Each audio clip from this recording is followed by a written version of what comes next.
contact, and that is why the res value is more in favor of Affinity, because Utahachi usually stays alive. Emon though with a tap on the wild Oreo, but Wheezy and Knives get the cleanup, and Affinity will be able to roll on over again and get another win. It's a good lineup right there at the very end, but I'm really starting to question, honestly, the usages of Ultimate here on Dreamfire. I feel like they could be so much better for it. The showstopper could have actually come in from Eman. That would have been a perfect play. Everybody would have been lining up. That could have done at least 1 and maybe 2 kills, maybe 3. But unfortunately, he wasn't able to get the kill. Instead, he just pulled out his Sheriff and gets 1 and then gets traded off. I mean, just by pressing the ultimate button alone, you apply so much pressure as the Raze, and that's really something that I'd like to see more of. And speaking of ultimates, the Rezes as well, like you mentioned, the Sage is really pressuring, Sage from Affinity, really pressuring Dreamfire. Utahachi has been getting so much value from those Rezes, and he's ready to go and look for more, but Dreamfire still hasn't used the first one. And so unfortunate that they actually whipped out the showstopper by A-side blindly and got absolutely nothing out of it. And there's a really good point there. The hesitation and then the miscommunication, I'd say. A little bit of, okay, this is not working out for Dreamfire. And I do believe this is where the experience of Affinity really proves to be superior. But hey, we are not done yet. Slow though in the way of Affinity right now. They're trying to push on in. Wild Oreo gonna get boosted on up. A little dangerous there. And he drops down just to die because Evan another great pain shells to get the angle on. 3 already down for Affinity with the Hachi though on the board. And will we see him get a multi-kill to go for a res, or will it be Agent's time to shine? As up on Heaven, he will actually lose against Georgie. It's 4v1, leaving the Sage all alone. I mean, they could go for the res, but honestly, it's a 4v1. They should be able to... I mean, if they lose any more players, he'll be forced to use the res because of just the economic pressure. So it might still be worth it to go for the res at this point. But it looks like Utahachi going to land a nice headshot. He's able to heal himself as well. So things are starting to get a little bit scary with 23 seconds left. Will he go for it? He just wants to go for the kills, get as many orbs as he can, but Georgie will be able to get that double peek at the very end. And as you were saying, the eco-res will come because of Dreamfire, they need every single cent they have. Yeah, if they had kept everybody alive, the res wouldn't have had to come up and they could have held on to it a little bit longer. But obviously, they have to rebuy now, and the money still isn't great for them. Sure, they kept like 4 players alive and they ecoed 1.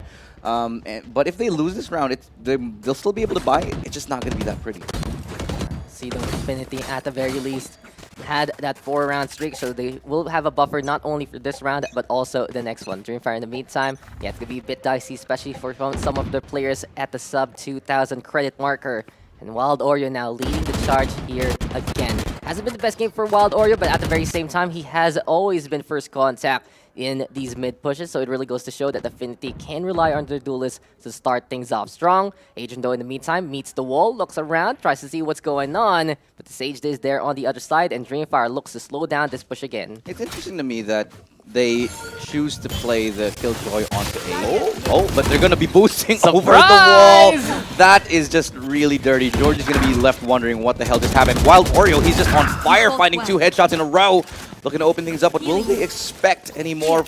Should they expect any more coming in? It might be a save call here for the side of Dreamfire, and I think save call would be the best idea, but look at this flank right now. Adrian going to find Urza, and there's only 1 player left standing, hanging on. And that's around the B main area, really showing a very, very good round from Affinity Esports, and that's what you want. You want clean, decisive rounds where you can hold on and build your economy, and at the same time apply so much economic pressure onto the opposing side. Well, it really just goes to show also the Affinity experience from previous titles, as Emma does get 1 per second, almost gets it, but Nice will get that takedown. You know, cheeky plays like that have really defined their careers time and time again. And as I said before, this Affinity roster, they haven't been the longest roster together, but they've been through so many name changes already. They've been so many different accomplishments all throughout the VALORANT scene, and with plays like that, it really goes to show how much trust they have with one another. Yeah, and it shows because they've known each other for quite literally years. Even before Valorant came out, they were playing together on other titles, and you know, I've personally had the privilege of playing with a few of these guys a number of times, and they're really their minds for the game. There's something special, and I feel like should they develop these talents even more, it's going to be a sight to behold going later and later on into their careers. Yeah, the Affinity roster is only getting better, that's for sure. They're honestly one of the few teams I'm watching out for this year because I do believe they have a lot of potential to really take it to the next level. First stop, though, will be to beat Dreamfire, but Dreamfire still fighting back time and time again. Unfortunately for them, though, that's the pain shells, and I've been seeing Emma get many kills with that, but this round, it's not happening, and this is the last round of their defense. So Dreamfire, they really have to get this point if they want to stay on blue as Georgie tries to spray it down. Adrian over the kill onto Emma. Georgie now with the answer against Wild Oreo, but it's Adrian time, and he is going on in to the heavens. Clever little position right there, hiding in front of the wall, actually, securing him 1 kill. Was hoping to get maybe 2 to give him a better chance of winning this round, but still, they net a kill in the end.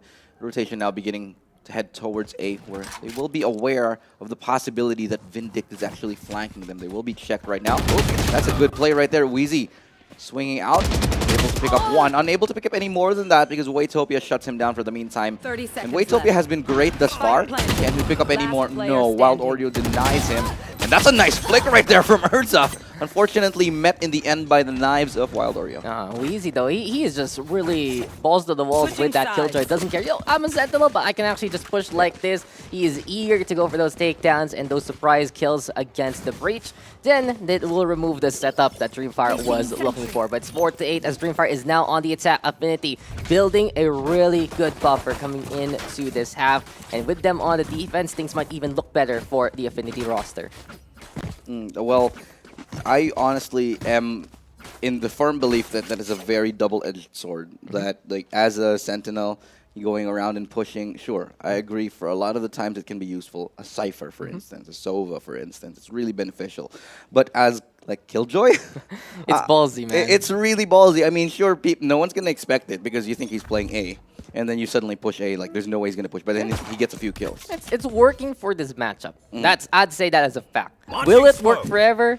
That's a very dicey situation. And even though he has 10 kills, he also has 10 deaths from that first half. So I do believe Affinity will play it a little more chill coming into this half since they're on defense now. And you can see it here. The Killjoy going to be alongside the Reyna on A side. And as soon as I say that, they do want to go for the push. And Knives in the meantime with the kill onto Georgie instead. Good take against the one by the Garage. Vindicto and Waytopia working together hand in hand, singing Kumbaya, catching out with the Hachi there. But down below, it's still going to be Affinity playing the long-range game. But here comes Waytopia answering back. Knives will fall, and it is Dreamfire planting on the east side of B side. But Wheezy is there to catch out Urza, and it seems like Affinity is on the hunt. Wild Oreo also on the board, and the cleanup crew is there to wrap up the round. That trap was absolutely perfect right there. They weren't able to clear outside on the side of Dreamfire, and they should have, knowing that they didn't really have full map control around that area. But I guess they felt the pressure, so they went for the quick plant. They were punished for it because once Wild Oreo swung out and got that first kill, everybody was, on it, straight up onto the site, denying any plant, denying anything from happening or developing any further from the round. So really well played yet again by Affinity, showing not just, intelligence, but patience as well. A play like that, it takes patience. It does. It was a lot of control, a lot of communication. Be like, okay, guys, these opponents are right here, stuck in the middle of us. It's time to go for the fight. It's time to go for the peak. And it really was just Knives controlling the whole garage because of that play. Urza now though with kill onto Utahachi. Seems like Dreamfire starting things off strong on this A-Tick. They have 4 spot with the Stingers. Very popular combination now. Good slow gonna be at the play. Wheezy though finds Waytopia, and Adrian trying to hide down below, but Georgie dropping on down. Emma is there. Wheezy now trying to hold off the opposition, but here comes Dreamfire making their dream come true to plant on A site. Very, very low HP right now onto this Killjoy. Knives looking to get closer, pushing in through the spawn area through CT, but I don't know if he can find anyone. He's quite locked in. Knives will be taken down finally by Georgie, who honestly has been the bastion for the meantime for Dreamfire. He has been the honestly best thing I think about this team. Emon has had his moments, especially with the utility usage, but I think it's all been about Georgie lately. He's been performing really, really well. I completely agree, actually, because when we see Georgie, he's the one getting kills using his gun. Eman, how many takedowns have you gotten with paint At shells? least 4. At least 4 or 5, that kind of thing. And it just goes to show that this Sage is getting those resurrections up as quickly as possible. Unfortunately, in the first half, just didn't have opportunities to do so, but you cannot count this guy out, as Dreamfire now going to be pushing yet again with their single boost composition. All about utility. A while ago, they had sudden firepower. This time, Affinity going to be really committing onto B site, and their guess looking to be correct. But then, Dreamfire, I don't think they're fools. They might think, okay, we can actually go to A instead. Yeah, it's a quick rotation here. They're going to be stacking the B site. They're actually going to be walking towards B main for a pincer, but they're not going to be expecting 2 players at least. They're ready for it though, and Vindic just gets absolutely shredded. Will they expect another one?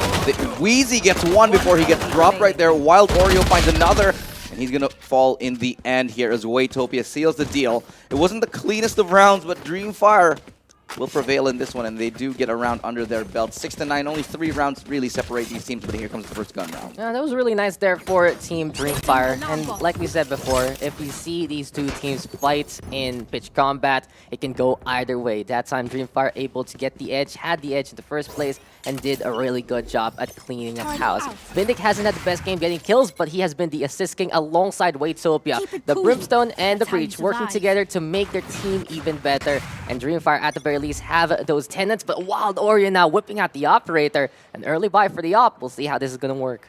That's the ultimates available right now for the Killjoy and the BREN. Look at this, Adren here in the middle, looking to push through the smoke. He lines up a triple! What is that set of shots right there? The orbital strike coming in to back him up. And that's going to be a great mid-play from the side of Affinity. They find so much value off of that push. Georgie looking to trade things up. Finally has a res available. Question is, will he be able to use it? As he's dropping low on HP himself. And that was a good set piece coming up right there from the side of Affinity. Classic Adrian just says, you know, I'm going to control this game right here, right now. Got the 3K, wrapped up the middle, and now he will push even more. 4 in a row for Adrian as Utahachi gets one also. And Affinity now feeling the confidence in them. 4-point buffer. Affinity finally getting back on the board. And things are really looking good for them because the Empress is online and ready to pounce. A lot of the times I'd probably question why the heck somebody on Dreamfire wasn't watching that smoke.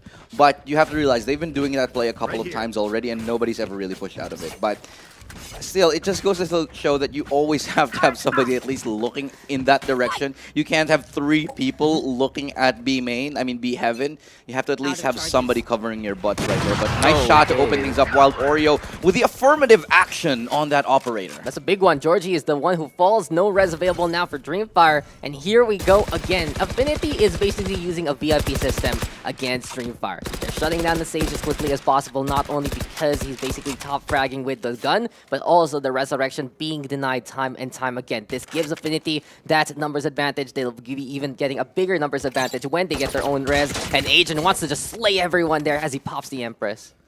This is what I like about Wild Oreo. He is very dynamic when it comes to his Operator. He peeks one angle and he switches over to a completely different site. Like some operators will probably peek B main and then go to B heaven. This guy doesn't care. He goes all the way to A and starts peeking that one. And it can be a hindrance sometimes, but it works out a lot of the time, keeping the offense guessing as to where the Operator truly is. But here, now he is back at B. He'll get flashed off the angle. Nice dash out on top of that shot. Will be backed up by Knives right there. And Wild Oreo still holding onto the side quite firmly. 2 men left standing onto the Dreamfire side. And it just goes to show you, oh, Adren's already really waiting here in Ramen. But they're going to bypass him completely and rotate through. CT could be a save onto the T-spawn area. I was actually holding my breath. I almost saw a collat happen there. That was so close. The lineup was perfect. And the slow orb even adding insult to injury basically there by Team Affinity. And the save call going to be into play. This is pretty much the only time going to be using the cubby by the attacking spawn. Just hide here, try to stay alive. But look at this. The Killjoy is on a journey again, Ilu. He wants to do it again. He wants to fight someone. He's looking for another kill. The alarm bot will say hello, and Wheezy will get punished for everything he's been doing so far yet again. A little bit too much on that side, Wheezy. No, he just doesn't care anymore. He's just like, I'm going to go in. I can get these kills, and this is why he has the most deaths on the roster for Team Affinity. I mean, it works out. At least when he dies, he gets a lot of information and map control. That time, however, he just went full Leroy Jenkins. He's like, Leroy, I got this, guys. I can get the double kill. Don't save him under my watch, and he gets punished immediately.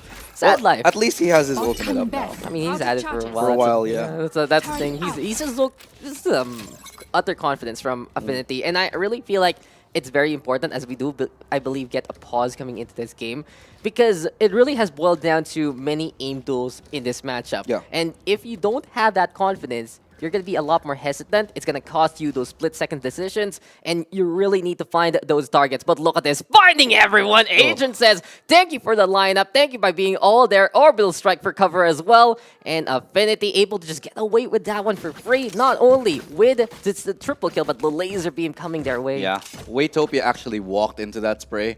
Like, he tried to back on, and he's really got to be feeling upset about, like, damn, I walked into that, like, quite literally. Maybe a coffee break, though, in the meantime. Maybe, triple-double. Triple-double for Waytopia. You know, one of my favorite things to see in Valorant.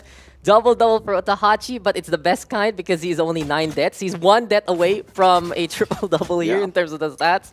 And you know, it's fun to notice a few things here and there, but we're noticing now that the operator is by A. The A push is going to happen. In this case, this might be very dire for Dreamfire as soon as someone peeks, and Wild Oreo doesn't care. He gets smoked up. He will go for the shot still. That's a takedown for free. And good stuff there by Affinity so far. Weezy also holding on to the side, but Urza is there to answer back. Adrian now gets close to the race. Urza to win another one. Shutting down Wild Oreo. 3v3. The up gone on the hands of Affinity. So this can be Dreamfire planting down this spike and even the lockdown. You know, these are rounds that I feel like really should be going Dreamfire's way. Like, very much they have a bigger chance of winning this if they had those res used. But it seems like they can never get those reses at all. The Sage always, like, drops at the very start of the round, and really rather unfortunate for their side. But take a quick look right now as nice flash right there. Waytopia gets that kill onto Adren. A little bit of a payback for that lineup a little bit earlier on. And Knives looking to push into the side as well. Trying to close things out.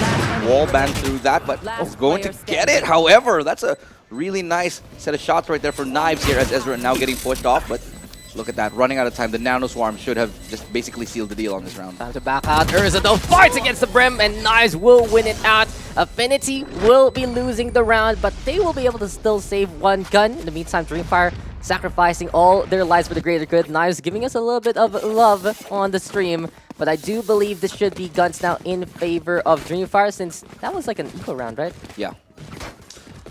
It's just, I honestly am really not getting any value from the ultimates whatsoever from Dreamfire. This is, for me, the biggest problem that I'm seeing on their team. Aside, there have been a few questionable decisions made in the previous rounds, but it's not as bad as the fact that they really basically can't use their ultimates. Like, their Georgie, as well as he's playing, has used his res like once this whole match. The Orbital Strike has come in as well, like once this whole match. Okay, finally, they're using it right now. Rolling Thunder onto A. Will it be, onto B rather. Will it be effective? Yes, it is, enforcing them back, sure enough, but will they be able to hold on to this B? It's a 5v5 retake. Knives getting a little bit cheeky, trying to push through that.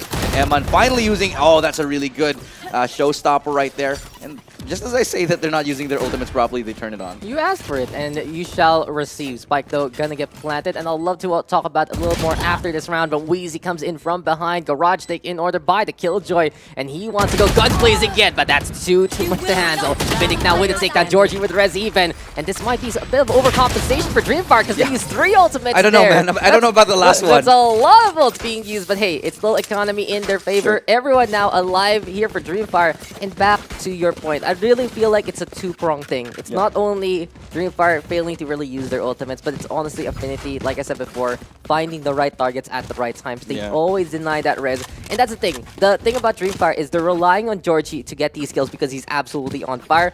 And if the Affinity squad sees, okay, the Sage is in front, let's kill him first, and it's okay, it's a win-win for them. Yeah, which is a little bit strange to me. If you're having Georgie hit all his shots, make him second entry, not first. Because if you're putting him on second entry, he'll still hit his shots, he'll get the trade and the ability to res as well. But that's not the case here.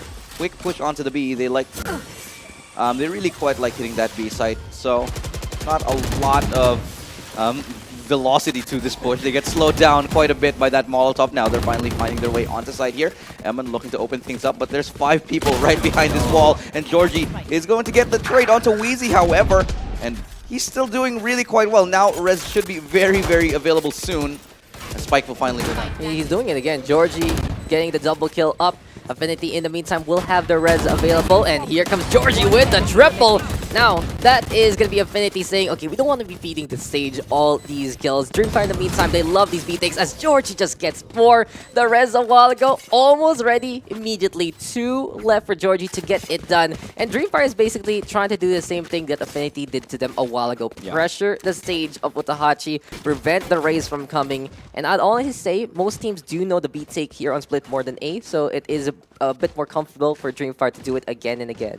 I'm honestly, for this round, in this previous round, I'm honestly impressed that Waytopia actually held on to that ultimate. It's a really good move, actually, because now they'll be able to use it in this upcoming round, which should help them get closer to match point and reset the economy of Affinity. This is a very crucial round for Dreamfire, if at all the most important round I've seen from them, thus far. Do have a tactical pause coming up right now, and I do think it's for the side of Affinity. Yeah. They have been struggling, they have been missing some shots. Their B has been shown to be quite vulnerable. They don't really hold on to it as tightly as they should. Maybe they should consider maybe swapping over the Killjoy to B, because it's been B every single round. I mean, it's not the worst defense from Affinity. They have the right ideas. They have the slows, they have the molly, but then suddenly it's just Dreamfire finding the angles and getting the takedowns. 20 kills for Emma and 20 kills for Georgie. It's ridiculous. Here's the thing. This is why I think they're struggling. They're playing retake every single time on B, and they don't have a breach. That's difficult. B is one of the hardest sites to retake in this game, and they're playing retake on B almost every round. Yeah, operator even for Wild Oreo, it's hard to get an angle there for the Jet. They're all relying on Heaven to give them the sight lines, but it's just not happening. And it's really good here for Dreamfire so far to control that B side. We are not done yet. Dreamfire trying to mount a comeback, 3-round streak for them, and Affinity trying to break that with their buys coming into this one. If they lose this round, though, I don't think they're going to have money for some of them. There is that bonus money from having the very big lose streak, if ever, but things are going to be very dicey here for Affinity regardless. And it's starting to bite them in the back now that they only have the flash from Reina, I think, on the side of Affinity. They do have 2 ultimates available for Affinity Esports side. Wonder if they'll be able to use it at all. Watahachi, though, feeling quite confident, pushing all over to Rams here. The orbital strike is going to be used. We'll give up a little bit of information as to where Dreamfire could be. And clears out one angle, and they clear out B Heaven as well. Now they should know. They should know that it is an A hit, but oh, they're going to be walking back. Oh, Wheezy, he wants to do it again. He does get the headshot, but Eman is there to answer back. This Killjoy, he really wants to go at it, and Watahachi waiting by the ramps. And another one bites the dust for Dreamfire, but Urza with another answer back. Things looking good here for both. But the thing is, Affinity will have the resurrection, and they might get the man advantage. Dreamfire is stuck in the middle, but an infiltrating Killjoy on a site. Well, it might be a wildcard factor here for Dreamfire. The spike is going to be, they have the Killjoy on A. Things have fallen apart for Dreamfire tactically, but they still are looking for the shots, and Adrian is waiting here at the very end. Sees them and sees another one. Dismisses on the way, fights again, and Adrian will use the power of the Reina Consume too and get the spike down. Nice play from Adrian right there, but it's not done just yet. In about 25 seconds, I think it's time to get the spike, but Urza in a bad spot right now. Will be sidetracked by Adrian. That's it. Yeah, that's going to be the kill. 3 kills for Adrian that time. It's a well-played round. Affinity will find the match point. 1 round away from sealing the first game of this best of 3. Adrian really playing that smart. Did you see that angle at the very end? You can't see into that one when you're walking on in. And as soon as you step on that staircase, you will be going down. 20 kills here for Adrian. 3 players now in this whole game reaching that 20 kill marker. And it has been a frag fiesta in this whole matchup. Affinity, though, is on match point. Dreamfire still gonna have the buzz and will be fighting for their lives coming into this one. Can they do it? As Affinity has 3 ultimates ready, the lockdown, the orbital strike, and the Empress, as Wheezy peeks into the garage and gets some critical damage on the stage, but doesn't get the takedown. Dren was holding, by the way, mentioned. He played like 2 off angles in a row, and that really won him the round. And using that dismiss after he realized that his off angle was compromised, so intelligent the way he played that. Look at this re-aggression, however, in B main. Wheezy doing it again. He wants to do it again, and he will be punished this time for it. Georgie will stay alive. Affinity was sending an assassin to get rid of the Sage if ever, but the Hachiko holding strong. But here comes Urza. Wild Oreo does get the answer back, but Georgie will be there to take him down. Rez is gonna use Adrian trying to pop off with the Empress, but Emma will find the headshot, and Knives now cooking Urza as soon as he respawns. And Affinity trying to stay on that high angle, but Dreamfire is already setting up on B side. Molly in the way of Knives. 4v1, looking very dire for the Brimstone. 1 person remaining on the side of Affinity. He's probably going to try to do some economic. Nope. Nope. Nothing. No, Georgie is taking him down. And again, finally finding value in those reses. It's taken him a minute, but he just used it in the previous round. Able to keep his team in the picture here. And look at the economic situation from Affinity. Like I said, that previous round, one of the most important ones. It forces an eco onto Affinity. And it allows them a bigger chance of coming closer to match point themselves here. So 12-10, it's not that bad of a scoreline. Actually, it's very doable. If they can win this round cleanly and maybe win the next round, then that's a great chance to go into overtime. Yeah, Dreamfire here, even if they lose some members, they should have some buys if ever. Affinity, in the meantime, they did go for the half buys now. They will have the full buy later on. Georgie, though, he's trying to see if someone actually took that orb. It's very close, and Georgie finds knives immediately. Thing is, though, Affinity will be happy for that sacrifice in a way because they're trying to get that orbital strike up for the next round. This is a round we're looking for picks, looking for some ultimates if ever, but this is just cleanly done by Team Dreamfire. Really well played by them. I believe they also committed that lockdown a while ago to try to psych out that B site, but the A take is just working really, really well here for Team Dreamfire. Yeah. If Otohashi had a rifle in his hands, that would have been the double kill for sure. So intelligent the way he played that angle. Just jiggle peeking quite intelligently.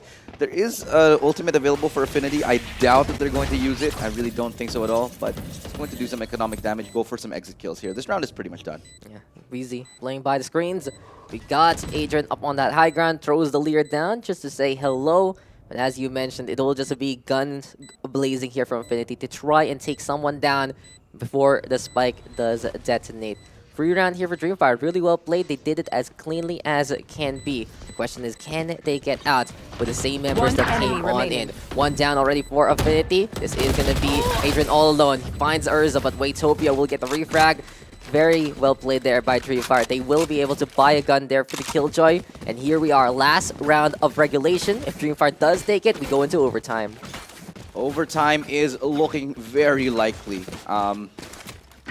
Didn't expect this game to be this close. I mean, I thought it would be an Affinity win clearly.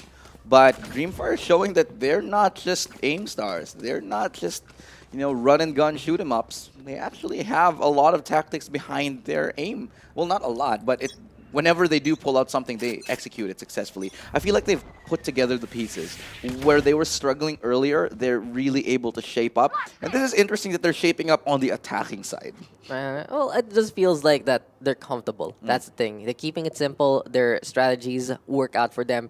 There's nothing too complicated in what they really want to do, and they want to push onto the A side. This is actually a really important matchup for Lustrada because this is the last slot into the semifinals and the last slot to get yourself into week number 2 guaranteed. So both teams really fighting for their lives. Wow, Oreo does get 2, but Waitopia and Eman get rid of the duelist, and now Affinity has to hang on back. They might be looking for that lockdown play if ever. Eman though ready with a showstopper, and onto the site we go. Waitopia holding close to the screen, sees no one push so far, and now Affinity will drop the lockdown down as soon as they confirm that this is the site we're playing on. The showstopper will come in to deny it. Actually does. They do deny the lockdown instead, but they have given away the position of 2 of their players. Utahashi and Knives get kills respectively. Now it's a 2v1. Very difficult, and the spike is not even planted for him. Utahashi just defusing, and this just might be a way to defuse the situation. But Georgie gets the wall back instead. It's 1v1 halfway to the spike. Who can get the shot? That's the question. They will do it. Dreamfire will force overtime. What? 12-12, and I just gotta say that was really, really smart by both teams. Dreamfire, they opened up the screens and were able to blow up the lockdown, but Affinity one step above them. They went around to get to, but Georgie clutch again, and if you leave him for the last man, he will be the last man standing. I do not. Generally, I would say, Georgie, what the hell are you doing? It's not planted for you. Why are you going into heaven? Proves me the hell wrong. He just spams through that, knows exactly where to spray for that spike defuse, and in the end, he gets that player, he gets Knives out of position, takes him down for the 2v1 clutch. What a play from Georgie, showing us what enormous talent he's got, and cojones at the very end of the day. He knows those. He knows where to shoot. He knows where his team wants to plant, and Dreamfire will force out overtime against Affinity. Who would expect a match like this at the very start of the VALORANT Challengers Philippines Stage 1, day number 2? And it is just incredible to really see here between Affinity and Dreamfire, a match made in heaven. Yeah, Affinity, I just want to say, Affinity really, if this is going, if the next match is any indication of how this match is going to go, then Affinity desperately need this first map. Because I do not see Affinity doing very well on Icebox, especially after what we've seen today. So if Affinity take a loss on this map, actually, I think Dreamfire have a very good chance of winning the series. See, though, as here we go with the Nanoswarm, Affinity has been playing hyper-aggressive with that Killjoy, and there you go again. Wait, Sophia Why, with though? the punish. He just wants to, and he is dying because of it. I don't know, man. Like, I disagree. Because, like, as a Killjoy, like, you can do that with Cypher, sure, maybe. But if you're going straight up and walking into B, you better... It's such a very big loss for your team. They've lost 2 players at the very start of the round. Now Wild Oreo will bring things back, and look at Ezra. He's just popping heads right now. Triple kill from him. The Killjoy in this round is either ineffective or completely effective. Erza from the side of Dreamfire getting the map point here for his team, the advantage in overtime, and they're 1 round away from winning the map pick of Affinity Esports. It's time for them to prove their stuff on the attack. Thing is, though, here for Affinity, I really feel like they're trying to play Dreamfire's game, and it isn't a sure shot win for them. They are a very strong, aggressive team, but Dreamfire is very comfortable in direct combat. And when you walk into that against, you know, a newer team, and they're like, okay, thank you for playing in our comfort zone, this gives Dreamfire a bigger chance to go for the upset, and things are looking good for them because they're 1 round away from getting this win, as they will go for that mid control. I feel like Affinity are thinking too much. They're playing too passive, they're playing too scared. Meanwhile, Dreamfire are now showing that they're really ready to run straight over. And that's what's happening in this one. Adrian trying to get a little bit sneaky here towards the vents area. See if he can find any value of the smoke on the back of it. They break the Sage wall towards mid though, and Georgie's looking to lead the charge yet again here. He'll probably be flashed in and peek. That's exactly what happens. He gets flashed a little bit, but, you know, still alive. Stays alive, and doesn't see anything, but it's okay. Here we go with the Heaven Take for Team Dreamfire. Affinity hanging on back. Very different from what we've seen so far in this game. Wild Oreo, though, playing it slow, and there we go with the lineup. Affinity says, thank you very much for walking our sidelines. Emma, though, with a takedown onto Wild Oreo, which leaves the Brimstone all alone behind B side. Nice, though, with the angle. Emma right now staying by Hell, hiding on the side, but Affinity now with a 2-man advantage. Emma is going to be looking to play against the turret first and foremost. 6 bullets in the chamber, 26 in reserve. He has 1 full clip if ever he needs it, and he does get a headshot there onto Wheezy. Very dangerous now for Dreamfire. If Affinity peeks this, there's the takedown for free. Utahachi will get that kill. And first overtime done, we go again. Double overtime in the first game of the first series. And this, ladies and gentlemen, if this is any indication of how this day is going to go, then I am living for it. Absolutely. Like, I just didn't expect this high level of competition between these 2 teams earlier on. Admittedly, there's a couple of very big question marks from Affinity. Like, Wheezy straight up walking into B is a very, very big question mark for me. I mean, sure, it's alright if he can go and get a kill, but he hasn't been winning any of these times that he's been going for those aggressive pushes. It just didn't work out. It worked at the very early part of the game, and then it just fell apart 1 by 1 with Dreamfire reading the opposition and understanding what the Killjoy wants to do. So Affinity, they did play a little more on the defensive side, back on their defense, which was very good from them because they do have that double sentinel comp in the first place. This time though, double duelist trying to go for the push. Wheezy though still out in front, peeking with the turret. And Affinity, they just want to get this map over with. They want to try and finish this as quickly as possible and go into map number 2. But this is their map pick, so they have to be careful to not lose here on Split. This is a very important map for Affinity. We've stressed it before, and you can tell it's getting in their heads. I feel like their decision-making is honestly suffering here and there, and this isn't exactly what we're expecting to see from a more veteran team like Affinity. They're struggling a little bit, I think, and Dreamfire happy to capitalize on those mistakes right now. Dreamfire showing that they're also prone to mistakes themselves is why I think they lost that previous round. But mid to B here is looking like the name of the play, as Wild Oreo looks to open things up here, and they're going to be executing towards it. Otahachi going to get flashed off. He's going to swing out. Vindic finds 2. What a beautiful hold from Vindic, anchoring the site. Georgie looking to make an adjustment. What is that play from Georgie? The flick onto B Heaven. Amazing reflexes from the individual members of Dreamfire. Vindic stepping on up in that last part. He hasn't gotten the kills, but this time he does. 16 assists for him. Waitopia with 22. Who gets the 22 assists? Waitopia does. And it's ridiculous here from Dreamfire. Double-double. It's just so much. Triple-double. It's a triple-double that got the 20 marker. He's one that away from getting that 20-20-20 setup. And these stats are just going to be breaking records by this point here in the Philippine local scene. But we are not done yet. Affinity, can they defend one more time and force another overtime in this game? Dreamfire now playing a bit on the garage, leaving something by A side, but it's all about the middle again here on splits. It just came down, again, it came down to the individual plays, of Dreamfire. That flick right there from Georgie at the very end, that and the nice flash and double spray down from Vindic. Like, he's been quiet all game long, but finally, when he steps up to the plate, man, he hits that home run. Yeah, well, he has been just the one behind everyone else, protecting and defending, going for the flashes, if ever, going for the fault lines. But this time, that step up there from Vindic really proves how much he's learned from the collegiate scene. But here we go again. Up on Heaven, throws down the flash. Paint Shell's going to be there. Georgie now going to get smoked on out. And here for Affinity, they're still holding on with the Brim and the Jet on B side. Rotation in order for Tahachi as well as the Killjoy there. Emma tried to go for the wall bang, but Nice will go down. And immediately with the high ground advantage, Dreamfire over onto B side. Affinity not ready for that whatsoever. Gonna be at a disadvantage. And Urza is waiting to shut down someone coming in by middle. Will we see Adrian fall? That's the question. The Killjoy already going to the high ground, and Dreamfire is on it like a bullet. There's the fight, but Adrian does get a takedown. Slow orbit the play. And with Tahachi healing the Killjoy, it's 4v3 here, Elu. That's the biggest salt to the wound. We do the same play, but we do it better. That's the last thing that Affinity did. See if they can hold on to their lead. Adren looking to pick things back. That's a quick 2 kills right there. Georgie hanging on, staying alive, and we know how lethal he can be given the opportunity right now, though they're both in B main, so they'll have to peek. But Georgie hits a beautiful shot right there. Looking for another. Utahachi trying to spray through the box, tapping the bomb, but can he land the shots? No! It's Georgie yet again to get the 4 kills and the win for Dreamfire. The big upset coming from the young bloods. What a steal by Team Dreamfire. They will take it in the second overtime in the set.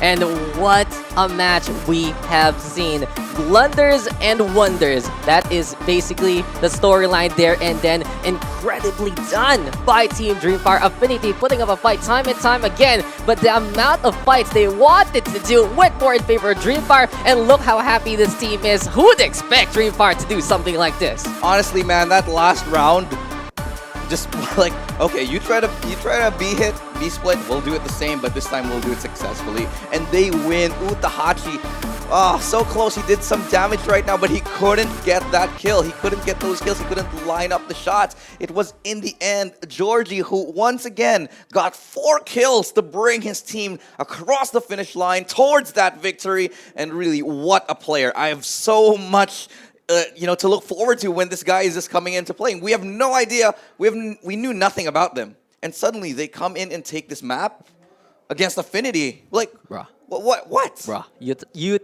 beating experience into this one. Very well played by them. And the thing is, Dreamfire was able to play their own game, able to highlight what they're strong at, and Affinity just didn't have an answer on it every single time. It was back and forth, back and forth, back and forth. But like I said before, if you're a new team and you only have really a designated style, and your opponent decides to play into it, then you can really prove how good you can be as a squad. Most other veteran teams will say, okay, we'll try something different. But no, Affinity, they decided to go headfirst into this one, but it was way too dangerous. Wow, what a start to the day. What an amazing run that these guys have had. Dreamfire showing us that they are keeping the dream alive, and it is lit. Anyway, we're going to take a short break because we need to catch our breaths. That last game was absolutely a banger, a slobber knocker. One fight just absolutely erupting. You know, these guys were just trading blows for the whole fight. And finally, in the end, it is Dreamfire who won. So we'll take a short break. My name is Illustrado. And of course, joining me is Dax. We're your casters here today. Join us for game number 2 after this short break when we return.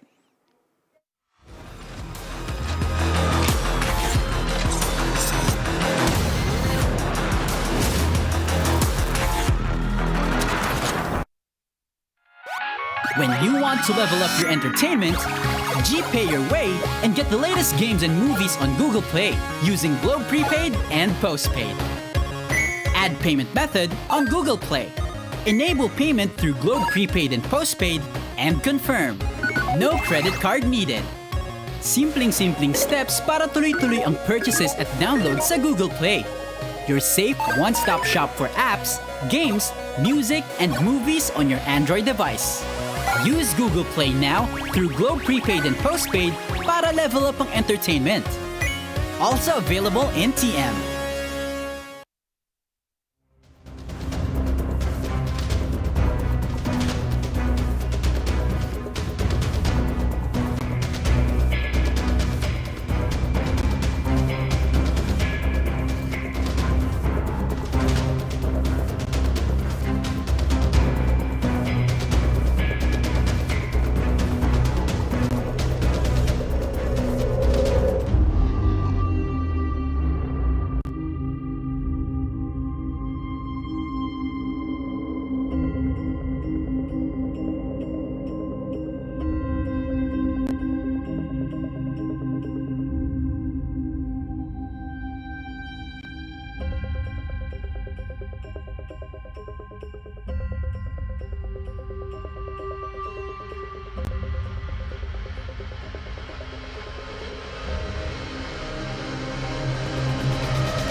Welcome back, and it was an absolute slaying right there at the very end of Dreamfire.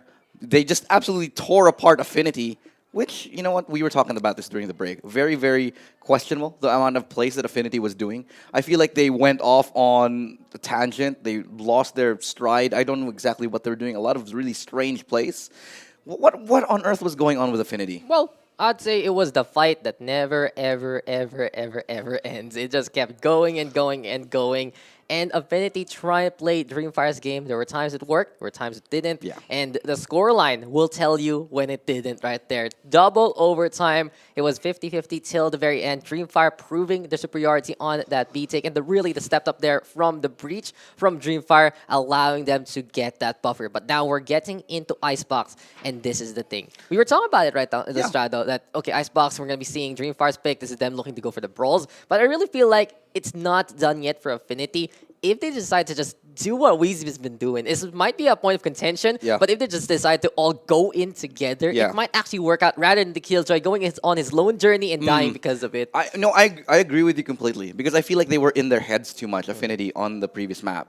But if they just all decide to go off the deep end and then just go insane, that might benefit them. 100% agree with you because there was a lot of hesitation, a lot of confusion, and I think a lot of wrong direction coming in. I don't know if it was the mid-round shot calling that was off or the late round calls, but I definitely think in terms of strategy, there was a lot of questionable plays. Like, if I were an IGL, I would never tell Wheezy to go off on his own and peek B main alone as a Killjoy.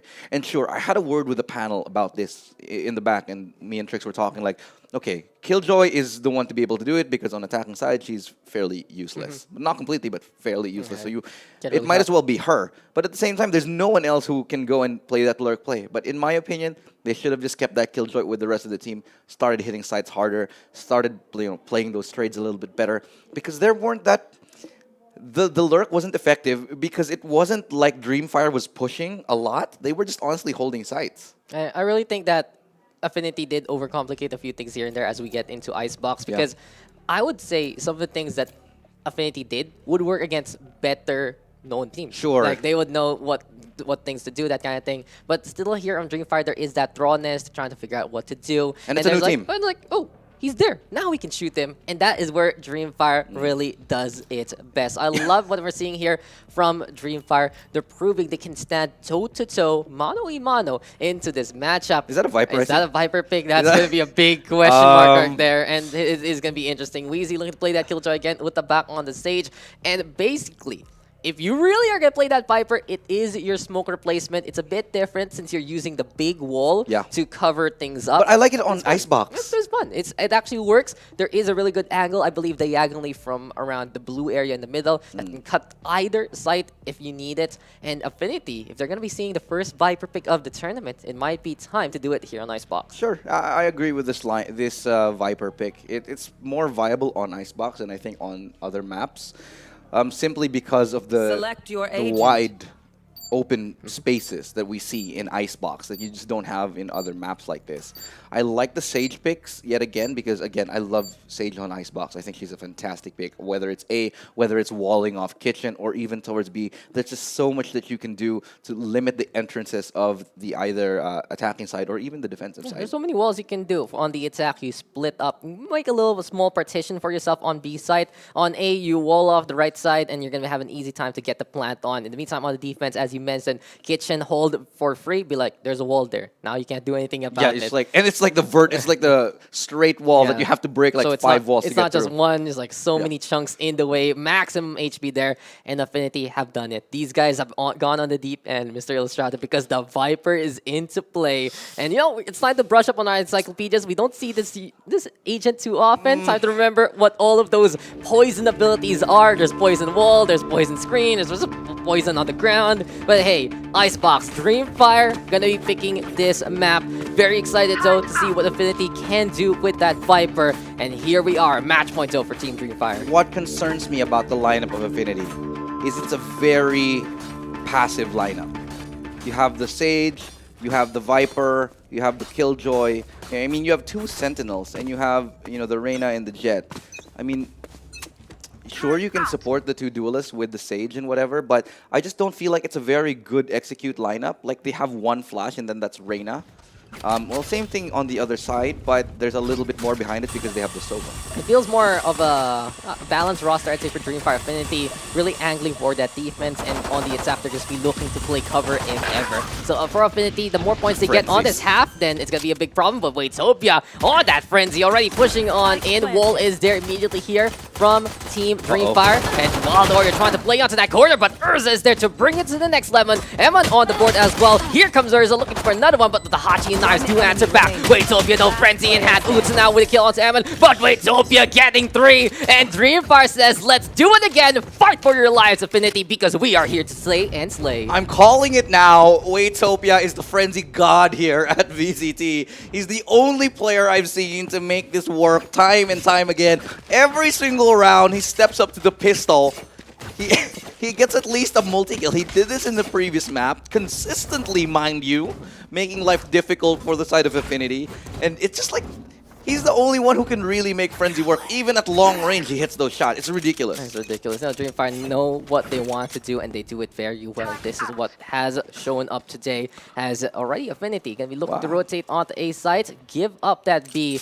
And it'll be interesting how this retake is going to work, if ever. Full eco, though, I believe, here for Team Affinity. There's the wall already. Dreamfire says, hey, there's someone here. Might as well take the site. Yeah, and they're far away. So the post position, the post plant positions here for Dreamfire, they're going to be like the best you can get. They've already set up a person far off, and that's Georgie towards CT, towards the spawn. Adrian just gets wrecked long range with the Stinger. Yeah, there's just some players that can do it. I know Viminal really likes the Stinger. He gets punished though by Wheezy, but at the same time, it's a 3v4, so they managed to find at least 1 kill. Wild Oreo gets a pretty good dink right there, but unable to find a kill. Smokes now being redeployed, and that's a long smoke to be fighting up against. Urza, just a little bit of peekaboo here on the left and the right. Left.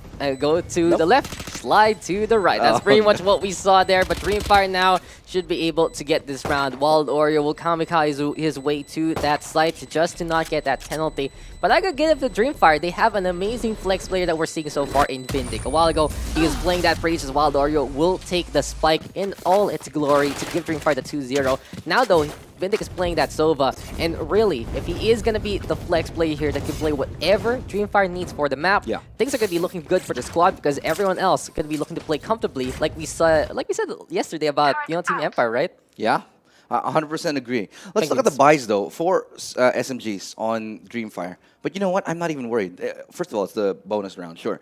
But having said that, they're good on bonus rounds.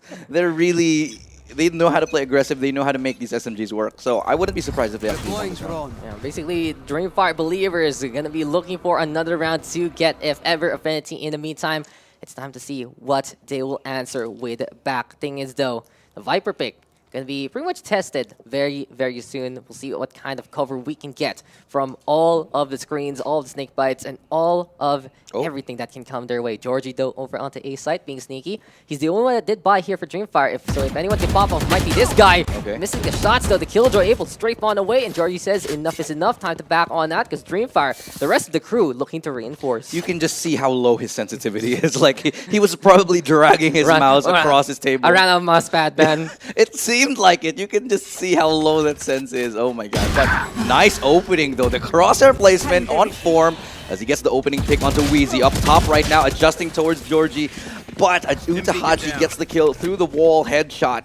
And it's Vindic to look for that second frag. And he succeeds with the Spectre. Will get traded up and through the air like a flying trapeze, getting shut down by Utahachi. 3 kills for the Battle Sage right now. Wild Oreo with a backup. Good trade by Waitopia. The spike does not yet go down, though, so they can still take their time a little bit, but only 25 seconds left. Yeah, Affinity even setting up that talk screen just to get in the way. With the Hachi, though, with the rest on the Adrian, and that is just me, the retreating Waitopia, slain there by Knives. Quick little backstab there by Team Affinity. They will take that round on the board, but here we go. Dreamfire gonna get their buys. Only one who isn't gonna get that rifle should be Georgie. Might be playing that SMG instead. That's a very good bonus round, however, from Dreamfire. Like, they get so much value, they get a lot of kills. They force a res. For God's sake, and they actually force Wild Oreo on half shield. So, quite honestly, that was probably one of the best, half rounds you can ask for, like half buys you can ask for. Yeah, the only thing the asters there would be the res coming up in the first place. Really well played there by Utahachi, getting multi-kill after multi-kill, giving them an opportunity to eco-res there. But Affinity now can be tested on B side, and here we go. I'm really excited to see what the Viper can do. We saw the talk screen a while ago to cut off the approach by Orb. And with kill and knives, so poison not gonna be a component of this recipe coming into this round. Georgie Joe trying to move on through. The wall does get through the container there, and Georgie now finds Adrian and slays him on the ice ground. He gets an upgrade and he gets into a new position. Good reposition from Georgie as well. He could get another one. No, it's Wheezy who takes him down in the end. Now 3v3 retake. Emman brings it back, makes it a 4v2 rather. Now Erza looking to swing from the back. He's able to get the flank onto Wheezy, who finds a double kill! And that's Erza with a quick 2 kills to finish off the round and forces Affinity to eco. Okay, this is the thing. Dreamfire is keeping it pretty simple coming into this game. I'm seeing it on their A pushes. I'm seeing it over their B pushes. They do love to play those Sage walls just to cut off the sight lines of Team Affinity. And that's the thing. If Affinity decides to go in a more complicated route and play the Viper, they need to play it in a way that hampers the strategy of Dreamfire. If this wasn't, if it was a more a simple roster from Affinity, they'll play like what, triple duelist and decide to just go on in. Then you don't need these kind of shenanigans. But with this very thinking man's game roster right now, Affinity needs to play it in a way that can really psych out Dreamfire, and I'm not sure about this because they're just giving up a site for free. And the thing is, they're playing double Sentinel plus Viper, which are amazing defenders. Yeah, I don't know, man. I feel like there's really a disconnect between what the picks are and what they're doing with the picks. I feel like they're just not executing their win conditions properly. That happened twice in a row already. Look at this. Really good awareness right now here for Dreamfire, knowing that the flank was very possible, gathering that the site was completely open. Yeah, my biggest concern is even in this whole round, it should you still be holding as much as you can. Adrian, though, always the Mr. Reliable here. Catches out Georgie, 1v3. Still winnable for Affinity because he can always rely on it to get kill after kill. Has been top fragging for this roster time and time again. Pops the Leer, but he gets popped by Emman there. So many people watching out by the orb angle. And by that point, it's Dreamfire up by 3. Urza holding on to the res, knowing that the gun round should be coming up next. It was a decent eco right there from Affinity. They were able to get a couple of kills, make it a tiny bit expensive. But honestly, Dreamfire, they're not too worried. Look at the money that they have. 2 players sitting above 6K already. They have Emman with 4,800, so a decent amount of money here. And they don't even have everything they need. So they bought a little bit too much in the previous round because half shields right now on Utahachi and Adren. I don't actually know if they have everything that they need. Oh, they do. They have at least the wall to keep Kitchen away. Yeah. And Utahachi, again, stepping it up. I'm very impressed by Utahachi all day. He has been getting kill after kill, and it really proves that, you know, Affinity having a proper roster in the first place. Wheezy now popping off, and this is what he wants to do with this Killjoy. Just find the angles, get the takedowns. Affinity playing the aggression yet again, finding the opportunities to get those takedowns, but Dreamfire now answering back with Hunter's Fury. Doesn't connect. Urza now with the res onto Georgie, and Dreamfire will start to still get this win, and Waitopia will find the punish on Wheezy there. Oh no, getting a little bit too aggressive. Wheezy again getting too aggressive, too earnest, I think, in that last one. Now it's brought back to a 4v4. What was a 3v5? They somehow just gave away their lead. They seem to have forgotten that there was a res available, and now it's brought back to what is basically an even playing field. Yeah, Affinity, they have to be a bit more careful, and when we looked at the rosters, we were just like, okay, Affinity will decide to go into more passive route, look to hold these angles, and then find opportunities to pop off with the Reyna and the Jet. But Knives now gonna be playing by the yellow, away from all the poison and more. Georgie even catches out Wild Oreo, and it's 4v2 times. Spike being planted, and with the timer duration, the wall has dissipated. Spike is ready to go here for Dreamfire, and they have the positions there by the other side of B. Georgie, though, gonna fall to the hand of Adrian there. 3v2 now, Orbital Strike in hand for the attack. This isn't something that you see a lot. Georgie is really good on the lurk as a duelist. That's not a lot. That's not something that you see every day, but he's been doing it quite handily even in the previous game. Now, it will be a 3v2 retake scenario. Urza unable to get that flick, but the lineup is ready and waiting, but unable to hit the shots. Just gets peeked out right there, and Waitopia gets taken down. Finally, another round on the board here for Affinity. That could have been a win there for Dreamfire if only he committed that orbital strike, but it really goes to show the power of Adrian on that Reyna. And that's basically plan B of Affinity time and time again. Adrian pop-off is the biggest win condition for them in rounds like this, where they fall flat on their strats. But I don't think that's something you should rely on time and time again. It's a good bailout, but please don't do it again and again. I feel like he actually should have won that. If he got that Molotov off That's and true. ran far away, he would have gotten, I think, enough time to be able Yeah. to just win the round Fair. simply by just being a hindrance. It was pretty close, actually. So one orbital strike would have bailed that one out. Just a bit of a buffer on the time. But hey, we are not done yet. Affinity able to barely scrape and get that round. Nice right now, running on the round. He does throw the snake bite. It is actually a pretty cool ability. Not only does it do damage, it also gives the vulnerable state like an alarm bot. And here we go, Viper spit time on B side. Gonna be hard to see anything here, but hey, Dreamfire still forcing things out. Showstopper into play. Orbital strike even. They're using ultimates to try and zone out the snake here, but on the inside, it will be nice working on now to get rid of Urza and Bindic. Good play by the Viper so far. Finally spotted out by Waytopia, but not only are 2 lives lost by Dreamfire, but 2 ultimates as well. Yeah, they did lose quite a lot on that take, but they could still take the round itself. 3v3 now. Spike has yet to go down. They're trying to find a way to maybe get back towards A, as the rotations now starting to come in from both squads here. And really, everybody is rotating. But look at how Waytopia is. They're playing very cautious with only 43 seconds left. This has got to be a battle of wits here. Eman looking to lurk here, and he could come up huge, realizing that B is fairly empty. He makes noise, though, as he goes up that ladder. So he's given up his 30 position on seconds that left. rope.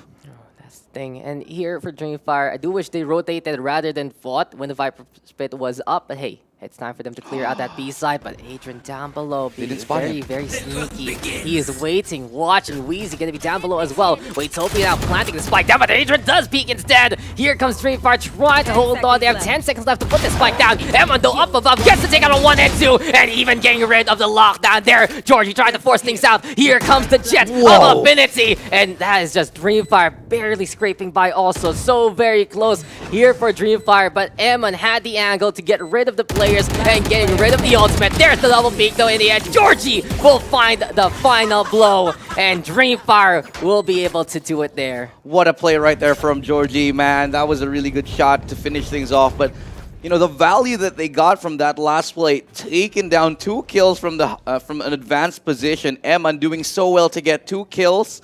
You know, not just the headshots, but also to deny the lockdown.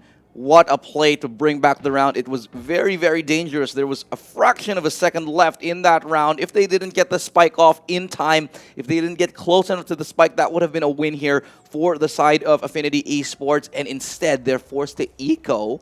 Yet again, look at that. They've got nothing. Frenzies, a Sheriff, a Classic, and a Stinger, and half shields. Basically, we just saw Dreamfire steal a round after Affinity stole a round a while ago. So, you know, it's basically pretty even on that department.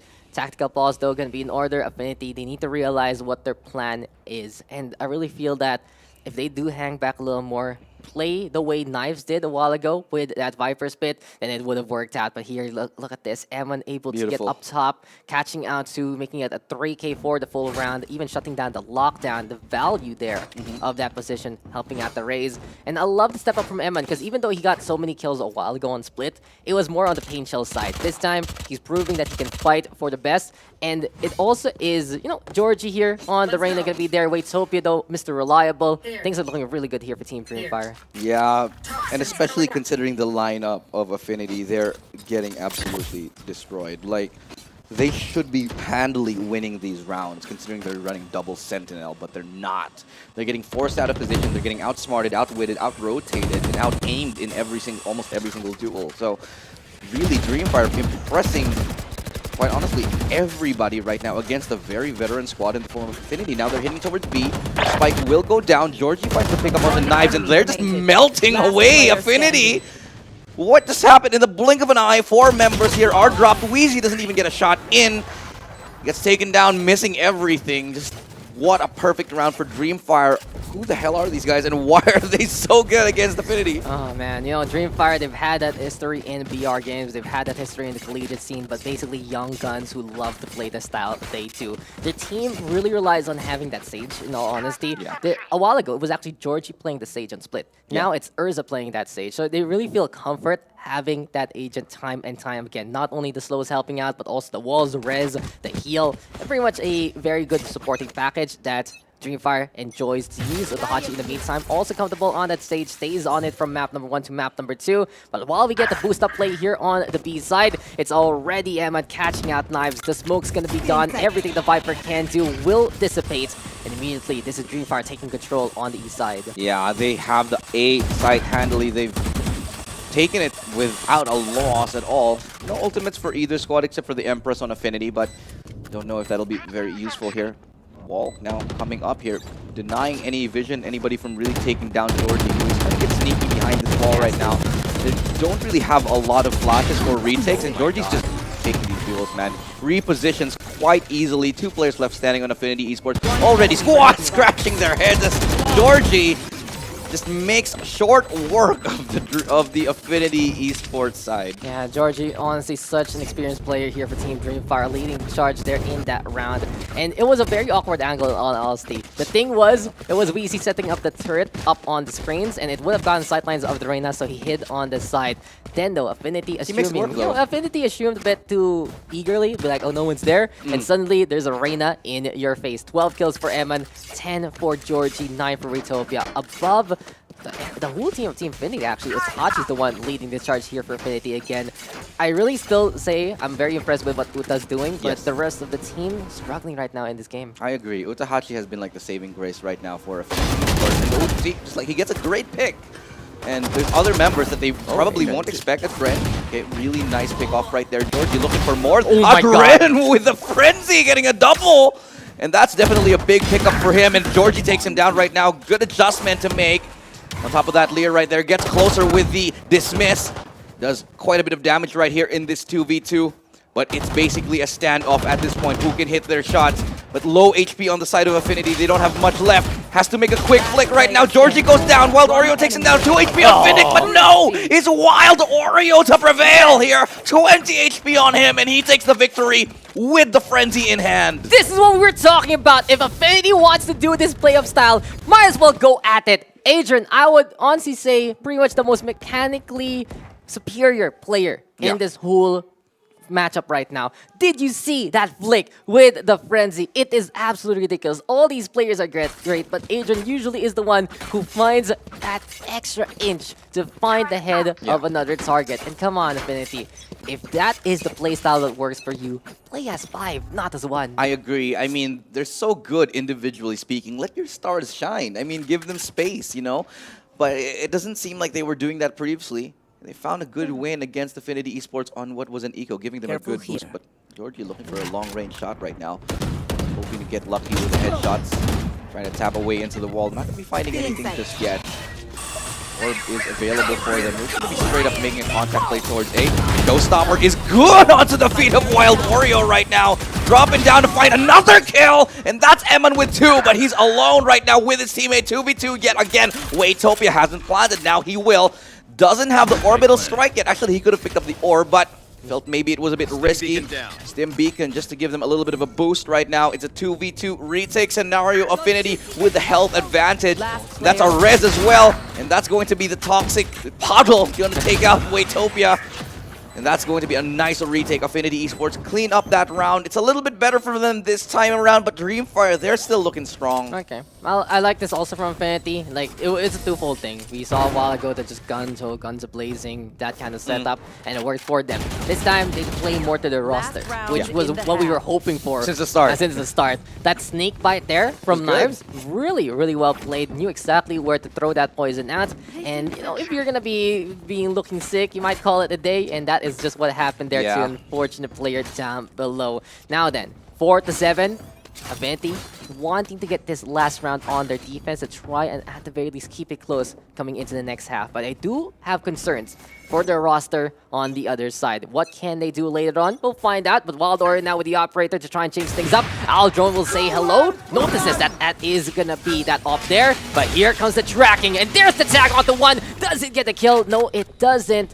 And it seems like it will be Knives actually getting hit rather than Wild Oreo. But the hunt is on. Dreamfire want to go on through. I believe that dart just went through the screen there. Urza and Emin and Waitopia decide to light up the scoreboard with those kills. And Dreamfire is dreaming so big again and again, getting the kills that they need in a flawless manner.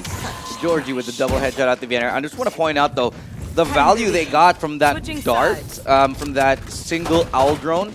Not only did they get information on the op, but they also forced him to a different position with that Hunter's Fury, which allowed them a good entrance on the site. And they also found out that Knives was playing close on that Viper. So with a simple setup like that, Vindic, the information that they got off a single owl drone, oh my god, that's definitely got to be one of the highest, one of the most important plays right now of this game. It's just ridiculous, and this is so amazing here for Team Dreamfire. Not many had them moving on to the next round, but right now they are a handful away to actually get this win. I'm very impressed by this young squadron, looking to get every single kill that they can, given the opportunity to shine against Team Affinity. But we are not done yet. Affinity now gonna be attacking here. Dreamfire in the meantime will be, of course, defending. But the B side gonna be held together by the Reyna. Quick rotations already for Team Dreamfire, with the Sova trying to reinforce if ever. Affinity though playing by the green, looking to play both lanes so far. This is looking quite deadly right now. I mean, the power of Affinity was on defense, Lineup game though.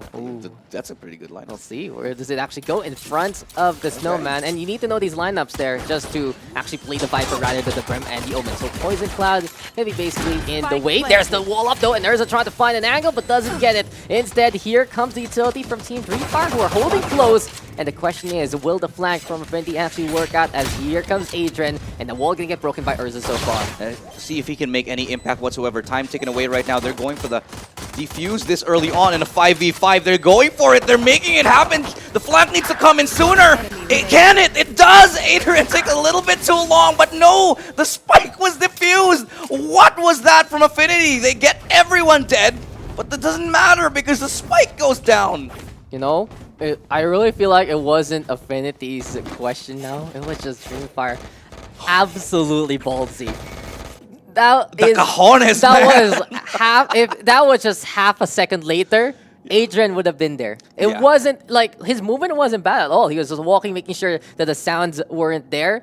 But it's just Dreamfire says, "We got this. We got this," and they did. It's like they just 5v5 retake. Stick the defuse. Oh my god! Who does that?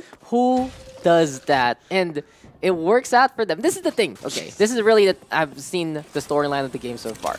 Risky plays have happened for both sides, but we saw it on Split that it was the edge of Dreamfire barely.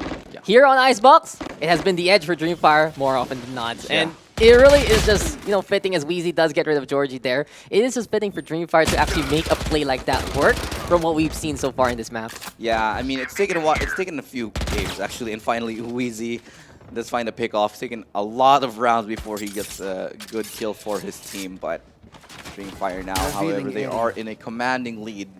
5 rounds is a lot considering that there's only a few left. Now, Spike. Okay, Urza! Oh my god! No way. What was that?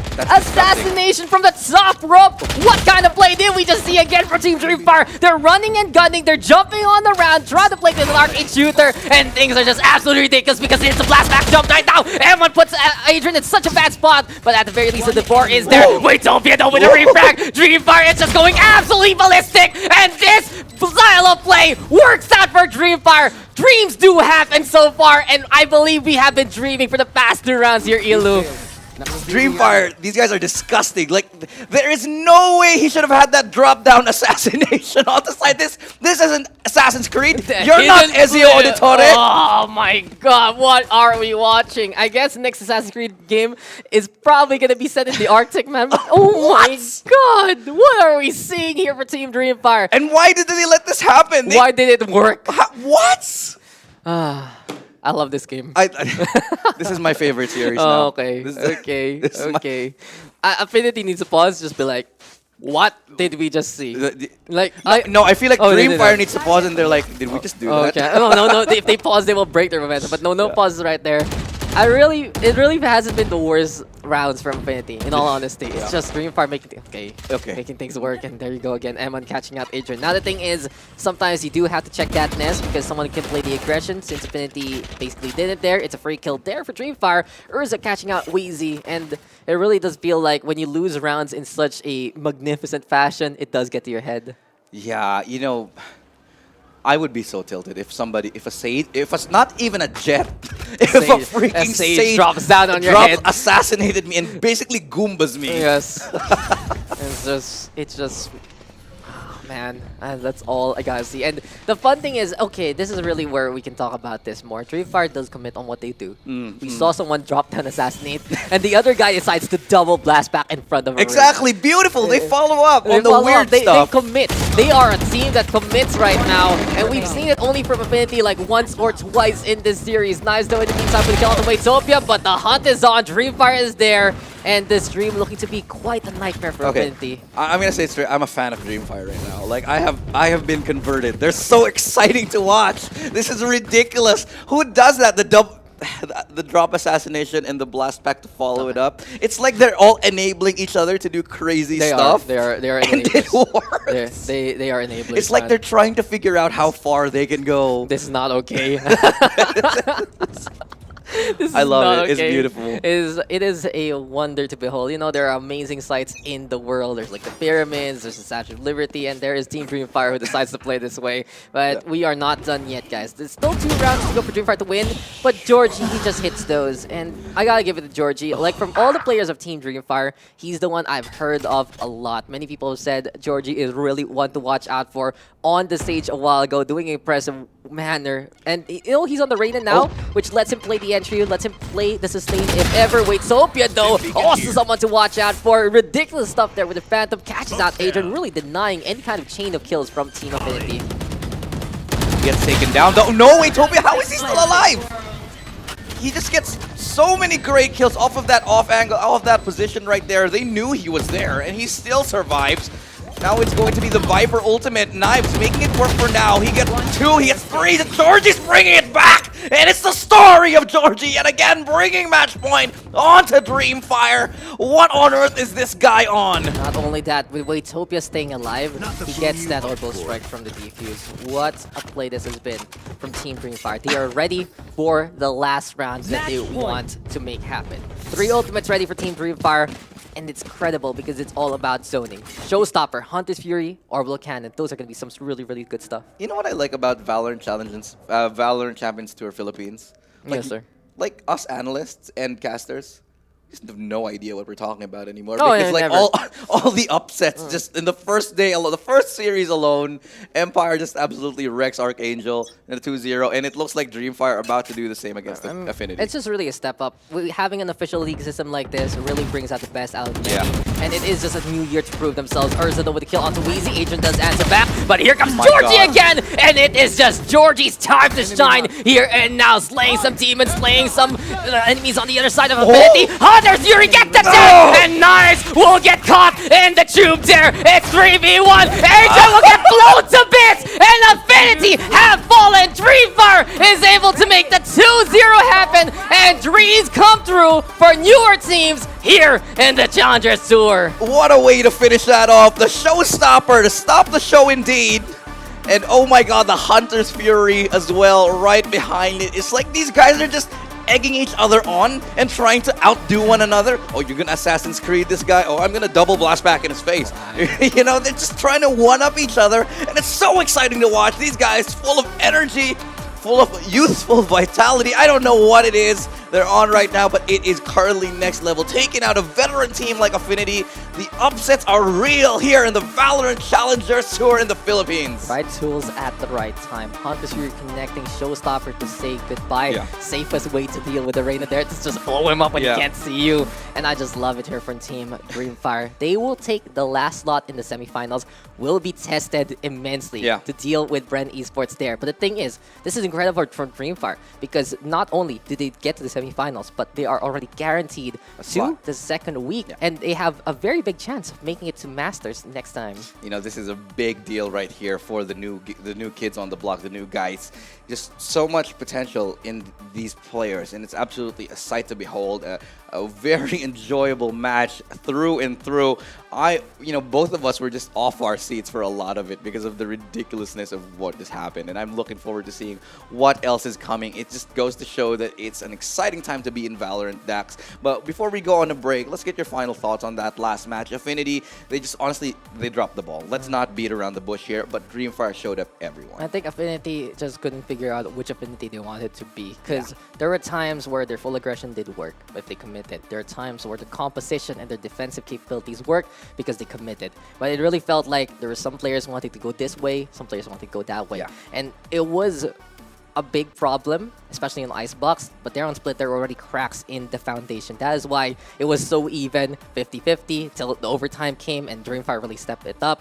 And that's just that. The point I've been making all throughout the series is Dreamfire have been given the stage by Affinity, and they have taken the microphone, sang their best songs, and have made it to the semifinals because of it.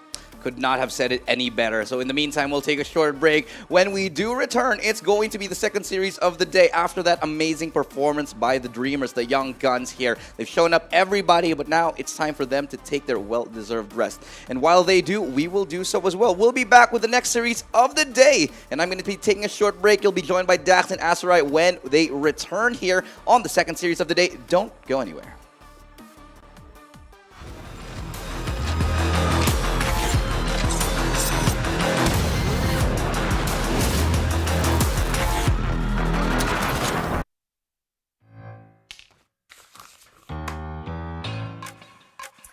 Dear Mother, light of the home. Dad? Hey, baby! Greetings, Professor Rodolfo. May I be absolved from Math club tomorrow. May Globe Virtual Hangouts kasi. Go and hang out from wherever you are.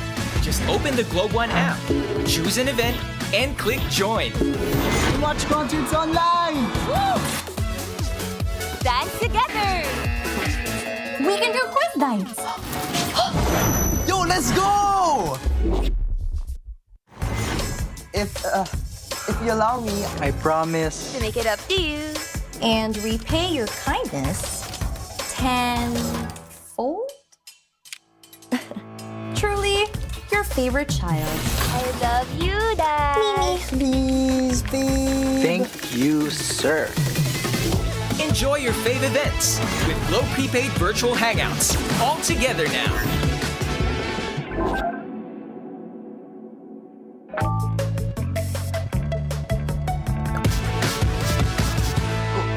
Yes!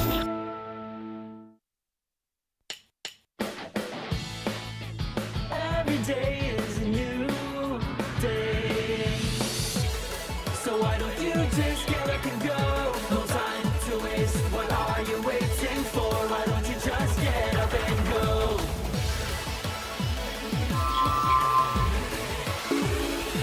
Go and create even more with the new Globe Prepaid, because it's your imagination that will keep the world going. Want to show some love to your fave streamer in Facebook gaming? Show your support by giving them stars and virtual gifts so they can continue their passion for gaming and streaming. Purchase stars to give your streamers on Facebook through Globe Prepaid and Postpaid. Tap Get Stars to purchase additional stars. Select the pack of stars you would like to buy.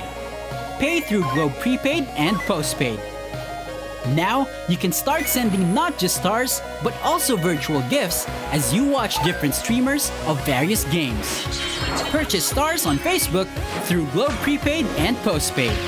Also available in TM. When you want to level up your entertainment, G-Pay your way and get the latest games and movies on Google Play using Globe Prepaid and Postpaid. Add payment method on Google Play. Enable payment through Globe Prepaid and Postpaid and confirm. No credit card needed. Simpleng-simpleng steps para tuloy-tuloy ang purchases at downloads sa Google Play. Your safe one-stop shop for apps, games, music, and movies on your Android device. Use Google Play now through Globe Prepaid and Postpaid para level up ang entertainment. Also available in TM.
Hello and welcome back, guys. You are still watching the 2021 VALORANT Challengers Philippines Stage 1, Week 1, Day number 2.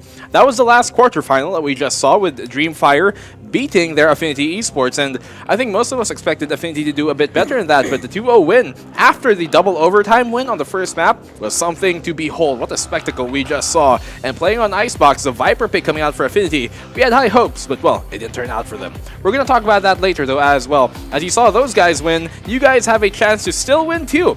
1,500 Valorant points is on the line. That's 1,500, and all you guys have to do to be one of the 5 lucky winners is simply like and share the stream, like and follow the PPGL page, and when you do share the stream, add in your caption the team that you are rooting for. Of course, do include the official hashtags here, hashtag VALORANT Challengers, hashtag VCTPH, and hashtag hashtag PPGL. Valorant, guys, excuse me for that.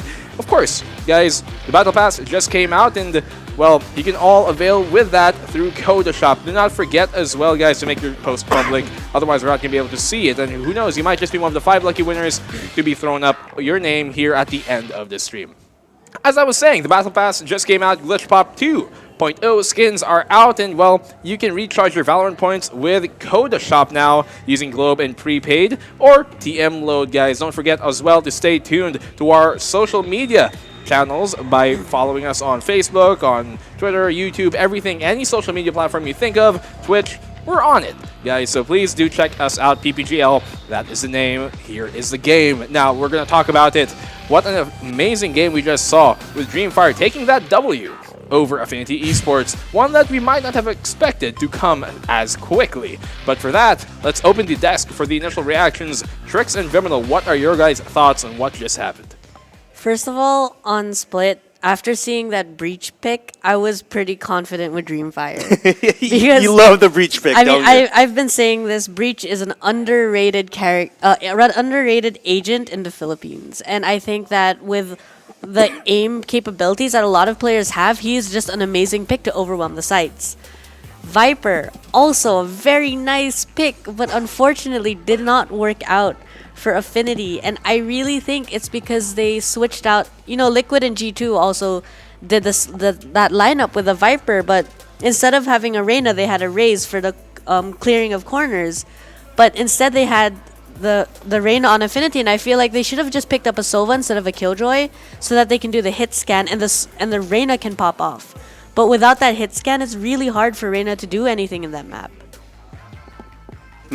Were you talking about like Icebox or? Yeah. or Icebox for me was yeah, really the Viper one. But yeah, right. But I mean, like for a map like Split, arguably you don't usually see a Sova pick, like because of the map geometry, definitely not corners. Split. Yes. But I get what you're saying. I think in Split they had a good pick, and it's just that they kind of lost confidence near the end of it. They were doing so well at the beginning. Yes, they had these really great proactive plays, and they were doing these aggressive pushes. They were getting the early picks, and then all of a sudden they started to take these one-on-one duels rather than the crossfires. Yeah, a lot of us agree here that we were discussing backstage that it seemed as if they were too overconfident. In some cases, perhaps challenged the mano-a-mano. And when, of course, Dreamfire, a very capable team mechanically as well. And you got to outsmart the opponent and not go 50-50 trades when you're against a mechanically adept opponent as well. Of course, the 50-50 trades, that's what it is. It's a coin flip, whoever sees who first. Yes. You want to guarantee yourselves, the defender side, by having those crossfires, communicating with your teammates, and coordinating. So, it was a surprise for me because I'm not as... I'm not as well informed about Dreamfire, but they belong to be in the top 8. They deserve to be in the top 8. They proved it. They showed up, stepped up to the plate, and proved to everybody why they're here in PPGL today. But again, just like you, Trix, I didn't know a lot about them, and I was expecting Affinity, to basically the opposite side of the story to come true, but it didn't. So, and it's just so interesting when this happens. It is interesting. We live for these kinds of moments. I mean, we're fans of both teams, but instant fan of Dreamfire right now. Taking a look at the map 1 stats. My God, 19.1K with 22.4% headshot rate. Dreamfire just they really took it back. I know that they lost their footing in that game, Yeah. but they just pulled it right back, saying they weren't going to give up. They started really utilizing the breach, and I loved seeing that. I felt early on in the game the breach wasn't doing the proactive plays with the pushes, but then later on they really started to push as a 5-man, overwhelming the sites and playing for the post plants, and that's exactly what I wanted to see, and that's exactly what they did. So I'm so happy about that. It just showed that they were able to get a read on their opponent and adapt accordingly. Yeah. You know, maybe they weren't familiar with the Affinity to begin with, and that's why they were having trouble at the start. But then, of course, they were able to make solutions for those problems. Taking a look at this, a far cry from the first map. Yes, it's a far I mean, cry. holy cow. 12.8 thousand damage on Dreamfire. And again, I want to stress this for the viewers. Yeah. Viper is a good pick. Okay. Viper Yeah, is yeah, a yeah. viable character. I wanted to ask you agent. about that actually. Harping back to the Let's talk about the Viper composition. pick, yeah. The composition about the Icebox on Icebox Affinity. The Viper pick was actually quite almost redeeming of what happened during the first map, where we were like, we're excited to see how the Viper is going to be played in, because I know all of us Yes. agree that Viper is probably one of the best and most underutilized Yes. agents here in the roster. But what do you think about the fact that they supported that with a Reyna and a Killjoy? I think if you're going with the way Liquid did it, they had a Viper Jet, Sage Killjoy, and a Raze. And I think the reason for the Raze is because of the Boombot reaction to clear certain farther corners and the paint shells to clear angles that your Boombot couldn't. And if you want to go G2's way, which also played Viper on Icebox, they had the Reyna, Viper, Sova, Jet, and Sage. So they removed the Killjoy.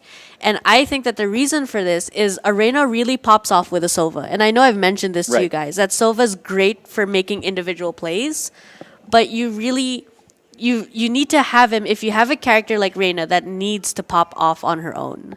Absolutely.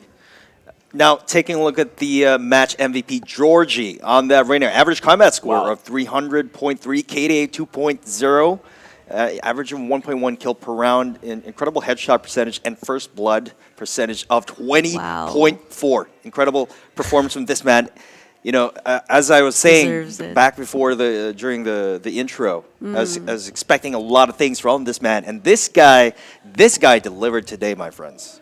I believe he might even be their in-game captain. I was listening to their comms a while ago during Icebox, both of the teams, and I think it was Georgie who was making most of the calls. And the reason why they won the second round after the second pistol, where they came back in a 3v5 on the clutch on their own eco during the defensive B site retake, was because of the calls of Georgie. He had very, very perfect, impeccable timing on the calls, and perfect, just synergy of the team. Yeah. 1 diffusing, 2 holding off. The smokes of the Brimstone actually helped block off yellow and block off towards the attacker spawn. And so great job there from their IGL and from their shot caller on Georgie. So guys, let's look at the tournament brackets now, how things have been panning out as we finally have our top 4. The top 4 now that you guys see are Empire, Chimera, BREN Esports, and Dreamfire. These 4 teams are already directly seeded into the next week. So these guys don't have to qualify for week number 2 as they already get seeded directly into it. Now, what does this mean, though? We are going to be playing 2 semifinals today, both of which are going to be a best of 3. The first one, Empire versus Chimera. The second, BREN Esports versus Dreamfire. Bre versus Dre. That's that's our second match of the day. EMP versus Chai. That's what we got first off, though. So Empire versus Chimera is what we're going to be starting off with. Grand finals will be played tomorrow from the winners of these 2 semifinals, which will be a best of 5. The winner of that, well, pretty much what we're playing for today is tournament seeding for week number 2. And week number 2, what they're going to be playing for is a slot for the Masters Championship Tournament. Guys, we're finally ready to move in. I've said finally twice. To move in. Finally. If we still aren't finally there, then we are certainly now, guys. We're going in now to our second match of the day. It is going to be, once again, Chimera versus Empire, and that is a match that I am really looking forward to. I think this might be the closest battle that we're going to have today. So let's talk about the teams a bit. Team Empire, let's look at them. These guys are former AG Nefarious, and they have shown so much potential in the local scene, and coming in here now to the VCT, they look like they are out with a vengeance. I'm really excited to see Silver perform today alongside Nexi's stronghold that we saw last night. So I'm just wondering, though, how that's going to pan out with their opponents. I mean, okay, here's the thing. Empire Esports up against Chimera, a familiar opponent. They've done their homework against each other without a shadow of a doubt. So, okay, does this does the versatility of Empire Esports come into play here? They always like to flex their picks. Sometimes they swap roles around here and there. Are we going to see something unexpected here? Perhaps something up their sleeves in order to combat a familiar opponent such as Chimera?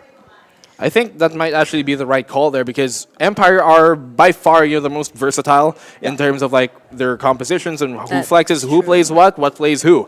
In any case, I think that might just be the perfect answer towards what Chimera does, where you know for sure that the entire playstyle of the team is going to try and support what Godot is going to try and do. He's going to have to be the leading man, and that's exactly what Chimera here. That's pretty much their bread and butter, and that's what's gotten them this far. You got Worship, Ghidorahs, Ripper, Beats, and Brain Freeze. And so looking at Empire, how their playstyle is, it might just be the perfect answer to Chimera, but we know that Chimera is a beast. You can see it in their faces, and these guys will not let anything easy pass. So what can we expect from Chimera going to this, knowing that they are perennially the top 3-4 team in the Philippines? Well, Ghidorahs, that the confidence that he has when he plays, and when he builds on that confidence and his team is just right behind him supporting him, it's almost unstoppable. It's a beautiful thing to see, right? Yeah, it is. When I think of Chimera as a well-oiled machine, and when it works flawlessly. But it really a machine sometimes breaks down, and sometimes there's an error in the system. And once you can shut down one of their top frags, like Godot or Ripper, or you shut down one of them, then it becomes a problem for them to try and adapt midway. And it's a matter of them being able to keep that mentality intact, even if you kind of lose your footing in a game. Yeah, and I know that's very difficult for a lot of teams right now because they're just, some of them are veterans, but some of them are also new to this highly competitive scene where it's a lot of pressure. There's a lot of young guns, a lot of experience, veterans out there as well. And it really goes without saying, but I think it's still important to talk about that the whole mental game is an entirely different beast, especially here in the biggest stages of the mall. This is PPGL. VCT. So basically, game plan here for Empire is to try and shut down the top fraggers, Ghidorahs and Ripper. Of course, that will not come easy because these guys are two heckin' players who can certainly frag out the entire server if they have to. And so Ghidorahs and Ripper, what do you think makes this tandem so well for Chimera that they pretty much, of course, they don't just rely on them, but a lot of, the fragging responsibility is placed on their shoulders, and they step up to the plate for pretty much every single time. What do you think is the biggest factor of why they play with each other as a full 5-man stack so well in that case? I would say it's a lot of communication and trusting your teammates. I think that you can't always rely on a player to constantly be top performing all the time. You have to have a fallback situation, and I feel that Chimera actually does. That's why they have very good crossfires. Their retakes are usually on point, and I feel like a big part of that is trusting each other. On the other hand, though, I would say going up against Empire Esports, I would be careful of my corners. Because Empire Esports has, similarly as Chimera has the crossfires, Empire Esports has a bait setup. So it's like they want someone to start chasing them because the other person is waiting in a corner. And they're going to be the one to actually, take the duel rather than the person they're actually following. They also have very itchy lurks, I've noticed, from the side of Empire. And so it's like a worm coming up your sock. Come out of nowhere. Try to ignore it, but coming out of nowhere. But here we go, exactly. Silver versus Ripper. Double R's.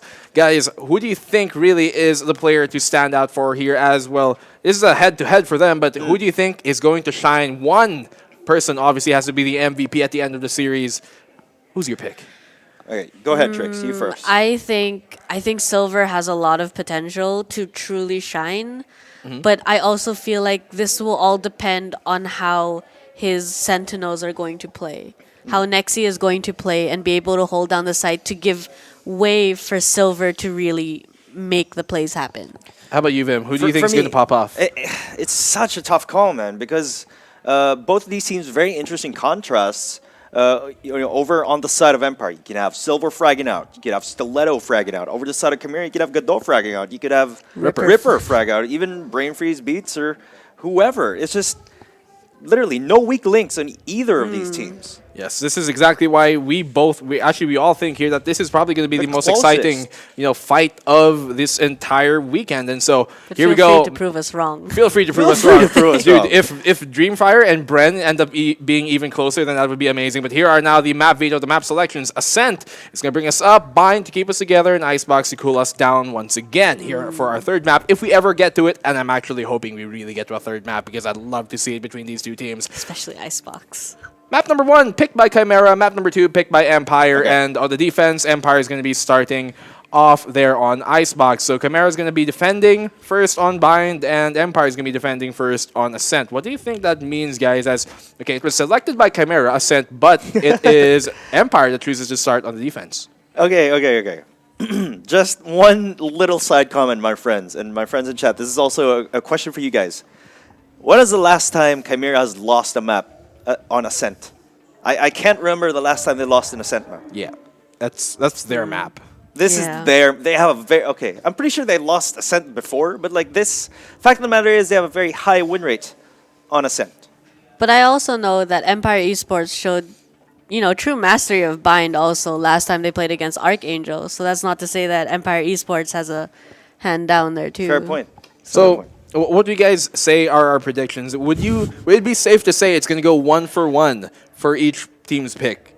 I think so. I think we're going into game 3, folks. I think so as well. I think Affinity, they picked Chimera, they picked the first map, which is Ascent. I think they're going to take that. And then for the side of Empire, who picked the second map on Bind, I think they're going to take that too. And I really do feel we're going to go to a 3-map series. How about you, Trix?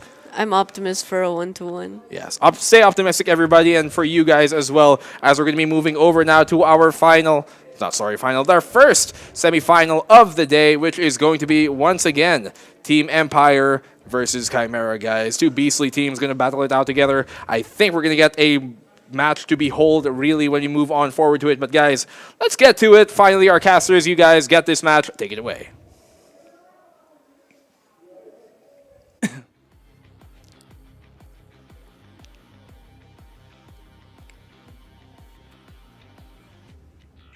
It's going to be a spicy one here as Empire Esports is going to go up against Chimera as Dax did say, or actually my name's Dax, right? This one's Dax, so hi guys if you don't know who we are.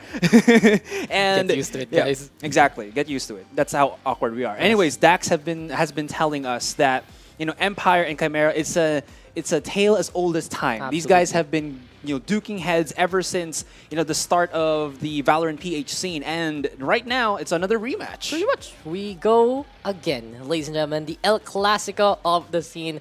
Empire versus Chimera. If I ever make a book in the future, Mr. Asteroid, there will be probably 3 chapters on how many times these guys have fought against each other. Now, a bit of history there. Empire, back then, AG Nefarious, having a bit of the edge actually over Team Chimera. But Chimera has really evolved in their own way and made it an even match lately into the scene. Fun fact, their latest matchup, qualifier number 1 for week number 1. And it ended with an overtime win for Team Chimera. And because of the tiredness there, losing out in the next round, couldn't make it. But hey, both Empire and Chimera making it happen on the second qualifier, and we see them today here in the semifinals. Both teams are already guaranteed for week number 2. Incredible stuff done by them. Empire with an amazing upset against Archangel. Chimera winning out their fight against the Pirate Squadron, and they meet each other again. They probably just be like, it's you again. It is this matchup one more time. But the thing is, for Chimera and Empire, they have evolved in very different ways. Empire was able to show their flexibility and get a more defined duelist composition. In the meantime, Chimera, it's basically the story of Godower's +1, but we have a new addition to that +1, which is Ripper. Used to play a bit of the utility there and then, something else, some smoke sometimes, but he can play the Phoenix, and especially on their map pick, which will be Ascent, they bring in their new member, Young Pork, their controller main, to play a potential triple duelist roster, and it'll be most likely Ripper playing that Phoenix. I'm so excited to see that because, again, it's just going to be a battle of these two teams that have so much, I guess, knowledge up against each other. And that's going to always be interesting to see because usually, I think, as I said already, it's going to be like a 50-50 now about what's going to be happening. And honestly, I'm just looking forward to that. Something as well that has happened from yesterday's matches, from the playoffs day 1, Empire did, honestly, like one of the most fantastic jobs that I've seen on Ascent specifically, because it just showed how comfortable they are with communicating with each other and just giving up a site and then attacking afterwards. And it works so well that I think that's going to be an edge to them coming into this first game. Of course, we're going to be seeing Empire starting on the defender side while Chimera is on the attack. And let's see, Dax, if it's going to be the triple duelist like you and I are looking forward to. Yeah, exactly. Chimera looking for it already. Beats going to be potentially playing that Silva Young Pork.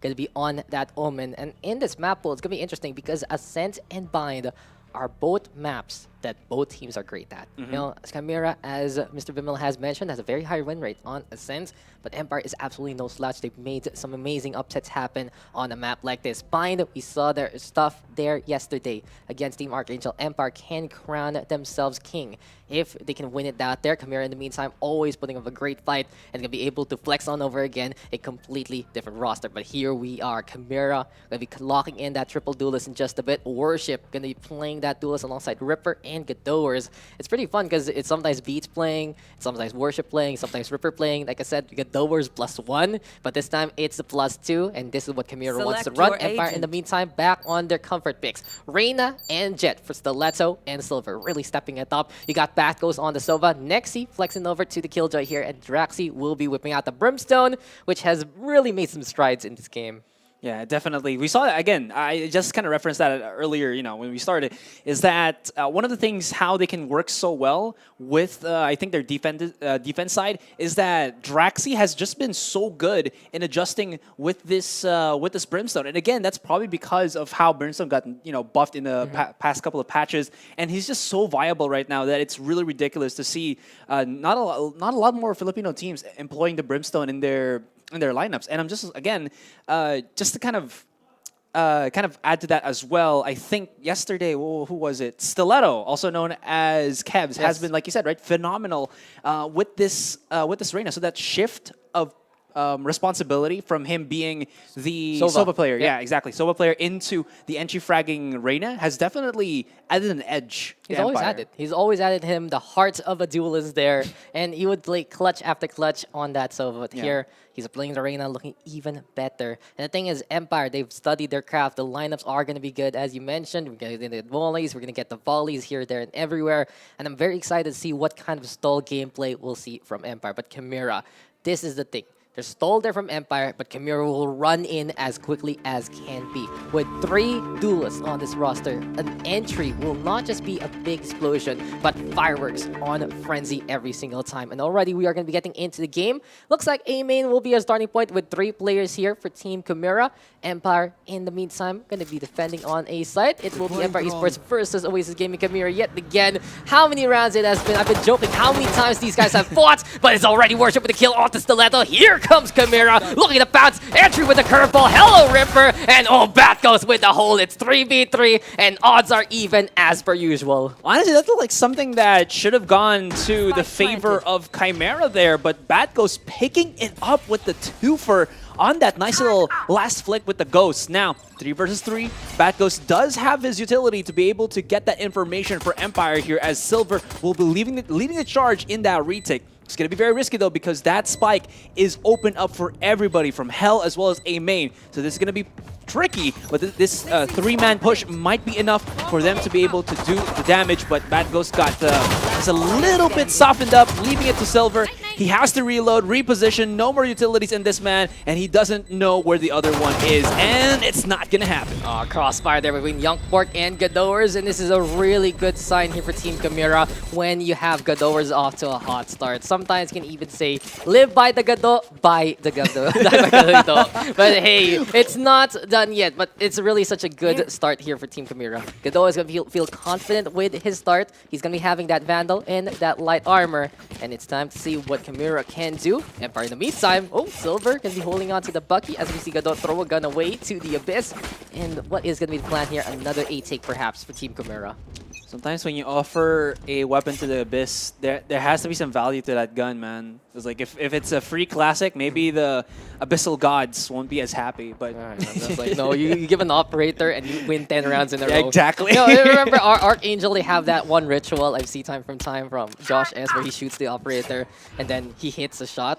you ever seen that? That is like one thing he does time and time again, not only on his streams and a few tournaments, but hey, it's Empire and Chimera, and I wonder what Ritual will get this time. Ripper now gonna be pushing on forward. That's a really good zone with the hot hands, and hello, Peekaboo Stiletto, you're gonna be dying immediately there. Here comes Ripper now on the hunt. Curvels at the play, Paranoia is there as well, but it seems like Sova able to hang on back. Draxi instead with the takedown of the Ripper. Young Pork with the answer. Here comes Worship, rolling against Batghost, and it's 4v2 in Chimera's favor. They don't really have much. I believe Silver is going to be a bit too late to the party. He's the only one who really bought something that could prove some use here, but with a bullet left on that Bucky, and as well as that, Pulse almost going to get catch on him. Let's see the White Swing happen, and it's not going to work out, leaving it to the hands of Nexi, who does have to die because, again, if you save yourself and you lose the round, you only get 1,000 creds, so you do need to at least just make yourself valuable to the team. It's a pity allowance, basically. It's like buy some clothes, that's it. You get armor. you don't get a gun. You're not allowed to get a gun there. But yeah, Empire can only have Nexi. It seems like he's just looking for the exits, but Chimera has an idea of where this Killjoy is and will not go through a main. Time to just go into the hole. Just enjoy the implosion there. Nexi will go down. Chimera up by 2, only losing 1 member. Pretty good stuff here from Chimera so far.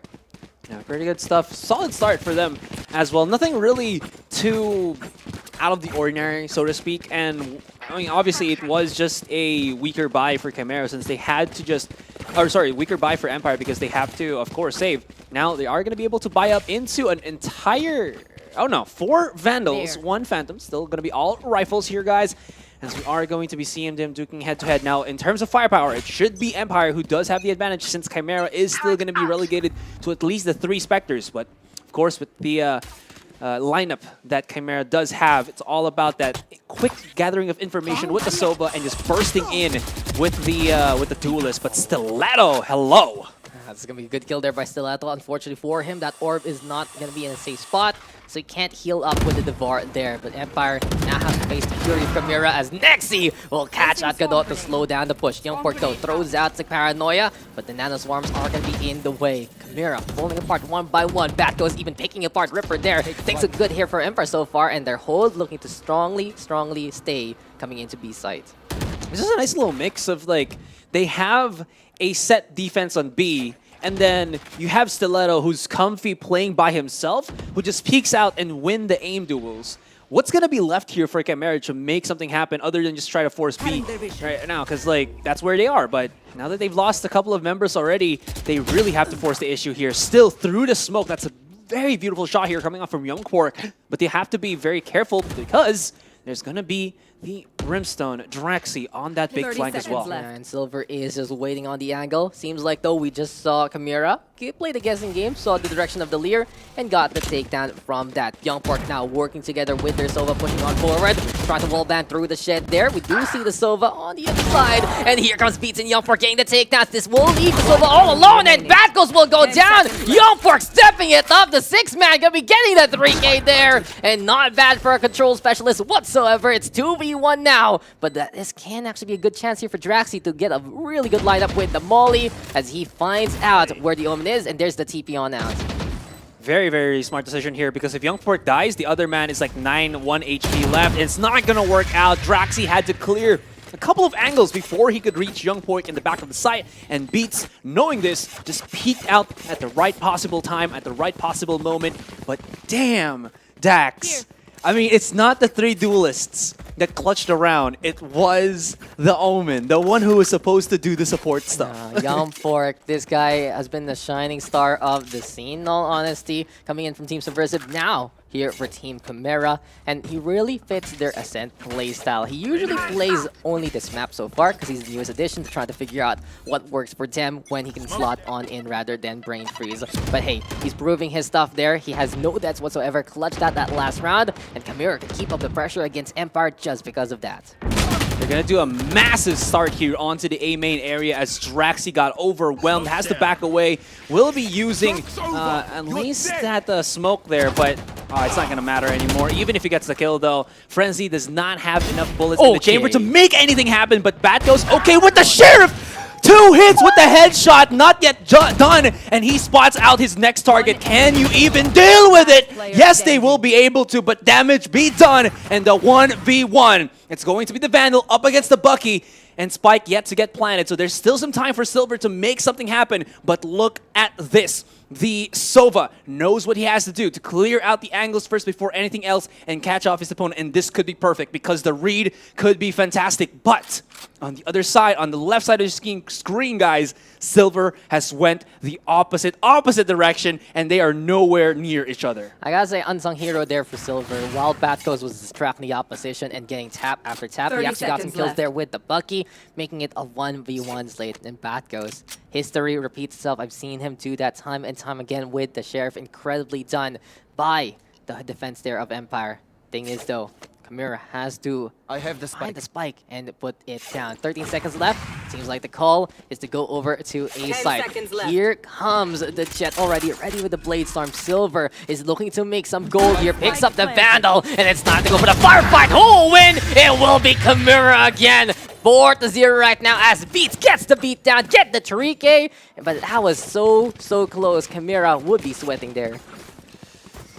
I'm kind of curious what was going into the heads of both the players, because Beats used up almost all of his time, and on the other end, Silver took so long. He heard that there was the spike being planted down. He has a couple of utility, even his Blade Storm. So I was wondering why he didn't use those audio cues just to kind of freak Beats out and challenge Beats to stop planting down that spike and making him even more pressured. So that kind of controlled play, it works, but he did it so long that it kind of backfired on him. Now, he picks it back up with Silver getting a pick off with that operator on mid. I completely agree. It became more of a 50-50 fight rather than the element of surprise that Silver could have had, and also the time pressure that the defense always does against the attack. But here comes Empire, and this is the change of pace that we see from them when they are losing on out. You give Silver the operator, Empire immediately changes their identity and hangs on back. Let the op do its job. Yompork, though, he is absolutely on fire. Crispy Lechon gonna be on the menu perhaps,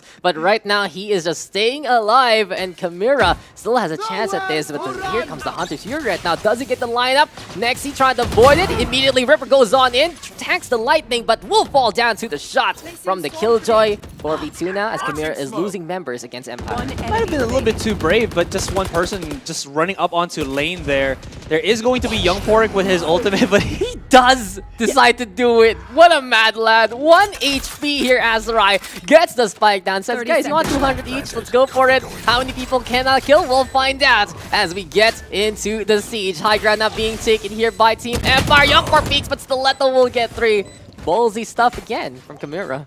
I mean, it's money in the bank, and what probably part where you can use the ultimate that you won't get punished by Empire, so might as well just, use it, and like you said, right, get all that extra 200 creds. It's going to be something that they need. Maybe they're going to supplement an operator next round as well to try to challenge Silver here. But for the most part, that probably is because, as you can see, Chimera is...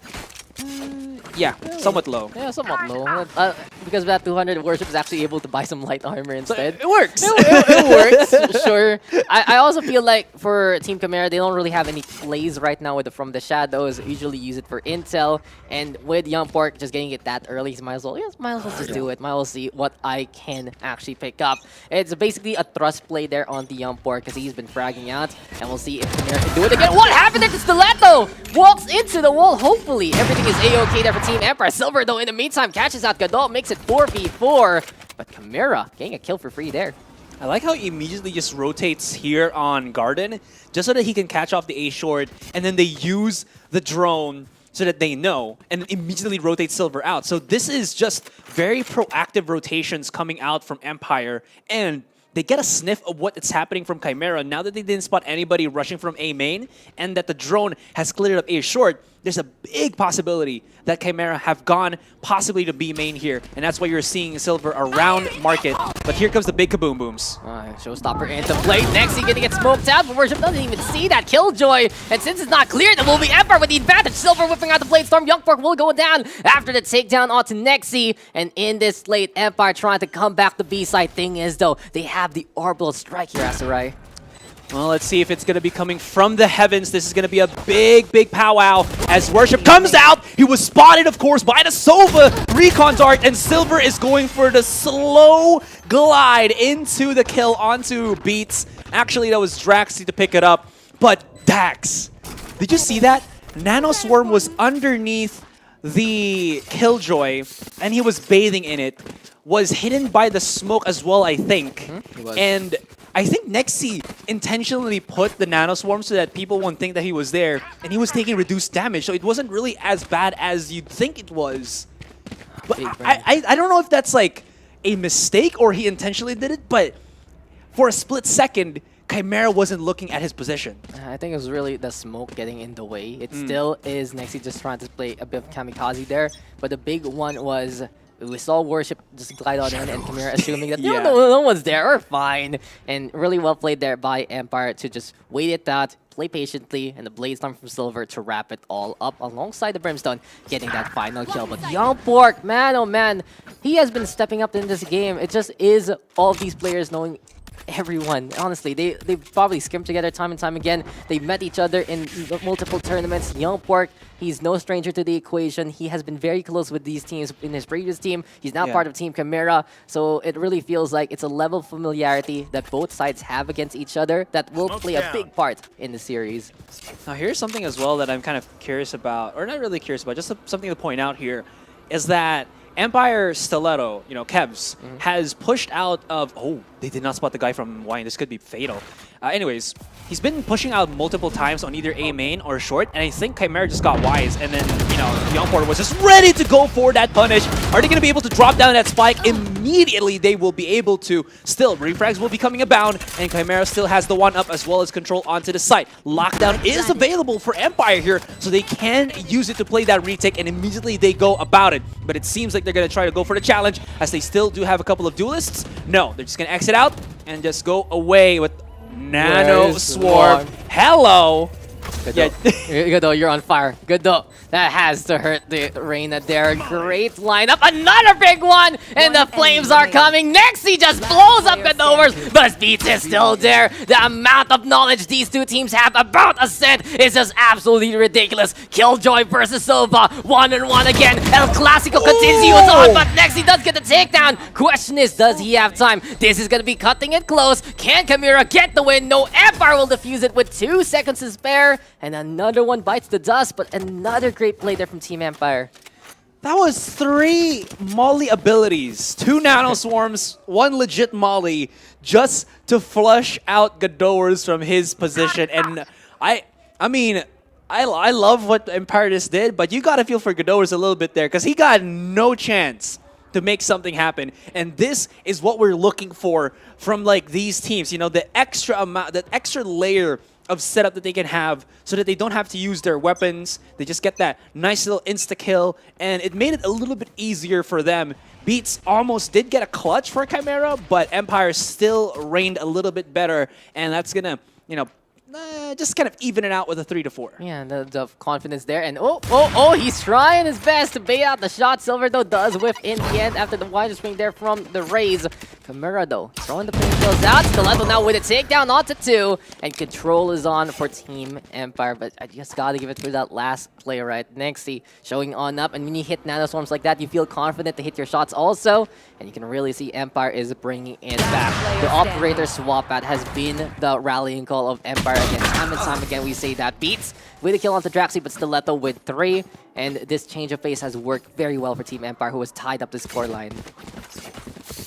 And even if they try to stop it, they will not be able to. That was a save round, granted. But again, Stiletto will always try to challenge. And this is where you add that extra layer of caution for Chimera here. That if they make a mistake, you never want to allow Arena to just basically get a free kill, because even if she takes damage, she will be able to overheal that, and you're kind of back to square one and trying to take her down once again. And of course, the -1 on your team. It's not the funnest of things.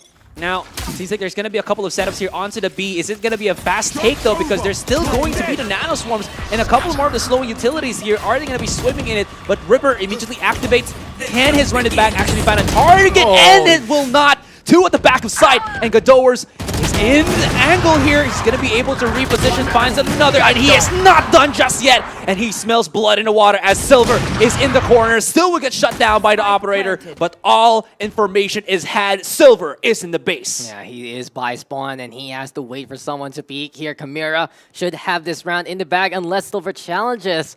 And they don't want to be peeking this operator till they have the secure of the point itself. Waiting at that though, the Omen and the Phoenix. Thinking about, hey, are we going to push or not? What kind of utilities do Chimera still has? Cloudburst now to disengage. And Empire will say it's time for us to back on out. Dark cover and the Cloudburst. Respect given to Silver.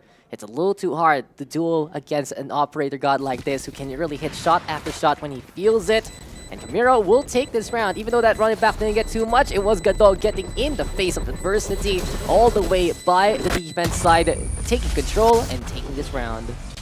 And I was actually wondering what's going to happen here because they shut down the Phoenix ult, but it didn't really matter. They just wanted to force everyone out of the, the initial points of the B site, and it worked out because, like you said, right, Gadowers, because of that run it back play from his teammate, was able to push up into the spawn.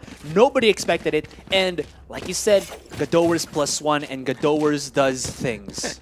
Gadowers is doing it here. He is top fragging for the duelist, but it has been beats, and Youngpork really stepping it up. Ripper having a bit of a difficult game. We could see it a while ago from that running back, an indicator that he's struggling here, but it's still working out for Chimera because he's had some really good curveballs to entry on up, and at the very least buy time for the rest of the team. Dark cover now into play.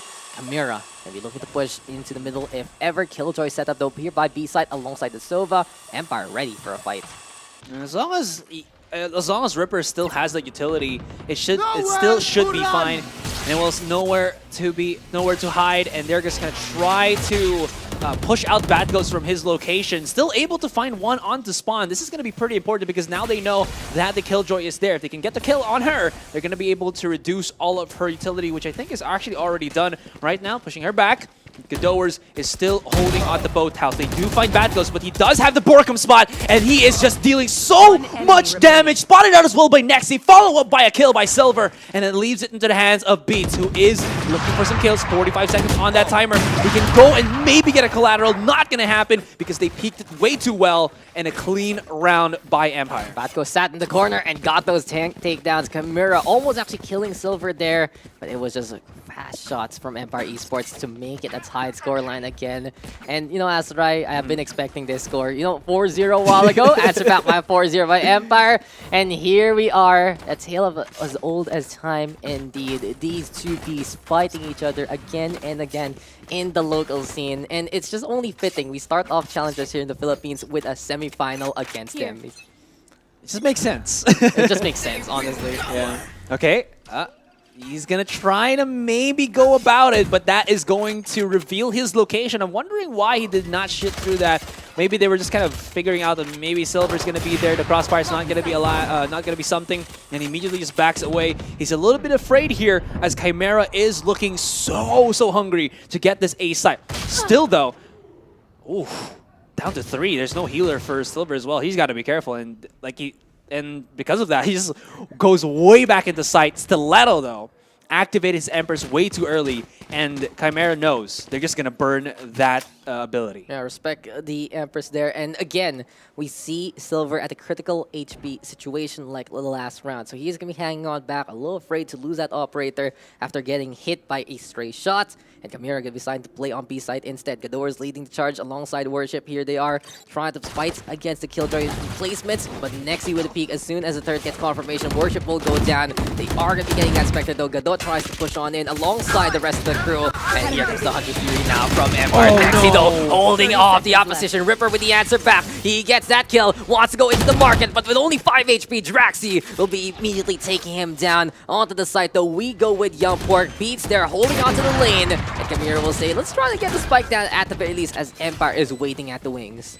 This still could work out because we've seen Beats do so much with this Sheriff for the past couple of rounds already. Youngpork does get the 1. But it's not going to matter anymore as there's just too many people from Empire there to kind of handle for them. Unless they gotten like kills, 2-3 seconds earlier, it was definitely an Empire thing to win. And they're looking at that 6-5 with even an operator back into their hands as well. So they're not going to be too expensive going in onto that next round. Yeah, the operator has been the biggest game changer here in this game. This half has been defined by Silver on the operator. And the thing is, ever since that point, it's been such a struggle for Chimera to deal with it in the first place. Even though Chimera has won a round after Empire has whipped out the op, it still couldn't displace it from Team Empire. That's the biggest thing. And it has really allowed Empire to come on back, feel very confident yet again. Silver top fragging right now, really showing his stuff with that op. And like we always say about this Empire Esports, there's two phases to them, and this is the second phase with the op playstyle, really defining their defense.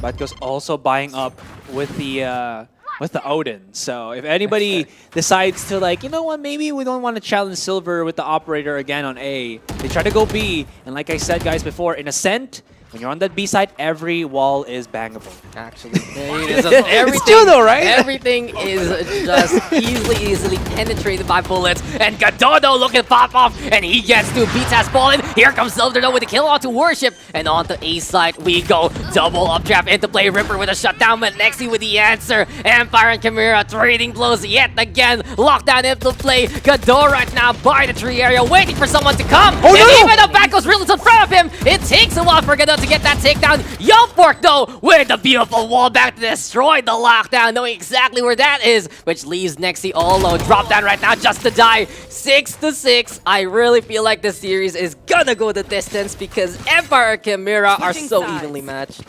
Not sure what's going on Nexi's head there, why he just dropped down so quickly.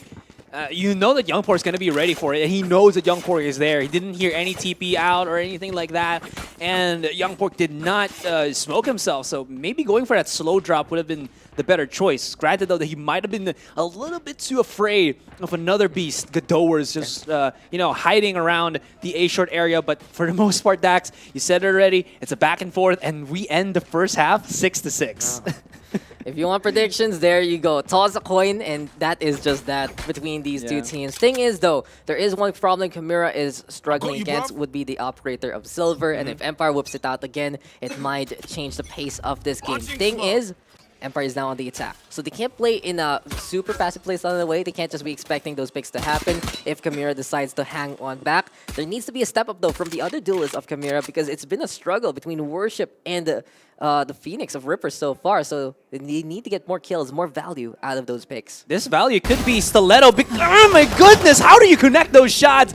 Still, though, he peeked out while he was just waiting a little bit, and that was just a mistimed judgment from both the Reina players. That was a great initial frag from Stiletto, though, but still not going to be enough. It's still going to be into 3 versus 2 with Ripper finding the entry frag onto the A side. Now, Draxy's going to be planting down that spike, and here we go. Post-plan situation with everything down for Empire. Way too greedy there by Team Chimera. They just decided to play the orb, and he's like, no. I can tank this. I can tank these bullets. Expecting anybody there? I can't tank bullets. It doesn't work out at all. And Empire now with a man advantage. Here we go, though, with Team Chimera playing up top the Raptors, trying to go for the siege over onto A side. And Batco's right now having a bit of the lineup ready to unleash that recon. It does get broken. Feel paranoid now here from Team Chimera. Silver though with the kill off the Ripper, but Youngpork stepping it up once again. Reloads right now to try and fight some more, but Batco's close enough to get that takedown. Molly lineup from Draxy just for good measure to show off to the audience,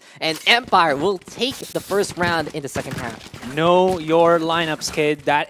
Line up, kids. Sorry, there we go. That's how a lot of these teams are able to just utilize. We saw this yesterday by Humi from BREN, right? They used that so many times. One thing that I also want to point out, that was perfect. The timing by by Batghost to use his recon dart just as the paranoia connected. Granted, it got destroyed early, but at least it gave them information and stopped Chimera just by a smidge that allowed Silver to reposition and allowed Empire to just kind of set the pace once again, even through that paranoia. You know, after yesterday, I just said, okay, if I ever play Brimstone, I'm gonna plant that spike, I'm gonna hide in the corner and watch YouTube real quick just to see what's going on. I mean, you have 10 to 5 seconds. Yeah, maybe, right? learn the lineup now because the Brimstone lineups are gonna be a big factor here, and this is what we were talking about a while ago. Empire with that Brimstone and the Sova, they can really volley fire on that spike time and time again between the Brim and the Sova. You can even add in the Killjoy with the Nano Swarms if ever. So a post-plant situation might not be the best thing for Chimera if ever. Young Pork though, Shorty in hand. He's really stepped it up this game. Ripper gonna be coming close as well. Bucky now. And the question is, who's gonna die? It will be Nexy. Silver now with the answer back. Shorty though and the Sheriff will work hand in hand. Draxi though with the refrag. 3v3 right now. Chimera trying to keep it even, but it's just Empire with a gun advantage. Bit too dangerous, but that was just really well done. They did not even use any flashes at all to kind of put Ripper out of position, and that Bucky got a lot of value, so to speak. It definitely took Empire by storm, but Empire strikes back. Worship is going to be the last man standing here with a Frenzy in hand, and with that drone spotting him out, and with his Frenzy not really having a lot of bullets, it's not going to work. He does have a Sheriff underneath him, and he just jumps through the line like a... What was it, like a obstacle course? He's just going for the Olympics here, and this it might be the return of the Worship, but no, it will be the Empire truly striking back yet again. 2 rounds in a row here for Team Empire, and things are really looking good for them because Chimera, with a triple duelist composition like this, even though the Phoenix and the Raze can be defense-oriented with the utilities, they're still duelists. They don't have the best staying power, and if Empire can keep this one up, they might be able to run away in the second half. And here's the thing, if Empire read this correctly in terms of the economy, you can see it right now on your scoreboard, guys. Just look at to the right.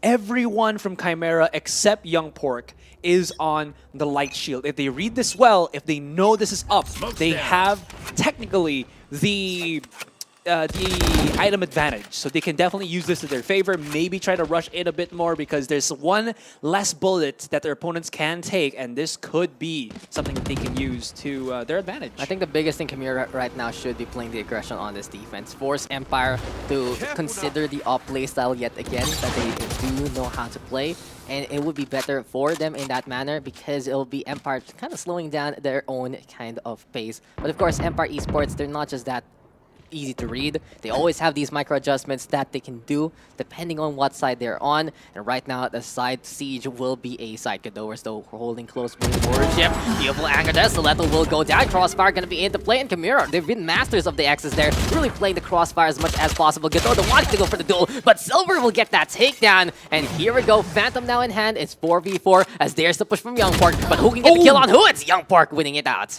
That was some timing plays coming out. But now, do they get that itch? Do they get that feeling it's going to be the rotation onto the B? One thing that's going to be very scary here is that there's 30 seconds left on the clock. 30 seconds left. Ripper, he's in a spot that is kind of like hit or miss. Sometimes it's going to be good, sometimes it's not, because that area, even through the rifles, is definitely punishable by a bit of a wall bang. And Youngport is just going for the straight up, spray down here. Ripper does get the one and softens up a couple of the members, and this opens up possibilities. 30 seconds left onto the clock, and the wall bang because of the recon dart, beautifully executed. Beats finds his counterpart, and that is the first clutch in the second half for Chimera. Information wins wars, and Young Pork will do it there. Beats with the help yet again, and this is why this guy is on the Sova. The lineups are perfect, the timings are perfect, and Chimera will be able to make it happen. It only cost the lives of their 3 duelists, but hey, it's a sacrifice they're willing to make to get around on the board. Thing is though, Empire gonna have a bit of the advantage coming into this one because Chimera, it was a very expensive round for them, Mr. Asarai. Yeah, so that's something that you always have to kind of, consider. It's what your team's buying power is. Granted that sometimes when you're just that good of a team, it might not matter, but there will be instances where it's going to be very crucial for you to kind of know the limits because of the items that you have. In any case, though, this might be a straight up onto the A because everybody is there. That nade, Badgo's got to back away. That's going to be so much damage, and he's ticked down to 64, as well as Draxi taking a smidge as well. And this is just going to be a startup for Empire onto the site. Who's going to be taking that orb? It is going to be Stiletto, and he immediately activates his ultimate. Silver! What was that? Turns around to get the takedown. Gador's though with the answer back, but here comes Empire, inspired by the speed, and they are going to be fighting yet again. Ripper though with the run it back. He gets rid of Batgos and comes back to life up top the rafters. This is 3v2 though. Empire with the advantage. Next even finding out where Ripper is. Young Pork now all alone, says hello to the turret and says goodbye to his life. Empire will take that, but what did we just see there from Silver? Right click too good. He was just able to get that 180 quick flick behind him and opened up the entirety of the site. That could have been really, really bad, but he also was able to deal with the bottom fragger right now of Chimera, who's kind of slowing down the pace, or who has kind of slowed down this pace in the series. It is Worship taking a bit of the brunt of that low fragging from Chimera. In any case, though, it has been pretty good for Empire here. Like we said, it was a lot of back and forth, but now they've created a little bit of that advantage with 2 rounds in. Now, can see that Chimera is going to go for that dual peek onto A main, not finding anybody. And Young Pork, will he be impatient or patient enough just to wait for that angle? If Gadowers finds one, you'll probably going to see Young Pork also push in, but this is crucial because there's not really that long-range weaponry that they have to kind of challenge the rifles of Empire. Aldron, even the biggest, saying, it's the biggest greeting here that Empire can actually have. Gadowers though, right click on point, Silver will go down, Stiletto Battlezos do find the answer back, and as the Young Pork does push, there was a great punish there by the Sova. Beats though with the beatdown on Stiletto. Bat goes in next, he finds the targets that they need, leaving the Phoenix of Ripper all alone on Chimera's side. And Empire right now, they're just finding ways to manhandle Chimera here. It's looking really good for the attacking side on the second half. I mean, even if like he gets like a 2-for-1 kill, Draxi still has a lineup with the Molly. He also has his ultimate. It's not really much that I think Ripper is going to be able to procure in this round. Maybe just a kill. Not even going to happen. That's going to 10-7 with Empire doing such a fantastic job. And they just read Chimera so well. Like, they knew what was up. These guys know what's up on each other's side. In all honesty, they have ideas of what's going to be happening. They know the angles they can take. And that's why we see some very direct angles from time to time. Just be like, put the shotgun in the face of diversity. Because we know how these guys play. But in the meantime, Chimera still struggling with their comp.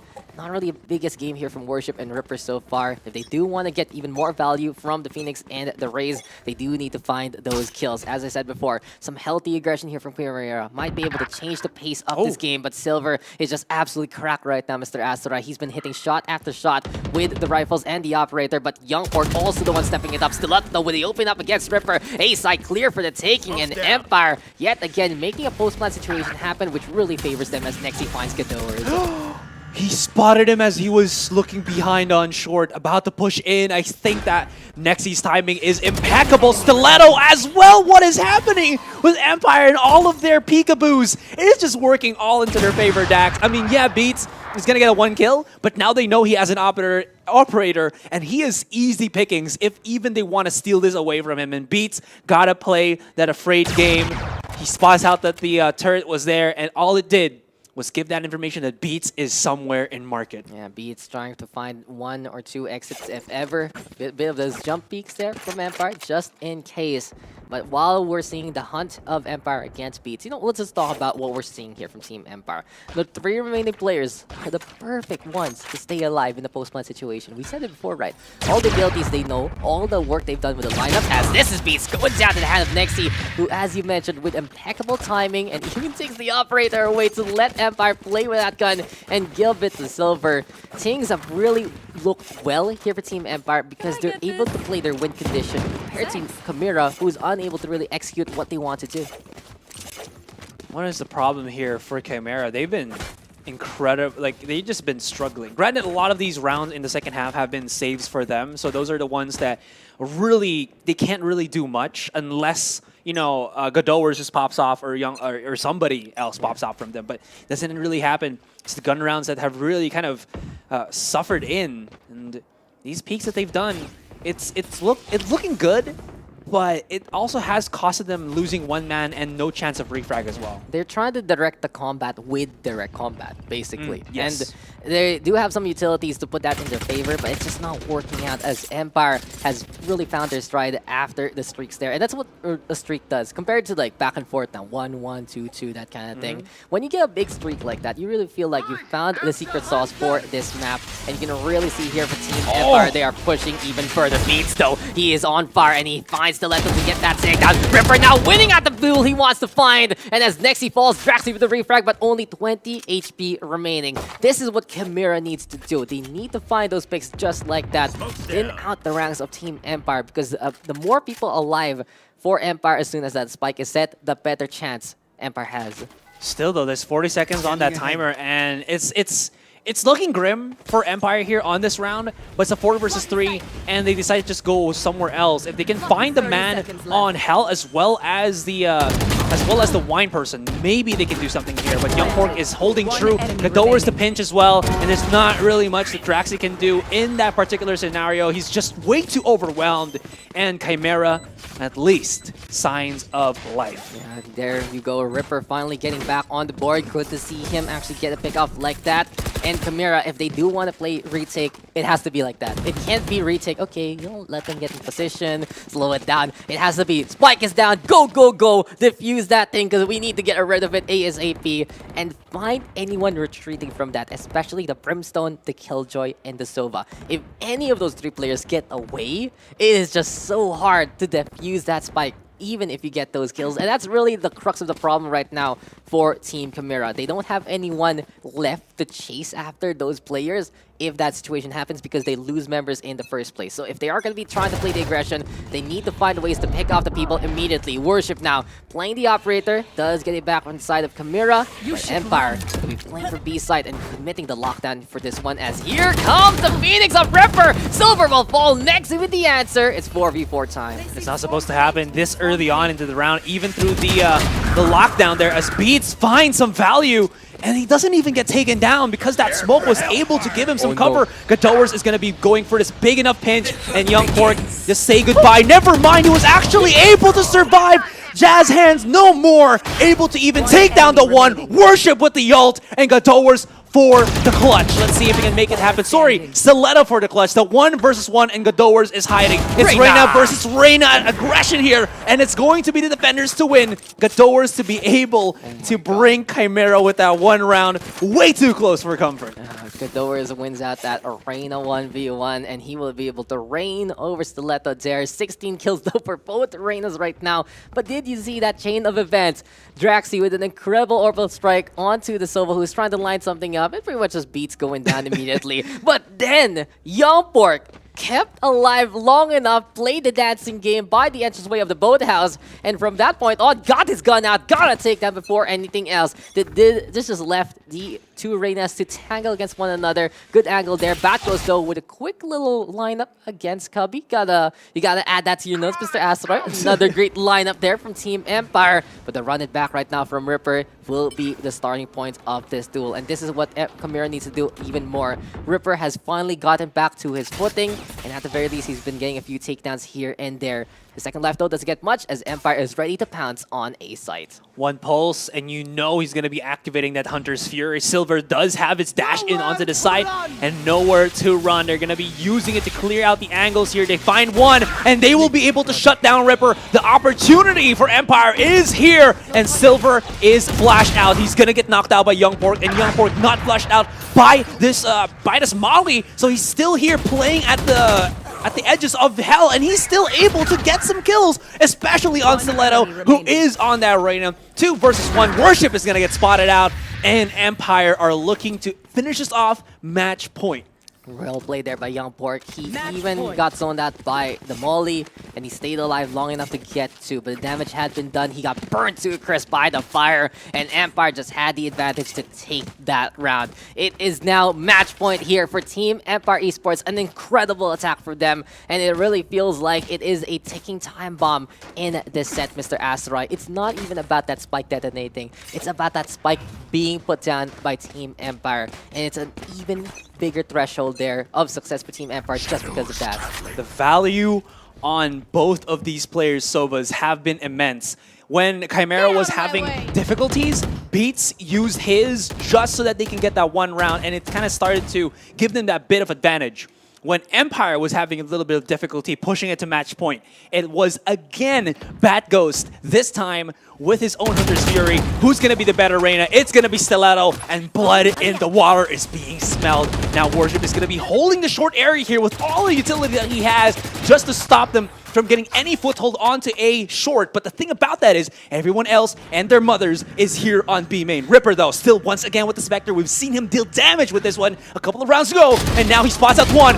Looks for the second. Draxi will shut him down, but still plenty of time to go back. Yeah, Stiletto getting his revenge a while ago. Ripper, though, doing the one-for-one trade as per usual. And here comes Silver. Hi-ho indeed. Blade there. Stiletto has it actually infiltrated over to the spawn, which leaves Young Pork all alone. Bulldog in hand, looking to fight against for Empire Esports, hungry for that first win to the dethroned Chimera right now. And the operator and the Blades will be there to wrap it up. What a play there from Silver to find the target. Empire showing up on the second half after tying up the first and getting the win here on Ascent. What a final round to be had by Empire. That was one of the scariest things. I got it. Chimera wanted to go for the challenge, wanted to catch a couple of players off guard, but it was a risk, and a risk that did not pay off for them. One thing as well, that peek by Worship, sometimes players just try to go for that quick peek and don't commit their entire focus on it, and sometimes it's okay, sometimes you pay for it, and that time he did. Oh, that was just nasty. Absolutely. Empire, though, it's just scary. Whenever that plant is down, how many things can come your way? You have lightning, you have fire, you have nanobots shooting at you. Yeah. And it's just ridiculous how Empire had so much a pressure, I'd honestly say. Chimera felt like they were on the clock every single time, and I don't blame Chimera for deciding to play that triple duelist. It is their composition of choice, and it would work out if they could only hit their shots. One-for-one trades happen here, there, and everywhere, but Empire able to manage those losses and still continue on. Sometimes they even find a way to get the pick off onto the duelist for free, and for Empire, things working out for them. Yeah, it felt like we saw like the, what was that again? The spear versus the shield, and this time the shield won. Because it seems like there's some real good secret formula to the defense of Empire at the start, and then it just kind of went the other way. Anyways, I don't know where I was going with that one, but it just seems like Empire had everything set up, especially, these lineups that they had. Like you said, man, it's just filthy to try to go up against. Anyways, guys, we're going to go for a smidge of a break here. And when we come back, game number 2, is it going to be Empire to go straight into the grand finals, or will Chimera still keep themselves afloat? Anyways, VCT will be coming back after a few moments of breather. So, yeah.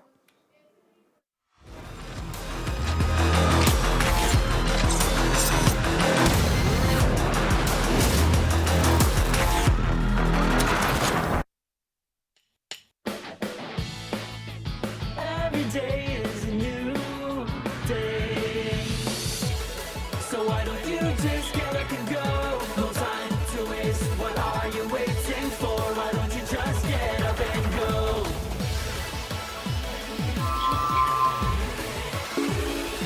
Go and create even more with the new Glow Prepaid, because it's your imagination that will keep the world going.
I think nag-stop yung feed. Ay.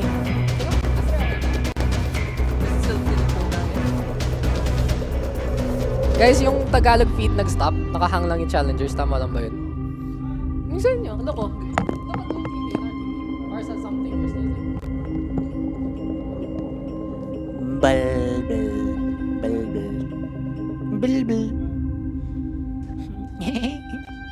Ako manoy, ikaw manoy.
It seems like it's the trilogy here, Dax, as the Empire definitely has struck back. 1 point up for Empire, 0 still for Chimera, and this best of 3 is still undergoing. We're just waiting for game 2 to begin. Again, before anything else, my name is Asteroid. Joining with me now is Dax. Will you be your casters for this broadcast? And damn, what do you have to say for that one? I mean, we just took a break, so... Yeah. Chimera, they need to find their Rogue One in them, and they just need to find a way to get the win. Now, the thing is, we are going to be going into Buy next, which will be a bit different from Chimera. Most likely, we will be having Brain Freeze back. They'll be going back to a 2 duelist kind of composition, which is Gadores plus whoever decides to play duelist on that map. But Empire, they have impressed immensely there on a set. Not only did they knock a peg against their usual rivals, Chimera, but also that lineup with the Killjoy, the Sova, and the Brimstone, and the lineups that they know to really hit that spike down. It is just ridiculous there from Empire, especially from the second half. This is something to definitely look forward to if ever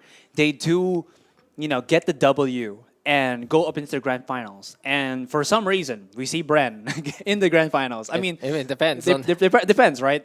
One more semifinal, Mr. Asteroid. Yeah. I'm just saying, if they win up against Dreamfire, this could be something to just look forward to again, because I believe Chimera has gone up against BREN multiple times as well. That's an interesting story. So, sorry, Empire. It's very interesting because Empire and Chimera have had a history with BREN. It's like 3 of those veteran squadrons knowing pretty much many things about each other. And then you have the new kid on the block, which is Dreamfire. But a match made in heaven truly here in the first semifinal. It really feels like we've seen these matchups go time and time again, being part of a classic series between Empire and Chimera. But as we get into the next game, it'll be a clean slate there for Team Chimera. And with a different strategy in mind, it might be a good change of pace there for Team Chimera.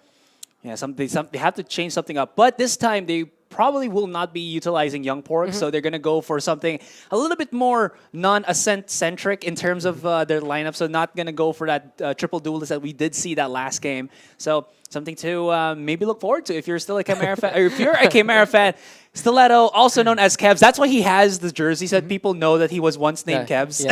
It's just like, maybe these casters don't remember who I am. It's like, no, we did our research. It was funny because just for Empire, I made sure I looked at all of their first streams real quick. I was like, oh, this guy has changed his name. This guy has changed his name. And, you know, Stiletto, this man has had a rich history in the shooter scene. He's been here, there, and everywhere. It really goes to show that here for Empire Esports, that they are in it to win it. But on the other side of wasting game and Chimera, it's time to go at it again. It's like, oh, don't worry about it. It's just Empire yet again. We win some, we lose some. And if things go the way of Chimera in terms of history, they might be able to get this map. Because, that's right. I don't know if this is like a real thing or not.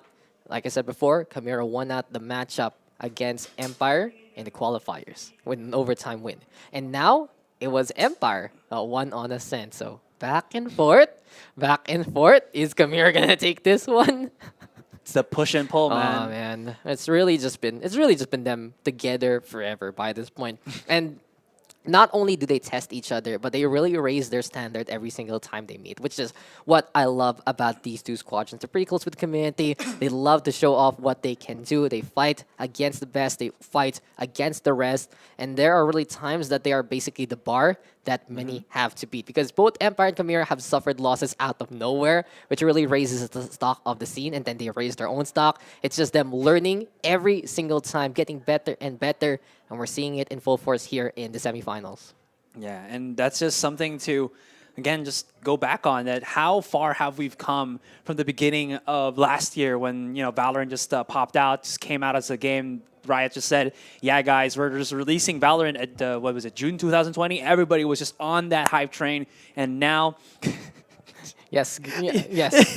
Hey, we had something interesting from Archangel yesterday, so that's pretty tame there from Godot today. No problem. You know what?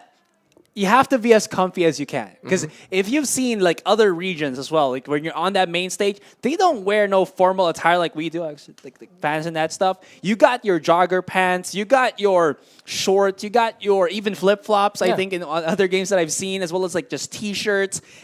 And this time, the biggest it's a little bit more comfy. The biggest uniform is usually like a team jersey. That's the thing. As long as you have your jersey, it's fine. If you have a cool jersey, you got a full sponsor. We see that from OG Chimera. There's like, we're repping our brand. And that's the thing. Oasis Gaming, they started off from the community, just built themselves up and have a team in Chimera. Empire, in the meantime, the entity known as Agent Fyre for quite a while, supported by the local scene there. And now they're under Empire Esports. So there's really a lot of support for these two teams. Many people trust them to execute. Many people trust them to give results. And the thing is, this semifinals is just trying to see who's going to make it to the grand finals tomorrow to win out the biggest prize of this week. Because the prize of a qualifying slot to week number 2 is already there. They're both in the playoffs. They're going to be meeting each other again next week, guaranteed.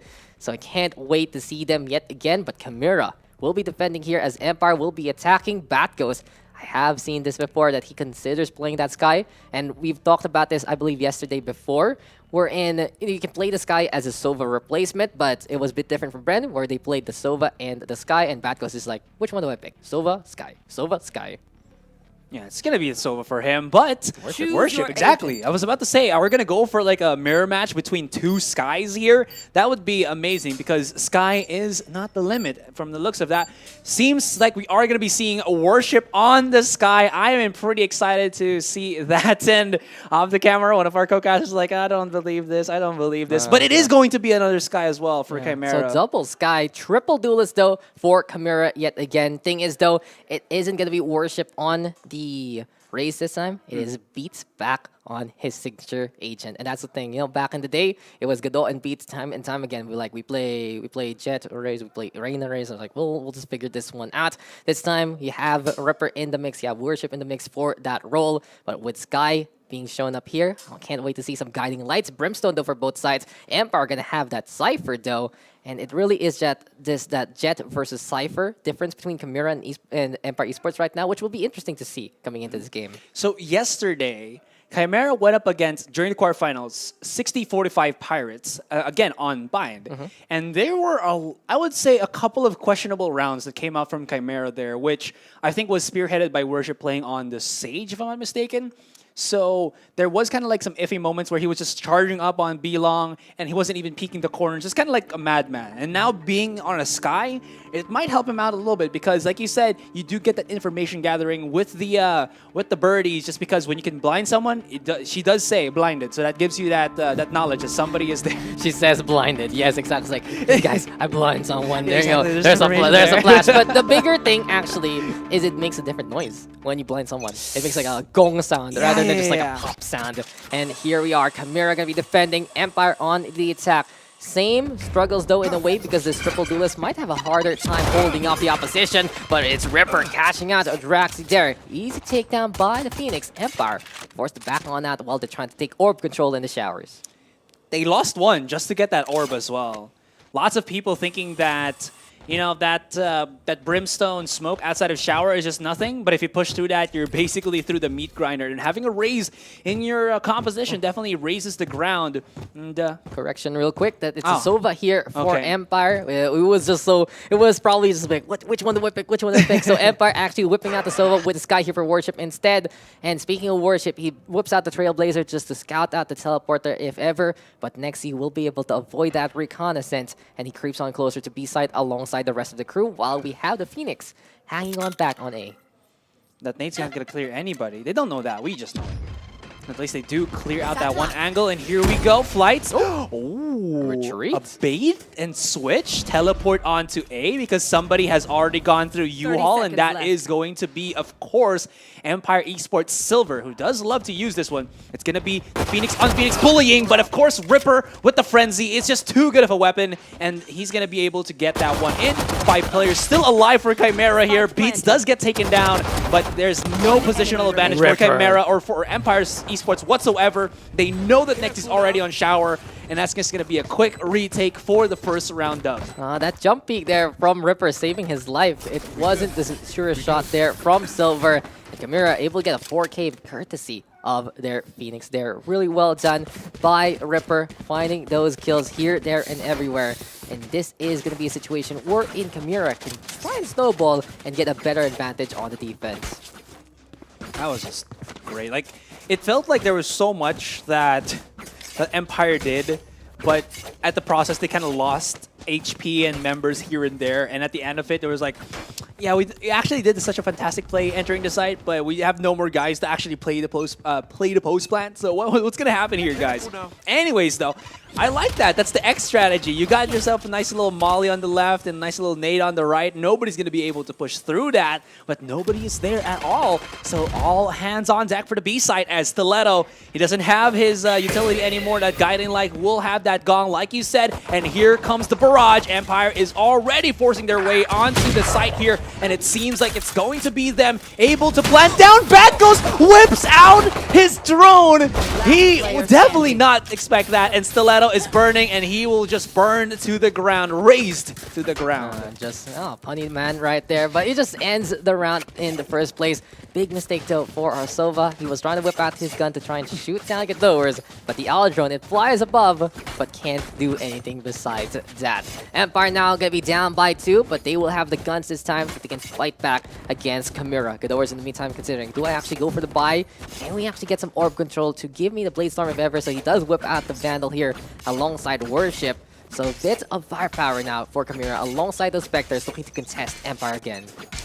They do have some firepower as of the moment, and Draxi's just going to challenge straight up. He does have the Cypher there to pick up a couple of information with that camera. Draxi not pushing up just yet. Worship able to use a little bit of his guiding light just for that wee bit of information as they do get control of Hookah. I like this.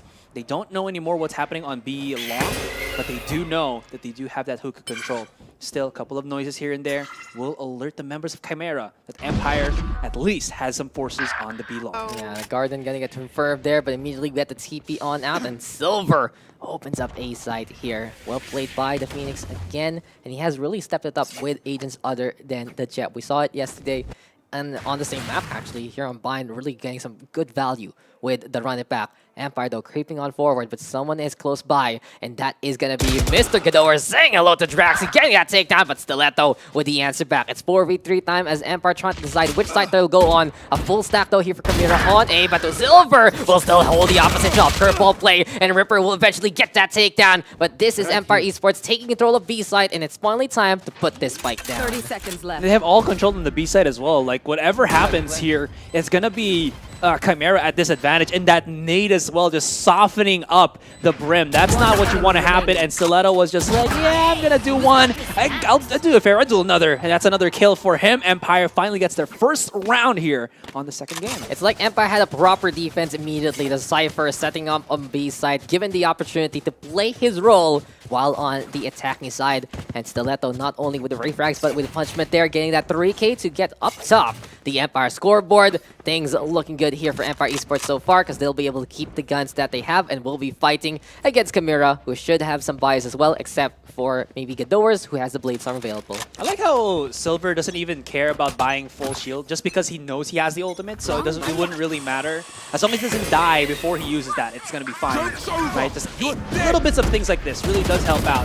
Though it's going to be counter for counter on those rented backs, and it seems like Chimera is going to come out on top from that one, as I don't think Empire was even expecting them to challenge the aggression on mid. Yeah, and this is what the map is all about. The shorter angles, easier to contest with the aggression, and Chimera happy to get those kills for free. That double run it back playstyle from both Chimera and Empire Esports does land in favor of Team Chimera, and Nexi gonna be working together with Sliver right now to try and push over at B long. Cloudburst though in the way. Spike there gonna be by the hookah if ever. And this is going to be a difficult clear here for Team Empire, because Chimera is ready with 3 people on site. It's going to be Nexi for the first contact, and he's actually dinked down pretty low.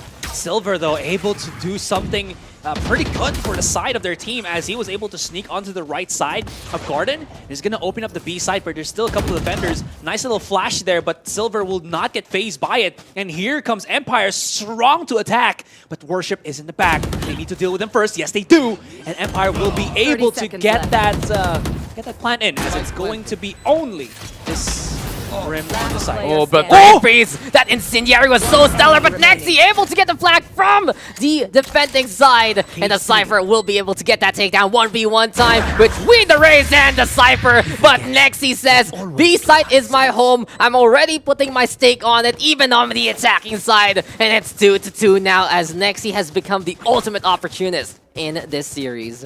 That was scary. Brain freeze. He just basically devoured 2 with his gun and molly combo. And if the Cypher Nexi there did not get that big flag and shut down Brain Freeze, I shudder to think what would have happened there for Empire. Still, like you said, they're doing good, and Chimera will be defaulted for these little buys that they do have. A couple of Spectre here and there, as well as, of course, the Bucky at range. Now, if you shoot it with the Bucky, that Boombot, I mean, they will be giving up the information that one of their players is already using that shotgun. Pain Chills though bouncing on around Stiletto, trying to zone out the opposition. And this gives Empire a bit of breathing room coming into this one. Nexi though saying, hey, I'm going to be playing the entry right now. I want to be the one fighting for my life. Guiding Light though does get the blind, but Nexi's still able to flick and take care of Gadores there. Silver up top as well. Showstopper now into play here from Team Empire, as we see the orbital strike into play from the other side. But Empire right now cleaning up house, getting pick after pick. And B side has just been their baby time and time again here, Asarai. And with very weak weaponry here for Chimera, with 2 people coming out from spawn as well, there's not really much point of attacks. All they can hope to go for is try to get the weapons out of the hands of Empire. If they do win this, it is going to be a flawless round with them getting up so much bank here, Dax. And Stiletto, he's just holding an angle. Everyone else from Chimera is being spotted out. Only left onto Brain Freeze, who is playing peekaboo, a smoke criminal indeed. I mean, I don't think he's going to be able to do much, but he does have a Sheriff in hand, and maybe, just maybe, he can play some exit frags. He's creeping on in. He's trying to find an opportunity. And can he actually find the angle now? Draxi though backing on away. Empire Esports covering each other. And Silver will be able to get rid of Brain Freeze. Draxi shrugging off the bullets. Teleports on away. Things look good here for Empire, because they're getting the streak again that we saw last time, Mr. Asarai. You knew what was up? This is a streak that kind of started slow for Empire. The first streak that happened last game was Chimera, what was it, like 4-0? Yeah. And then Empire just kind of like started stabilizing the rounds, but here Empire did it a little bit more shortly. 2 rounds for Chimera and nothing anymore. Empire's communication as well as ability to read Chimera has been so top-notch that Chimera feels like they just are missing all of this ones. Worship, he's done this before, where he likes to go for these operator plays by himself. Brain Freeze alone on Showers there, though. Not going to be able to get the frags that he needs because he only took down the run-it-back dummy and was refragged immediately by Draxi as well, if I'm not mistaken. Yeah, the thing is, Chimera is trying to hold off these angles, but Empire is coming in with full force, and that's just too much to handle. Chimera, here we go, though, with the angle being taken. Empire does find that pickoff onto Ripper, but beats with the counter against the level. Worship, though, leaping with the Trailblazer, trying to get the catch if ever. Guiding Light can get thrown as well, but the smokes are in the way, and the shock darts now are the answer. Gadores will be able to survive the first volley, but not the second. It's Silver getting the headshot instead. 4v1 leaving the Sky all alone. And while the Sky is the limit for both of these teams, the Sky is limited up top of heaven, and the shock dart will say goodbye to nature as Batkos will get that final kill. Damn, the time to pinch for Empire has just been on point. Like, everybody was on Shower, and then Stiletto decided to go back to short just to counter Chimera, who was all looking at Shower, waiting for a push out, and he got one kill. Granted, he had the spike. Granted, Beats did punish him for that, but it was all up to the point where Chimera never felt really secure with their positioning, and Empire here just happy to oblige to just take everything away from them. And this is looking much, much better because now we have Orbital Strike. We have the Hunter's Fury all up and ready for Empire. So you know that someone's there, just use it, and they're hunting down for Worship with this one. Worship! No, but he does hit another. Yeah, it's going to be Beats getting tagged there at the very end. Worship struggling to get so much value out of this guy because of how Empire's been playing Division Obstruction. It's been really good here from Team Empire because this guy not only unable to get really the best flashes in the game, but also unable to use that regrowth to heal anyone else as the isolation plays do come. Stiletto, though, pushing into short, want to play into the hookah, and Gador's gonna go down. Really, it feels like since Empire got their confidence again to take these B sites, it's been crazy for Orton. Stiletto popping off, Nexi popping off, Silver going on in again. Bat goes though with a takedown, and I've been saying it time and time again. Empire Esports is a team that feeds off each other's energy, and we're seeing that energy really be positive for the attacking side. Positive as positive can be here, Dax. They just have so much control and ability to read their opponents. The 2 for peek out by Ripper and Beats, read perfectly by the members of Empire here. You saw Brain Freeze was trying to run for dear life with the Bucky in tow, but he cannot even try to do that because Empire on point, Empire on fleek, on offensive, and it seems like they're just not stopping at all. Now, here we go. It's the operator for Beats. Beats gonna be whipping out the operator. You know, Empire has their signature silver operator. We see it here from Chimera as well. Beats hoping to whip out that up just in case. Gonna be very important for Chimera to keep that gun in check, because if they lose this round, they're basically not gonna have enough money for the next one, and this snowball effect might get even worse. Empire streaking like crazy, and it hasn't stopped so far. Now, here for the Chimera Squadron, I believe they whipped out the Seekers there by B side, trying to confirm how many are gonna be pushing onto B itself. Next, he has to hang on back by the crates. Fountain being taken here by Team Chimera. It's not really the most common angle. Gador is trying to spray it down, but doesn't get the shots into play. And even if Chimera has map control by B side and more, this A site is right for the taking for Empire, but Beats catches out Silver. Stiletto with the answer, and it's 4v4 time as Brain Freeze needs to back away. And they can't flush him out because there's no orbital strike coming out from Brain Freeze at all. Stiletto is going to be hunting here. He should be looking at this particular corner, and Brain Freeze could get spotted out as soon as he gets his iPad. That's not what you want to do. They're not millennials, dude. You can't use your iPad in front of your opponent. It just does not work like that. And it seems like Empire has gotten their groove. My goodness, the double flash is not going to be taking out Stiletto. And here comes the big boom pow as not going to work out. This gets spotted out by Gadores, but still the immediate refrag as well. Now, playing from afar, Empire does have their orbital strike, so there's no way in hell that the Ripper here can try to go for this clutch. It does not work that way, as well as the Molly. You can see it in front. There's just too many factors, There's Dax. so many things Empire has, and the lineups they know have been incredible. It really feels like Empire have evolved by staying the same. They keep the same people. They've shown their flexibility. They've learned how to play their agent speed better. They've really found comfort in their duelists, but it's still the same old Empire Esports at its core. I've been loving these changes, these improvements by Empire. They really step it up at the start of the year, and it really feels like they're one of the biggest contenders to the crown of the PH scene from what we're seeing. But don't count out Chimera as of yet. This is a beast waiting to be unleashed as soon as possible. It hasn't been the hottest game from everyone, but it really feels like it just is going to be them looking for bigger opportunities now. Brain Freeze with the kill, though, on the Bat Ghost, and it is Beats zoning out A short for the time being. Doubled hold by the Hookah even as Chimera will be on an economic state, and at the very least looking for your pickups here and there. They are looking to maybe go for the B, but everybody else from Chimera just decides to go for the A side here, knowing that nobody was going to go for that aggression. There is Nexi playing that lurk play.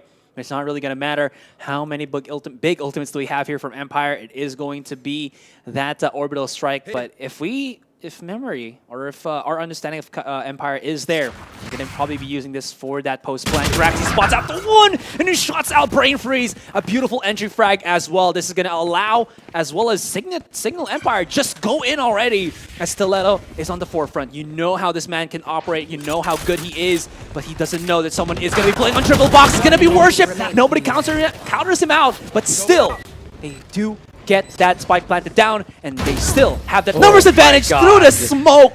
Nexi, how do you even do this? A smooth smoke criminal indeed. Yeah, the Cypher traps are a miss, and we see it there. The Neural Theft saying, hello, let me steal your life away. What a play there by Nexi. Top fragging with 10 kills, 3 deaths to his name. He's been opening up B side. He's been staying alive time and time again. We gotta give it to Draxi there. It was a beautiful pickup on the Brain Freeze, who was the only one with a gun on the Chimera side.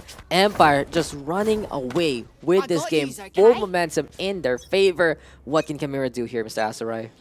Chimera doing a lot of things as well to kind of mix things up, and just like that. Brain Freeze, he was going to play through the smoke. I think that's what Kant from AHQ does a lot, where he just kind of just drops down to smoke and trying to push us through it. But this time, I think they're just ready. And you know Empire, they have Chimera's number, and they got Chimera's number good, because everything that Chimera is doing, they can just read and do better.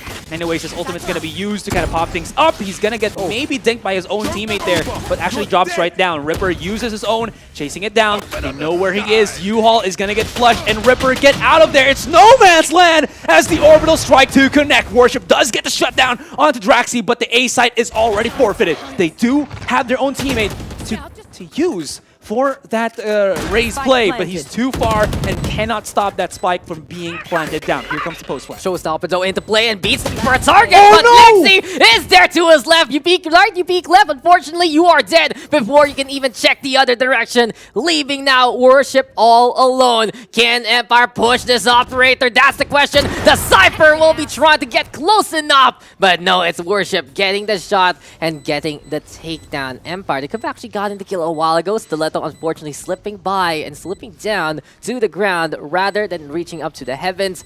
For Chimera, at the very least, they should be able to save the operator. Empire, though, yet again, just able to hold off the opposition. And you were saying Empire's been ready this map. They've been ready all series. We saw it on Ascent. They would shut down the pushing Ripper. This time, they shut down the Brimstone, trying to make a play happen. And it's 8-2 now. Things are looking very grim for Team Chimera. Man, you know, in terms of names, in terms of mythology, it's always the Chimera that can devour you, but it seems like it's the opposite thing. It's the vice versa here. It seems like Chimera are getting devoured by Empire. It makes sense. It makes sense, because, you know, Empire's last. Empires are real. The Chimera, where is it now? It's only in our hearts. In our minds. In our minds. In our imaginations. Yes. The thing is, we are going to be looking to imagine here for Team Chimera. They will be able to bring out their hearts, dedicate their hearts, and find the kills that they need. It's still doable here for Chimera, especially if they get these 2 rounds in a row. But with Stiletto just being absolutely crazy like this, then you already know that he is just going to be looking for that takedown. There's the kill onto the 2 duelists already. Stiletto leading the charge. No! Wants to get a third, but it's Bat Ghost getting the takedown instead. Suddenly the Brimstone and this guy tried to rotate, but this is just slim pickings yet again. Empire setting up on B side, happy to be here. Orbital Strike though, gonna be into play. Stiletto now goes down to the hand of Brain Freeze, but Nexi is again waiting at the wings, getting another kill, and he really feels like he already owns B side even before they get on the defense, as Draxi gets the final kill, and Empire now tightening the noose on Chimera. nothing he can do. Worship just had to challenge, even with his operator, even as a Sky, he had to get out of there. My goodness. I mean, this Sky pick, it's fun, it's nice, it can flash, but the thing about that is they're flashing, but they're not procuring any value from that particular flash. It seems like they're just getting rushed out and caught out of tempo, because you saw that.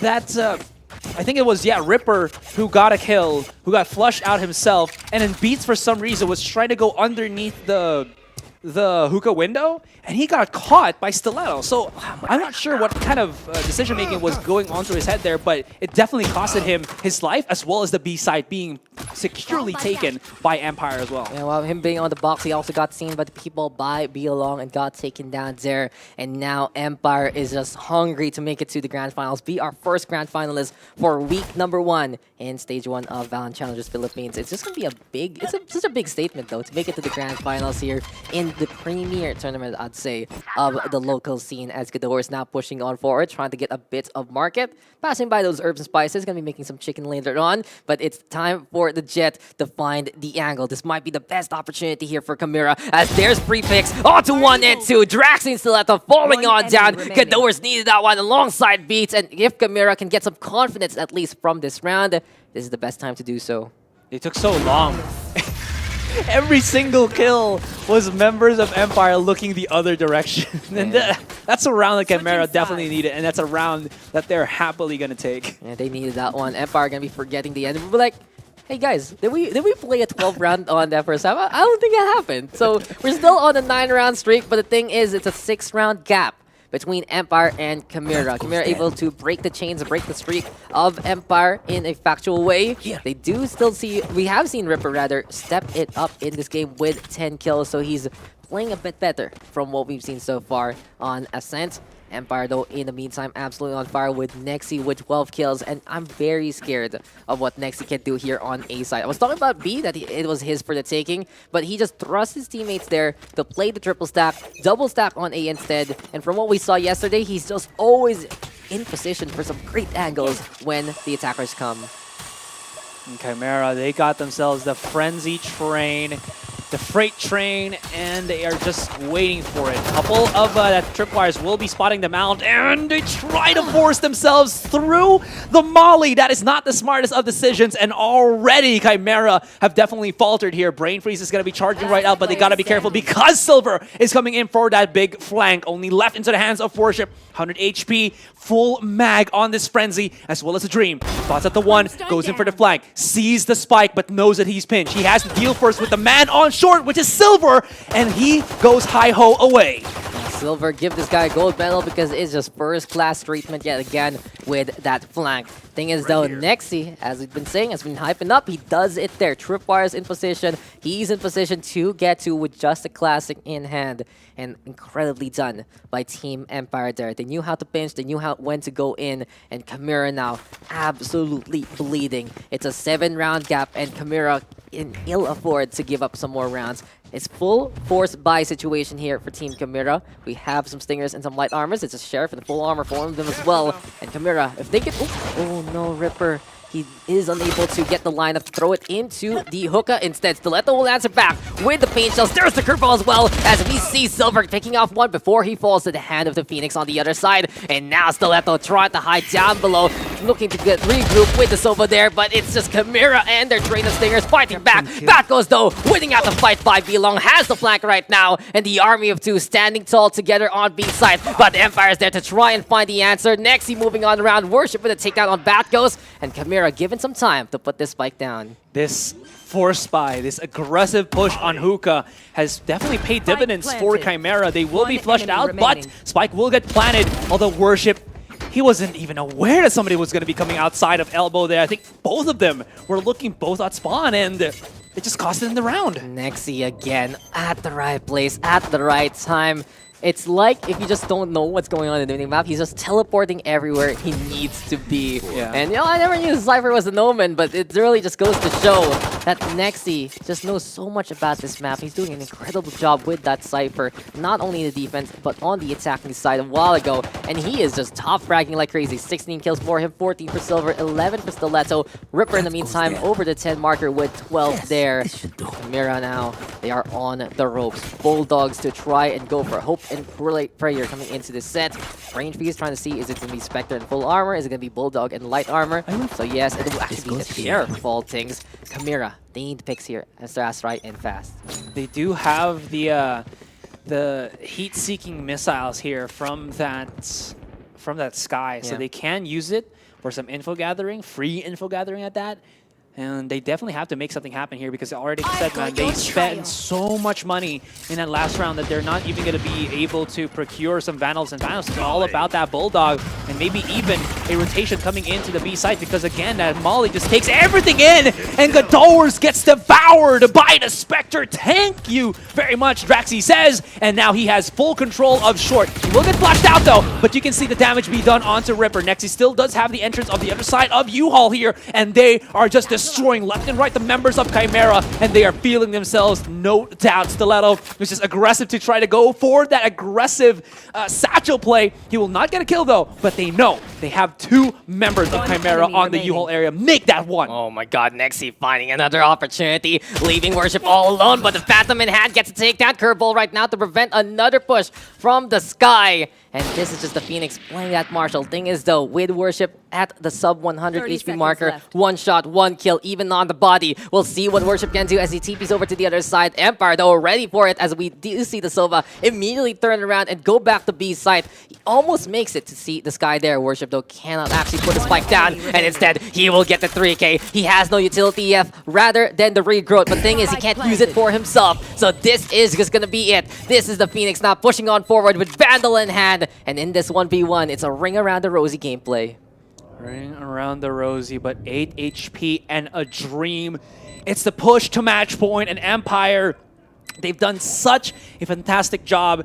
Oh no, oh no, he doesn't even have time. He has to run for this. No, don't do it. Try to run for it. Not enough, and defenders win. He's even going to be able to save the Vandal.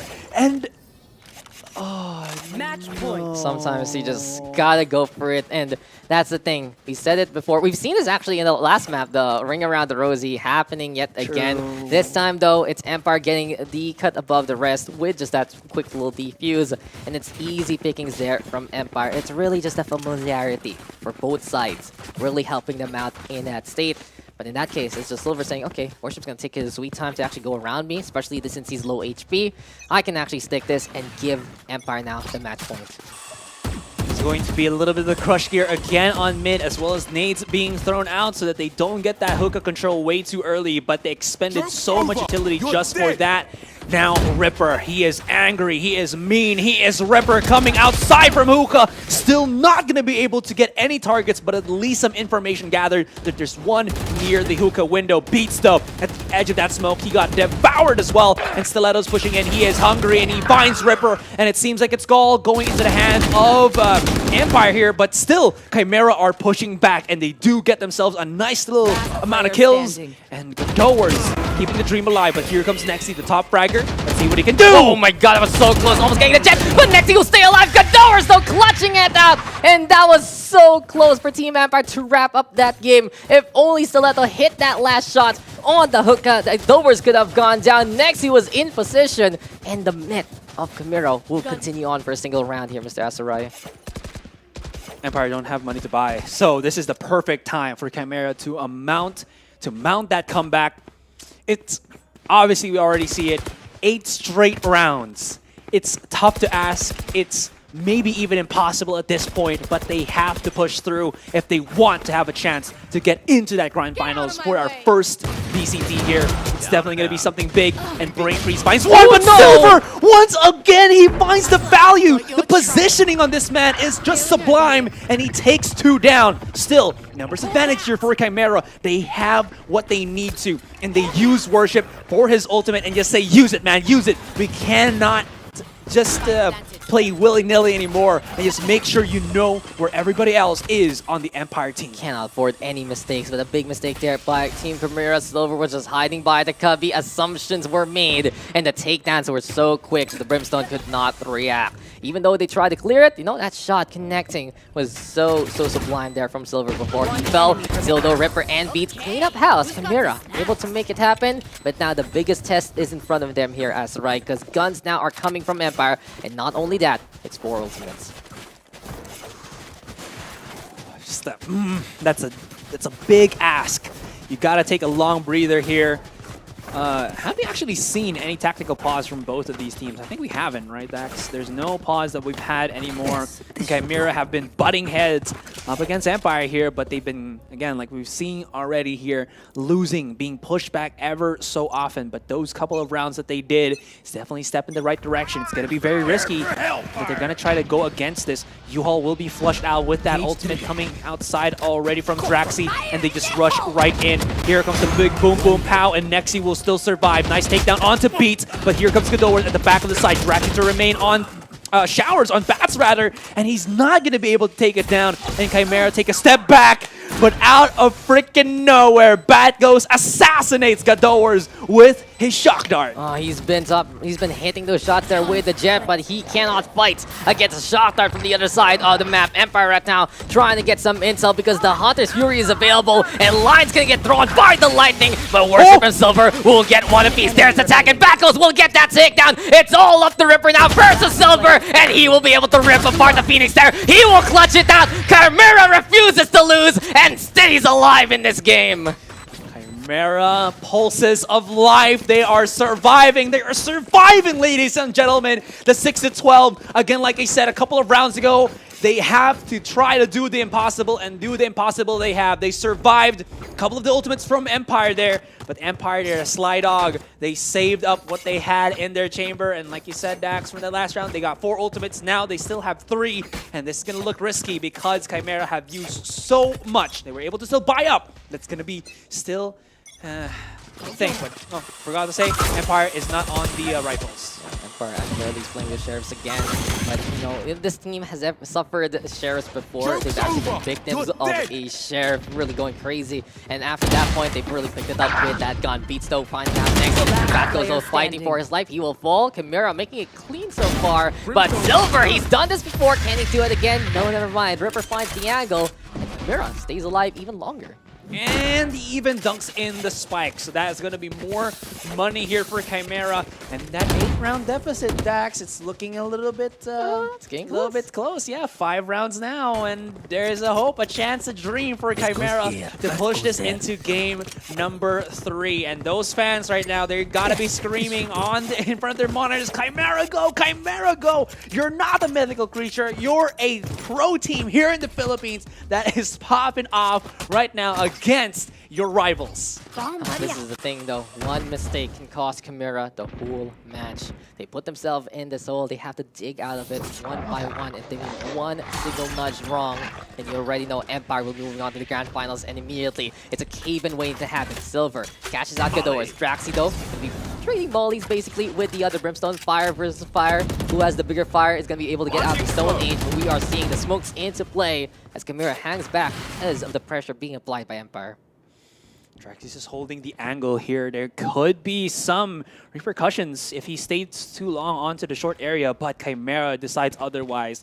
Chimera, they're not confident enough that they're going to be able to take the A site here, and if they did see that camera, they should know that Nexi's there. So they just maybe decide we don't want to deal with Nexi anymore. He's just too damn good in this particular game, and it's so difficult to deal with. But something that they have to also be wary about is Stiletto has his showstopper. If they even just try to stack on one area like this is the perfect moment for Stiletto to have ourselves a nice little highlight. This is scary though. Guiding Light to start things up, and the duelists are ready to bounce. And here comes the showstopper to blast back on the way to bump one out. And Worship instead gets the kill. But Silver again, no beating that corner. It's 4-0 for Silver, but Brave Beast gets the takedown. The damage though has been done. And will the sky light things up tonight? Empire is able to do it here. It's 13 seconds left, and they just need to slam it down. Mr. Astrai, will we see anything from Chimera? The orbital strike is there, and it is gonna be the Brimstone falling. Draxi will get that takedown, and Empire will mythicize Chimera coming into this one. It is 2-0 in the El Clasico. We get Empire will be able to be one above Chimera again and move into the grand finals.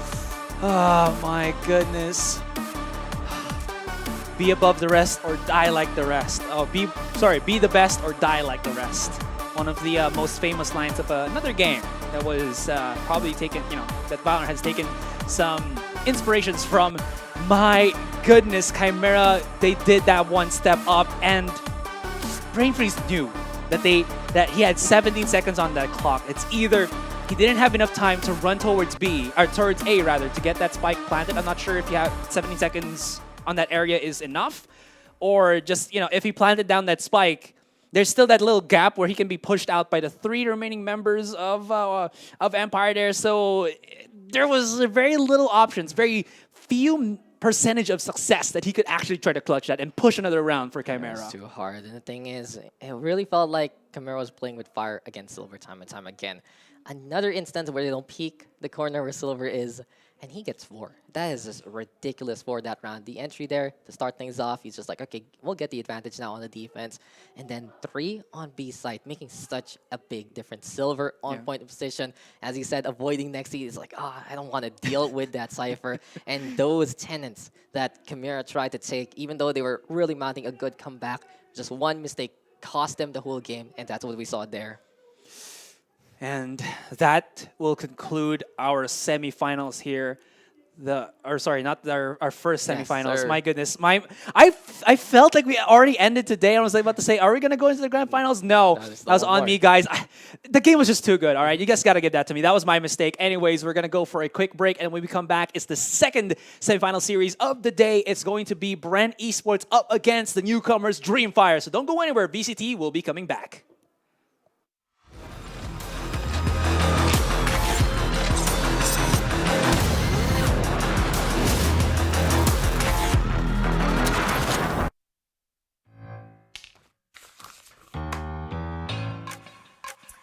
Dear Mother, light of the home. Dad. Hey, baby! Greetings, Professor Rodolfo. May I be absolved from Math club tomorrow. May Globe Virtual Hangouts kasi. Go and hang out from wherever you are. Just open the Globe One app, choose an event, and click join.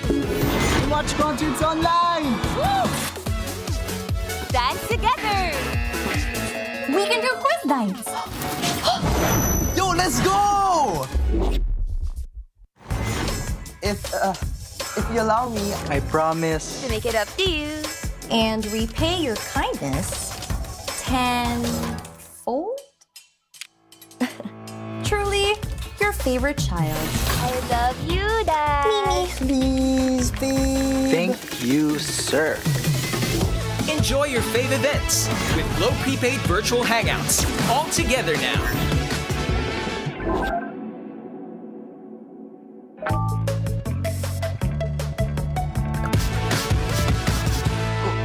Yes!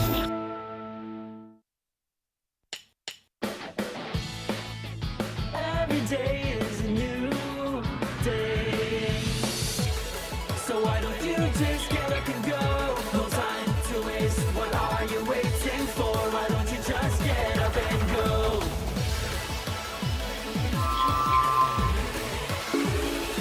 Go and create even more with the new Globe Prepaid, because it's your imagination that will keep the world going. Want to show some love to your fave streamer in Facebook gaming? Show your support by giving them stars and virtual gifts so they can continue their passion for gaming and streaming. Purchase stars to give your streamers on Facebook through Globe Prepaid and Postpaid. Tap Get Stars to purchase additional stars. Select the pack of stars you would like to buy. Pay through Globe Prepaid and Postpaid. Now, you can start sending not just stars, but also virtual gifts as you watch different streamers of various games.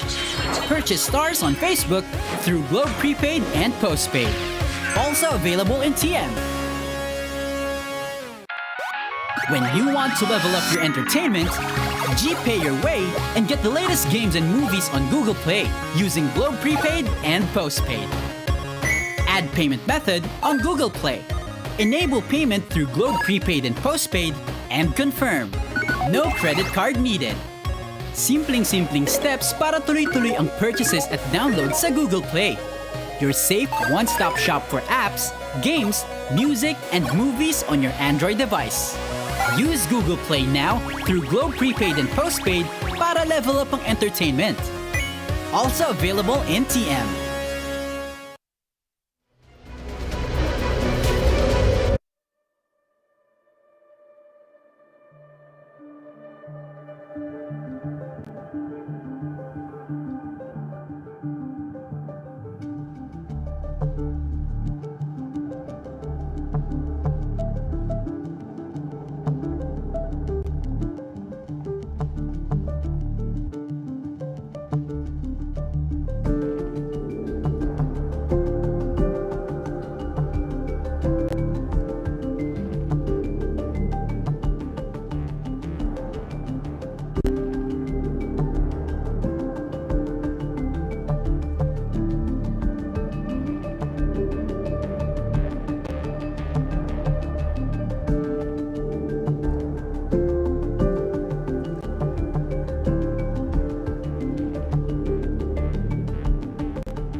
A good evening to all as well.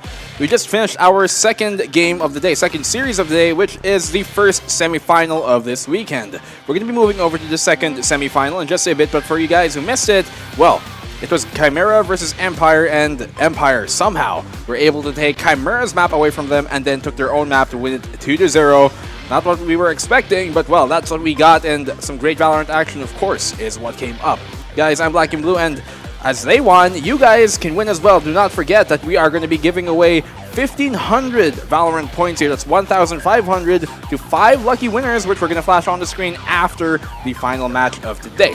All you have to do to be able to join our giveaway is simply like and follow the PPGL page, number 1. Number 2, like and share this stream on your page or on your Facebook and include in the caption the team that you are rooting for. Make sure to make the post public as well and include the official hashtags #VALORANT Challengers, #VCTPH, and #PPGL Valorant, guys. That's all you have to do, and you might be one of the 5 lucky winners today for 1,500 Valorant points right in time for the Battle Pass, as you know the Glitch Pop 2.0 skins just came out, guys. And remember, with that, you guys can recharge your Valorant points with Coda Shop using Globe Prepaid or TM Load. Don't forget as well that we're on pretty much every single social media, site that you can think of and page. Guys, if you look for us, PPGL, you're going to find us YouTube, Twitch, all of it, Facebook, TikTok, we're everywhere. So, guys, follow us for more updates on every single platform that you can think of. But speaking of, let us now open the desk up again to our amazing analysts here on our thoughts of Empire versus Chimera, taking it 2-0 in Empire's favor. Viminal and Tricks, what a game we just saw. One we were not expecting. We thought we were going to go full 3 maps, but, well, Empire had something to say about that. Yeah, I think all 3 of us expected it to go to Game 3, especially Game 1 being Ascent, heavily favor win rate for the side of Chimera, but it just didn't happen. Empire really stepped up to the plate today, sort of like an old rivalry between 2 old rivals, and today Empire took the cake clearly. I think Silver was phenomenal on Ascent. Yeah. He was winning most of his duels, and he was fantastic to watch the way he was proactive with his repositioning. Mm-hmm. He was working well together with the Sova, and they were clearing the angles for him to reposition even more. And I thought that was an amazing defense on their side. Well, you guys can see now the highlights of that very first game here. Young Pork, he did so valiantly in trying to hold down this A site, especially. There's so many times where he was anchoring it to the best of his ability, but in the end, his team was not able to, really work on what he was trying to build on. And so, close map, this map number 1, but for some reason, Empire were able to take the map away. And explain to us, how did that happen exactly? I think Empire was shutting down what we said earlier about the players that really need to pop off for Chimera. We have Godowers and we have Ripper that are really the ones to be wary of. And yet early in the game, we saw that they were just kind of getting shut down by Silver. And I feel like that really affected the dynamic of I think that really affected Chimera's dynamic and possibly their mentality. I have another take as to why Empire was so successful during this series. Okay, partly due to the fact that Chimera, again, they took the triple duelist team composition. You can't really compare the staying power of a triple duelist team comp when you have a Brim KJ combo. It's just the most annoying thing in the world. Mollies for 10 million years. During that post-plant phase, you literally cannot stop it.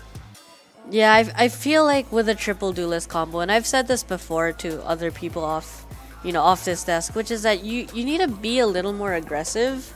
You need to be more proactive with your peaks, and you need to get that early advantage. Because you're a triple duelist, you don't have the same kind of utility that the other initiators or controllers might have for their teammates. Exactly. And I feel like Chimera definitely showed us that they have a really good skill set. They have a good kit, but it seemed that they didn't have as much structure in their team plays. And I felt it was lacking in that area. And then you watch them against someone like Empire, right? And they have good structure, and they're consistently playing so far. You're talking about those bait and switch Yes. techniques earlier on during the intro, and it really showed off in the latter parts of the second game here. But taking a look at the match MVP, Young Pork with a 1.5 KDA, 231 combat score, and 19 kills, leading the pack for Chimera. Unfortunately, they did lose 9-13. Valiant effort. You know, we gotta commend Young Pork here, I gotta say. But MVP on the other side it's Silver, you know, and he was really winning all of his duels. And although honestly, Young Pork was doing a great job in holding down the sites. Yeah. But sometimes it's not enough for really just one player to take all of the weight of the team. And I feel like in terms of Empire Esports, they were playing off of each other. You know, like even looking at Stiletto, he still has a higher KDA than Silver, the MVP. Everyone has a higher KDA than Silver. Yeah. But Silver was really going in there, opening the sites, and everyone else just following up with it. huge discrepancy in total damage here, as well as total frag wins in favor of Empire Esports. And I definitely agree with you there, Trix. It has to be a concerted effort all the time. You can't really rely on just a single player or a couple of players on the team. I mean, it's a five-man for a reason. But yeah, and it's almost like the early issues with some teams where they're highly ultimate reliant, that they can't take rounds without the ultimates. And I feel like a lot of teams now have moved on from that.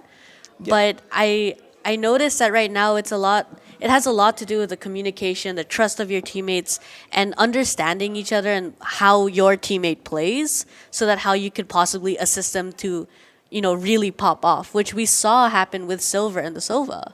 That is true. I mean, perhaps they do really trust, Young Pork to be able to hold on the site by himself, but really too much responsibility on one's shoulders can break the camel's back. And here now is the second map stats. You can see both MVPs are actually on the Phoenix there.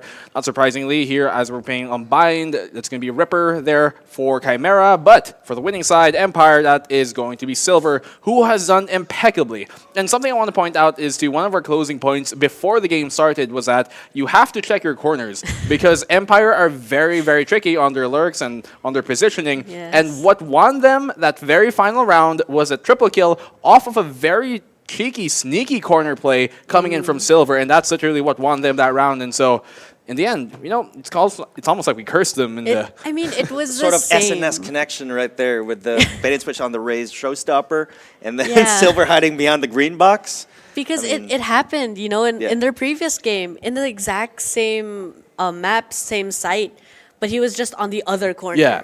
And that's what I mean. Like, Empire plays with this bait setup because they trust each other that you're going to get the kills if I don't. And, Chimera not really checking their corners. And to me, it hurts to see that you really need to check them, especially against a team like Empire, where you know that their style is to bait for their teammates so that their teammates can get the kills. Definitely. They play the trade game, and in that sort of sense, they are very good at it. And, well, the trades all fall in their favor. You can see them 13-7, and every single stat there on the board heavily favoring the side of Team Empire. We thought that, it was going to go 2-1. We thought that for the side of Chimera, they're going to take their first map, which they picked, and then Empire are going to take the second map, which they picked, which was Bind, and then we're going to go to a third map. But we didn't actually say this on camera, but literally right after we cut off, the three of us were talking, we all agreed, like, if Chimera lose the first map, they're going to lose 2-0. There's no way they're going to win in a third if they lose two maps, because they're probably going to tilt off the earth. But here we go. MVP is going to be Silver. He is definitely a shining gold star. He should rename himself to Gold by now. Look at a smile on his face. Look at a smile on his face. Look at that boy. Very, very handsome smile. ACS of 260, KDA of 1.8. And headshot percentage of a respectable 25.2, guys. And look at this. First blood, 18.3%. He's been finding a lot there on the Jet. I love watching his Jet. I really do. Just the way he opens up the sights and how clean his kills are, it's fantastic to watch him. Yeah, I gotta say, his Jet is right up there, along with the top tier Jets in possibly Southeast Asia, I'd say. Yeah, I specifically remember him in a play going in Ascent, pushing towards the A side, using his tailwind, using the updraft, and then with his ulti as well, hitting Raze in the back and opening the site up entirely for the take, and they won that round because of that entry. And so, guys, let's now look at the brackets and how things have turned out. We just finished our first semifinal of the day. Our second best of three, and now we're going to move on to our third best of three of the day, the final best of three, which is going to be, as you can see there, BREN Esports versus Dreamfire. Bre versus Dre. Guys, The winner of this is going to move on over to the grand finals. We say the winner of this because we're trying to remain unbiased, but we kind of already have an idea, I think, as we move into discussion of the next match on who we believe is going to win. And so let's talk about that now. So, BREN Esports versus Dreamfire. Dreamfire, definitely the dark horse, definitely the underdog, definitely the David to the Goliath. And I think it's safe to say that they have their work cut out for them, but they're going to prove a very valiant effort in that case. I would think that going against a team like BREN, you don't just have to be ready mentally, you really have to be ready with your skills. Like, you need to have it clean cut when you want to go against a team like BREN. No mistakes or very little mistakes because they will capitalize on it and control the game from there. Yeah, very opportunistic team. They will, again, exploit those weaknesses, you bet, to, just to maximize their advantage at all costs, right? And of course, that really goes without saying. A David versus Goliath matchup, it's probably the best way to put it. But to a lot of teams, being able to face off against BREN in a stage like this is a feat in and of itself. Yeah, to get this far, is true. To get this far is obviously very prestigious. But remember, guys, it was David and Goliath, but David did win in that story. We're going to see if that's going to continue on here, though. But let's look at the roster here for BREN Esports, as they need no introduction, but we're going to introduce them anyways. Dispenser, Borkum, Jesse Vash, Dubstep, and Humi. The 5-man roster that makes up the perennially best team in the Philippines. These guys, that's them. Humi, the newest addition to this, he has replaced Ching, who you guys have seen playing on Archangel this time, coming into this tournament. Humi, the freshest player into this lineup, but also very experienced. He's been playing in the competitive Valorant scene since the launch, since the beta. So this guy knows his stuff. What do you think he brings to the table once again, as he is the 5th man? He really is the 5th man into this lineup. Yeah. I think it's, so far, what we've seen from BREN, it's very clean. I don't feel that Humi is a new player. I just feel like they have a new player. And it just so happens that he fits well with the team. And we have, we've seen them on Haven playing the Sky and Sova, and I do hope to see that again so that, we can see that double initiator role. And Dubstep on the Duelist is amazing. And I think that nobody's really going to contest that. He's always been good in other FPS titles as well. And it's fantastic to watch him alongside Dispenser, as they've been competing for a long time. And people following FPS in the Philippines should know this. For BREN, I think Humi is a great addition to the team because, Humi knows how to follow orders. He's a very smart player that can work autonomously on his own. And that guy's work ethic is insane. When you log into the game, it's like 4 a.m. in the morning. This guy's grinding. You know what I mean? He's one of those. He's one of those guys whose notification that they go online comes up at 4 o'clock, 3 o'clock in the morning. You're like, damn, dude, this dude's really guy's still grinding, man. Yeah. This man. No, I'm saying Humi's a very passionate man. Definitely deserves to be on this roster.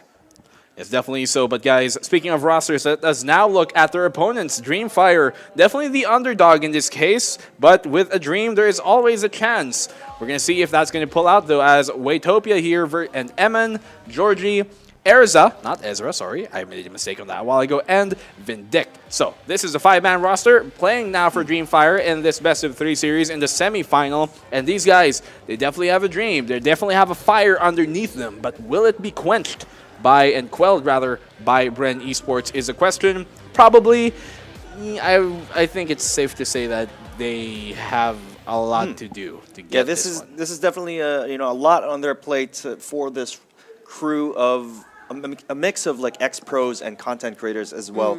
I've seen Waytopia stream a lot on FEGG, and then of course Georgie, Eman, familiar names around in the local scene. Very talented players individually, of course, and we've seen them take down some very established teams as well. They've taken down U level in the past as well, and that's a very impressive feat in itself. And they were able to take down Affinity in a very convincing manner. So I'm really looking forward to what they can do against, obviously, the best team in the Philippines. I do hope to continue seeing a breach on this team. I feel like with their current playstyle of being very explosive and going after those sites like that, I do hope to continue seeing that on their attacker side. But I also feel that on their defender side, they have to utilize that breach retake. Because I do feel like it was a little lacking on their game against Affinity. Who do you think is the maybe two agents that they should pair up with the Breach to really make the best of it when you know that you're going up against BREN Esports? A Jet. A Jet and I think you would need a Jet. I feel like if you're going against BREN Esports, a Sova would be really nice to really open up the sights. It's pretty hard to guess, what they're about to do next. Depends on the maps too. It does depend on the map, yes. But here's a head-to-head Georgie with an ACS of 3.02. Borkum with 1.6. Here, damage per round does favor Georgie. Kills per round is about the same. Headshot percentage, that is a respectable number from Georgie there. First blood, well, wow. Take that with a grain of salt because Borkum, his role is not to be the entry in the first place. True. Georgie, yes, he does entry quite a lot, so don't take that stat literally, really, for anything else other than what it is. And average deaths, well, it's about the same. So Borkum, high fragger, but he is not the entry, so don't fuss about that. But guys, those are the two players that we think you guys should be looking out for, as they're very formidable in their own ways. Well, one thing's for sure, guys. No matter what the outcome of this matchup, I'm going to be sure to keep an eye on Dreamfire. Yes. Yeah. But not counting them out just yet. The first map, Haven. Yes, that the Haven is known to be BREN's. Had a little bit of a reaction there. I mean, it's BREN's map. They're known for their Haven, as they are for their bind. Actually, for bind too. So I'm a little surprised that Dreamfire decided to pick a map that is known to be BREN's sporting ground. Then again, I feel at this stage, There all was maps are really there's their one maps. point in time that we were all saying that Split is probably the strongest map for BREN Esports. But that changed over time. I think bind is. I'm surprised they didn't even ban bind first. The fact of the matter is they're pretty strong at every map. I feel like at this point, really, any map can be BREN's map. So really, what you kind of want to do as Dreamfire is just pick the map that you yourselves are the best at. About, comfort again. Yeah. So I am excited to see them on bind, to see really what they're going to bring to the table against a team like BREN. Yep. And hopefully to see what kind of strategies they have on Haven to really counter that BREN aggression and map control that they always do in every Haven map. Definitely so, guys. And well, that's your breakdown of what we think is going to happen. Predictions, guys, real quick before we throw to the game. How about you, Trix? 2-0. 2-0, yeah, come on. We're not going to play it safe. We know it's probably going to be a 2-0, right? If you wanted to be edgy, maybe we're not saying it's impossible. Highly unlikely. Is it possible? Yes. Is it probable? No. But guys, let's finally move on to the game now here. Our last game of the day, it's a best of 3 once again. It's going to be BREN Esports versus the underdog Dreamfire, who we doubted a while ago versus Affinity, but they've made it this far. They proved us wrong. Will they prove us wrong again? That is exactly it, guys. So for the game, let's now go to our casters. You guys take it away for a final best of 3 of the day.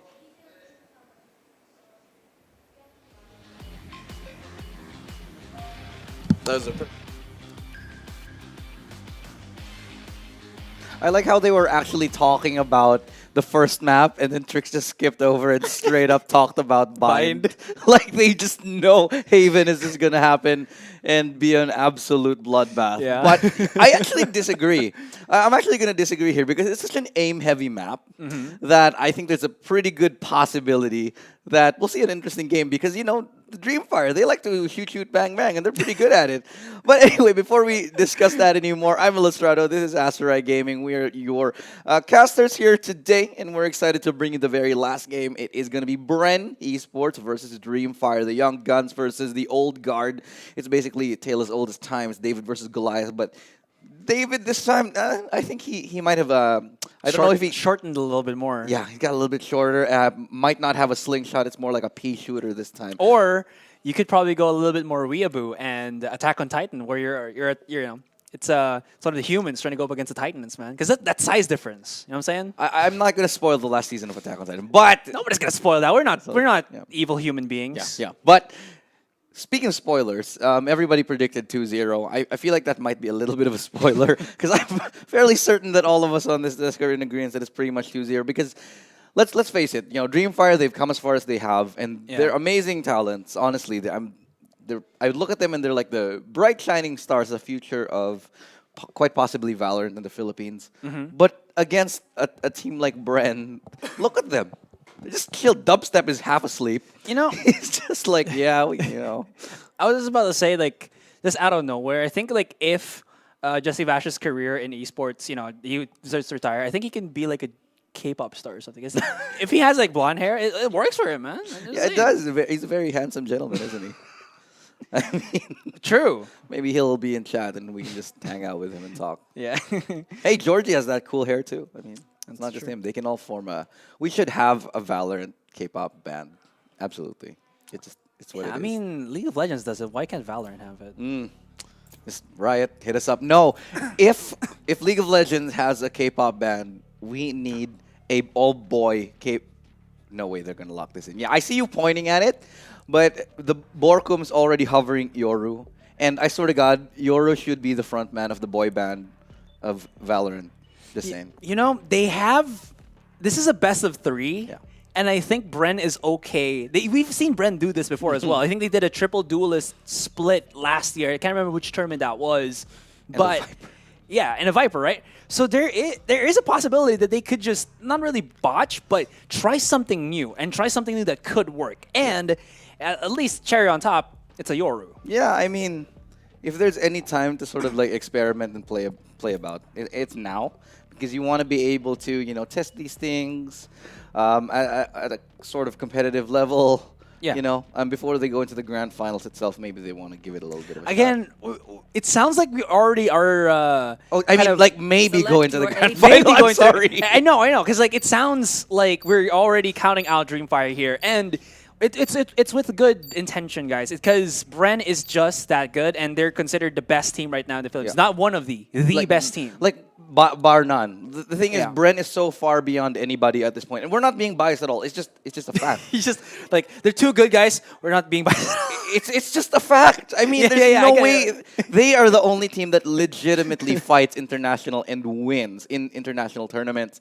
But that's not to say that we're looking down on teams like Dreamfire, because they have been phenomenal. And a team like Dreamfire, the fact that they got this far and they're heading off against BREN, it's such a great learning experience. When you get to play against a team like BREN and learn how they play, you get used to their level of play. At least, even if you do get stomped, that's something that'll motivate you, and that's something that'll get you a little bit further in your career. Yeah, and imagine that. We have a week's worth of time before the next tournament, before the next VCT. And that 1 week of lag time for these players, it might just give them enough to adjust and try to figure out how to deal with the bigger boys in the Valorant Philippines scene right now. E.g. BREN, E.g.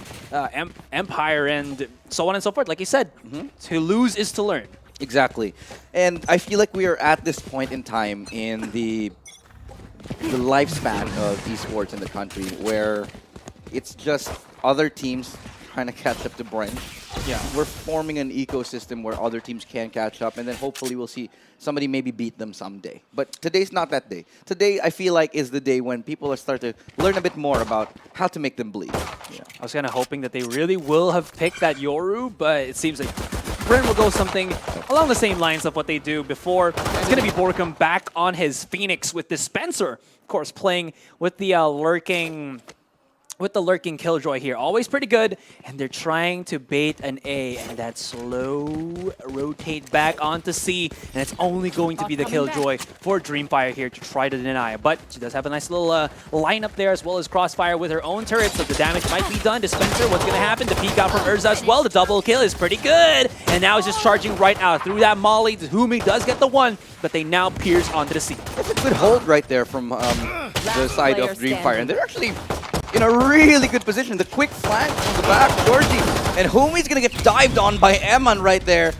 What a good round for Dreamfire, starting off strong. It's a good hold from a close angle, and I think Dreamfire just showing up. BREN right now, first round. All right, I see you, Dreamfire. I like what I'm seeing. You got Urza right there who opens it up.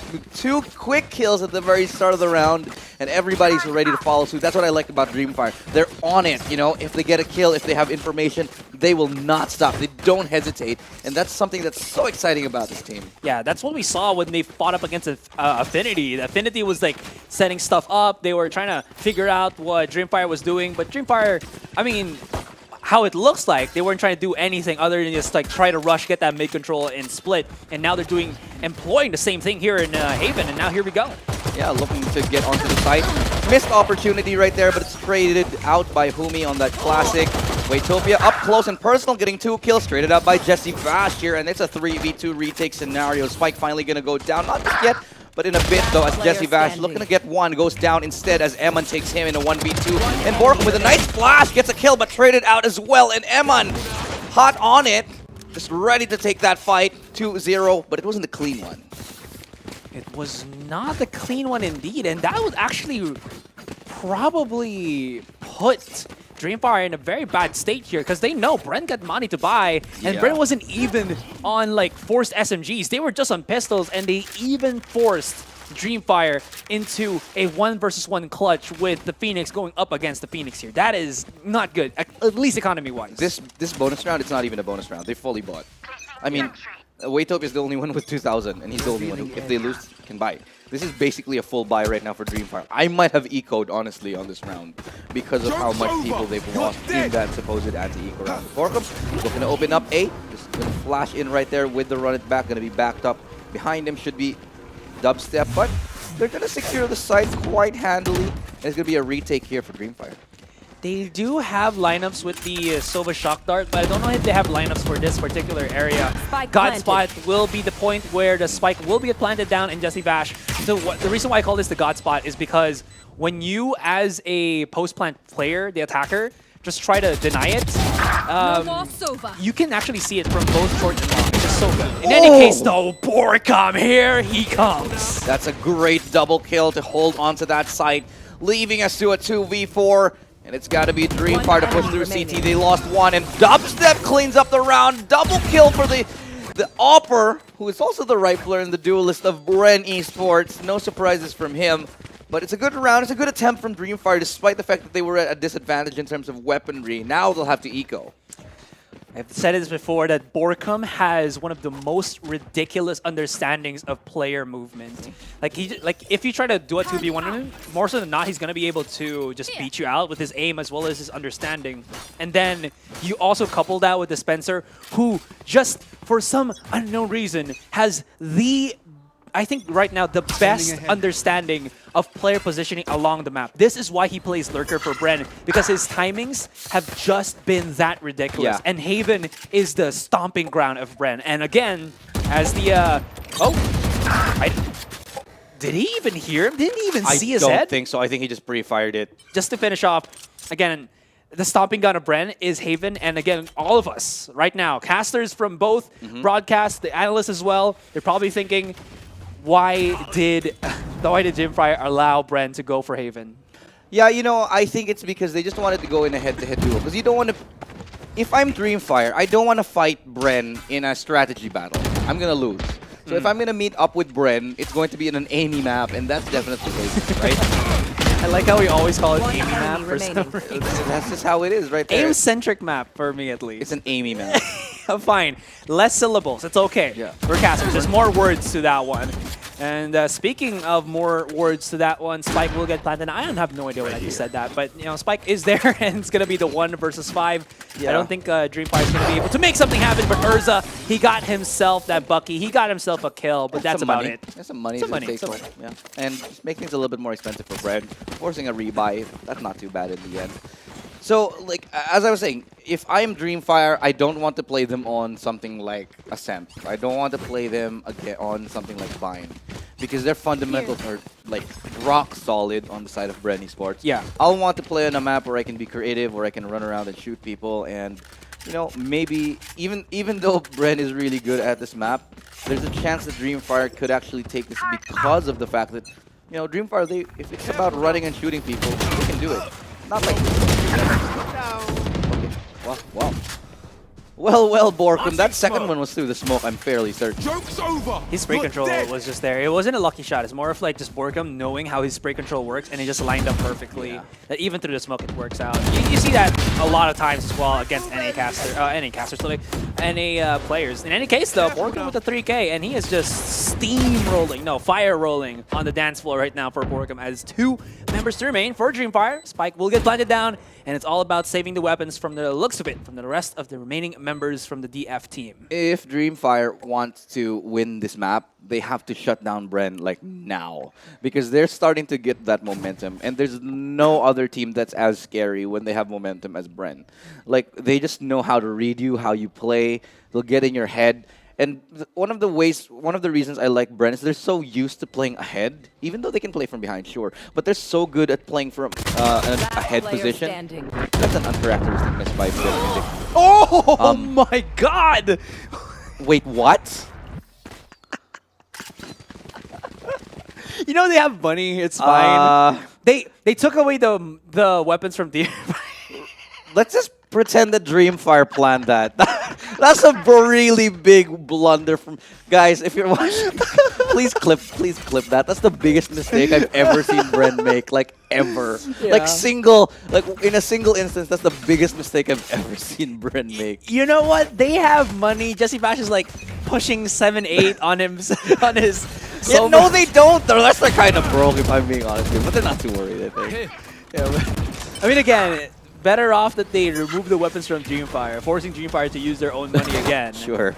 I mean, that's the logical thing to think about it, right? It's just fine for them to die as long as they can get those kills. Anyways, the Spencer's lurk play has been spotted out by Georgie here, which opens up the possibility of the 4 versus 5, but BREN is already working on seeing that. Yeah, and Borkum, man, he's crazy. Ever since they switched him, because Borkum used to play the smoker role and the lurker a little bit, but instead he's been swapped off right now. He's currently playing the duelist, and it's really working, man. Like, this guy has had the potential to do it since the beginning, but I feel like he's really unlocked and come into his own recently. I think, on my end, I believe a lot of the players of BREN, at least, especially Borkum, can play flex. And we've seen him do a fantastic Phoenix. I don't think he plays any other duelist. Because, again, he plays the Phoenix like he plays any other utility-based agent. But at this point, it's just because it's a duelist, that's why he entry frags. Yeah, and he just happens to be quite good at aiming as well. Like, he's an aiming person. He's an aiming person. Let's, okay, maybe it should die. But 4-2 already, and BREN Esports have started the steamroll. Look at BREN. Dude, Borkum has 11 kills, and it's like the 6th round. It's a little bit ridiculous, honestly. I mean... Yeah.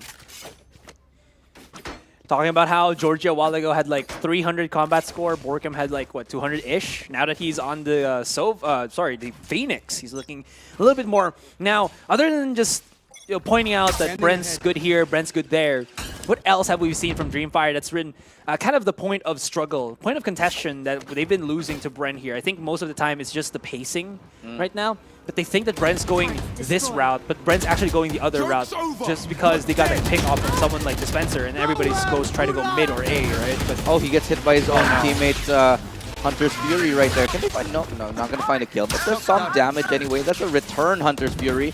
Will they be able to capitalize on it? Doesn't look like it, but Eamon with a flank gets a kill onto Jesse Vashto. That's 2 players dropped in A-long as Dubstep finds the return onto Waitopia. And that's going to be the pincer now beginning. They can't play this too crazy. They can't play this too harshly, but Eamon winning that duel. That's a headshot angle that he won against, by the way. That's in sewers. And now it's Borkum here. He finds that trade onto Georgie. Dubstep on site, looking to find a duel of his own up towards CT. And they're going to double peek him any second now. This is the plan by BREN. And despite the fact that they have A, they still don't want to plant. They want to get a kill and do it. Looking for the trade right now. Dubstep will get hit by that shot. Oh, look at that sexy dash in right there. What? That's very nice. That's pretty cool. oh, he might get counted out here. 4 bullets in a dream. Well, it was only just a dream, and that's going to be the clutch by Eamon. He hunted him down. He smelled that Dubstep was low. He knew that Dubstep did not have enough time to reload, if he knew the bullets, or just that, Dubstep was out of position. So he just charged right out and caught him unawares. See, this is what I mean with Dreamfire. They do not respect anyone. Any other team, literally any other team in this tournament would have waited a little bit longer before going in, but they don't care. They just go ham, and they don't respect BREN too much, which is why I like them, especially in this matchup. They don't care that it's Dubstep. he'll just run in anyway and then take the aim duel and win. Makes sense, because like if you even think about for a second that you're gonna try to play tactical up against the most tactical team, it does not work. Just going, full ham on it sometimes sounds wrong, but for this part, it works. Yeah, exactly. Vindic, the support, changing lives right now. So a 1-on-1 trade here. That's going to be the lockdown destroyed by the orbital strike. It's actually a fake towards Z right now. Going to be giving away some information. They still leave one. Borkum is looking to charge in yet again, but they're going to play a retake. Happy to do that. Now the spike will go down any second right here. They don't really have anything to deny the plant. Nothing just yet, but it will be a 4v4 retake towards the C site. That is going to be the Killjoy ultimate pushing everybody back. Is Jesse Bash alive? The reason why I asked this is because he's a Soba. He got the lineups, but you know who has the better lineups? It's Dubstep through the freaking Blaze Wall. He hits those. He just hits those, and Of course he does. I mean, I thought the round was done with anyway because they don't have a smoke, and then they pulled out the flame wall and like, okay, cool, now they have a chance. Yeah. No, that was not really. No, I take that back. In case that's going to be a 3-5. This is actually, again, from what us have been talking about, that Haven is such a BREN map.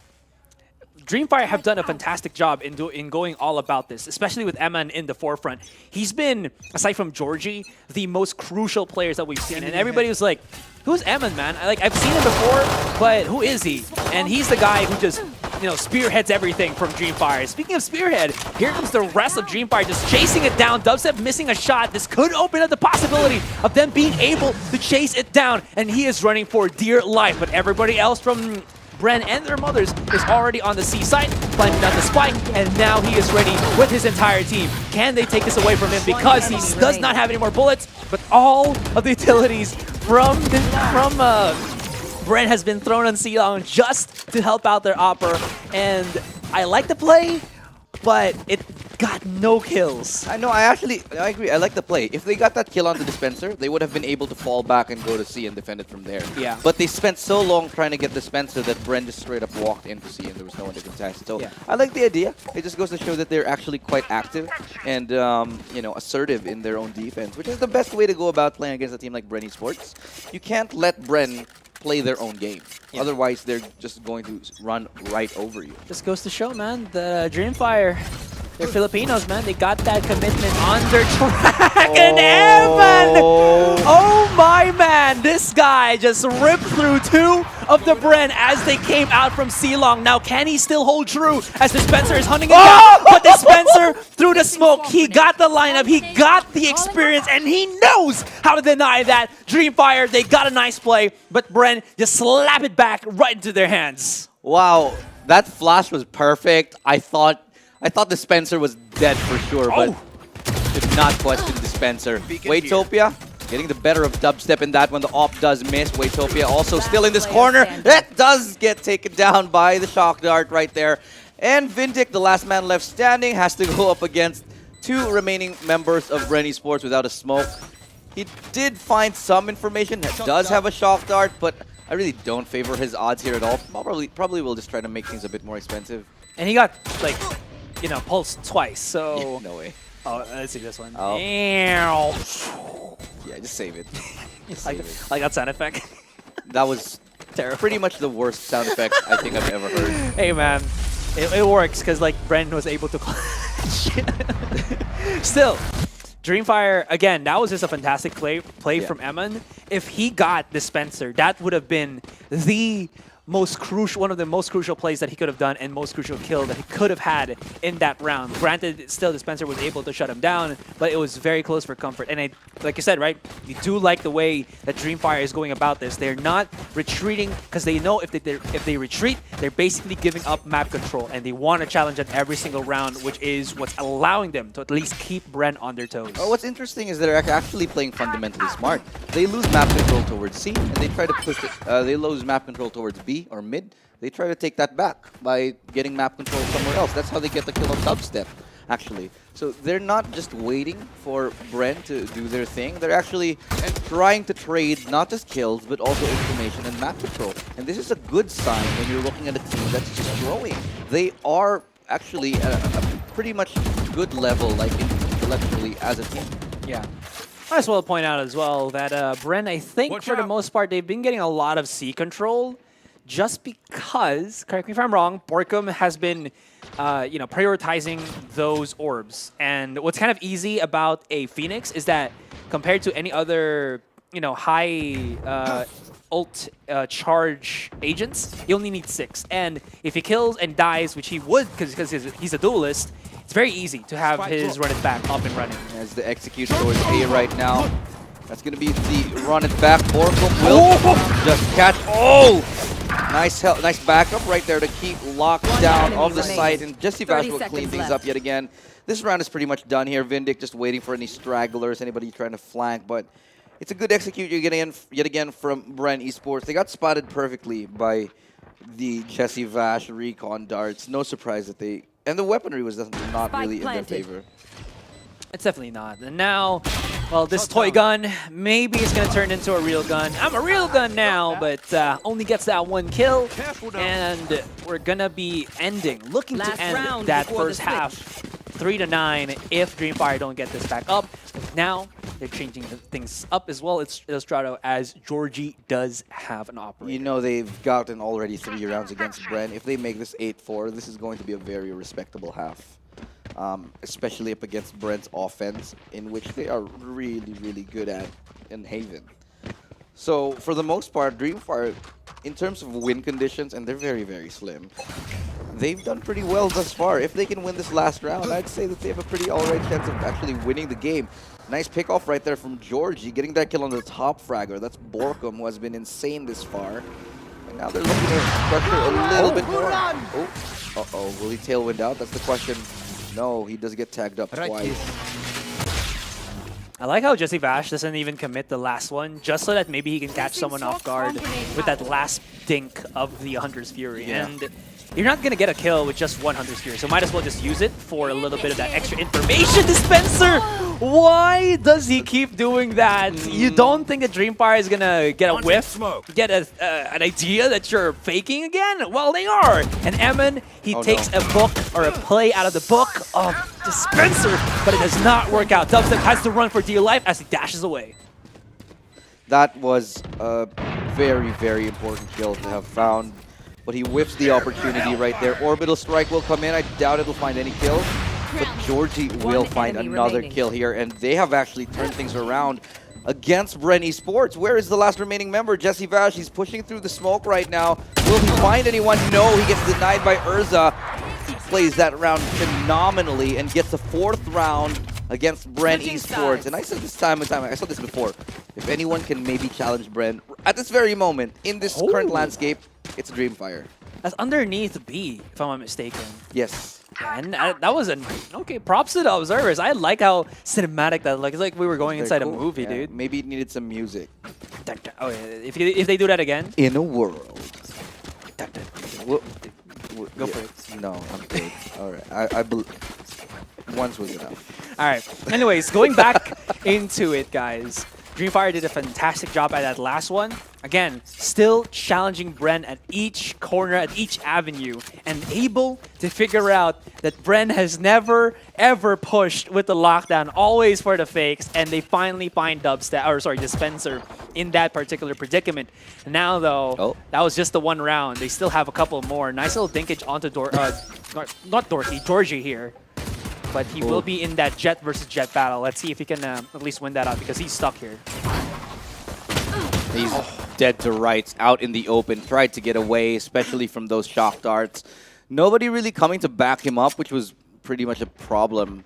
If somebody maybe would have helped him. And look at this, Humi getting into an advanced position. They don't even know he's here. He's letting them pass by, and Humi gets 2, looking for 3. No, he's going to be denied right there. Jesse Vash gets another kill to finish it off against Urza. And it was a good attempt right there, but BREN come out on top now with a 5 scoreline lead.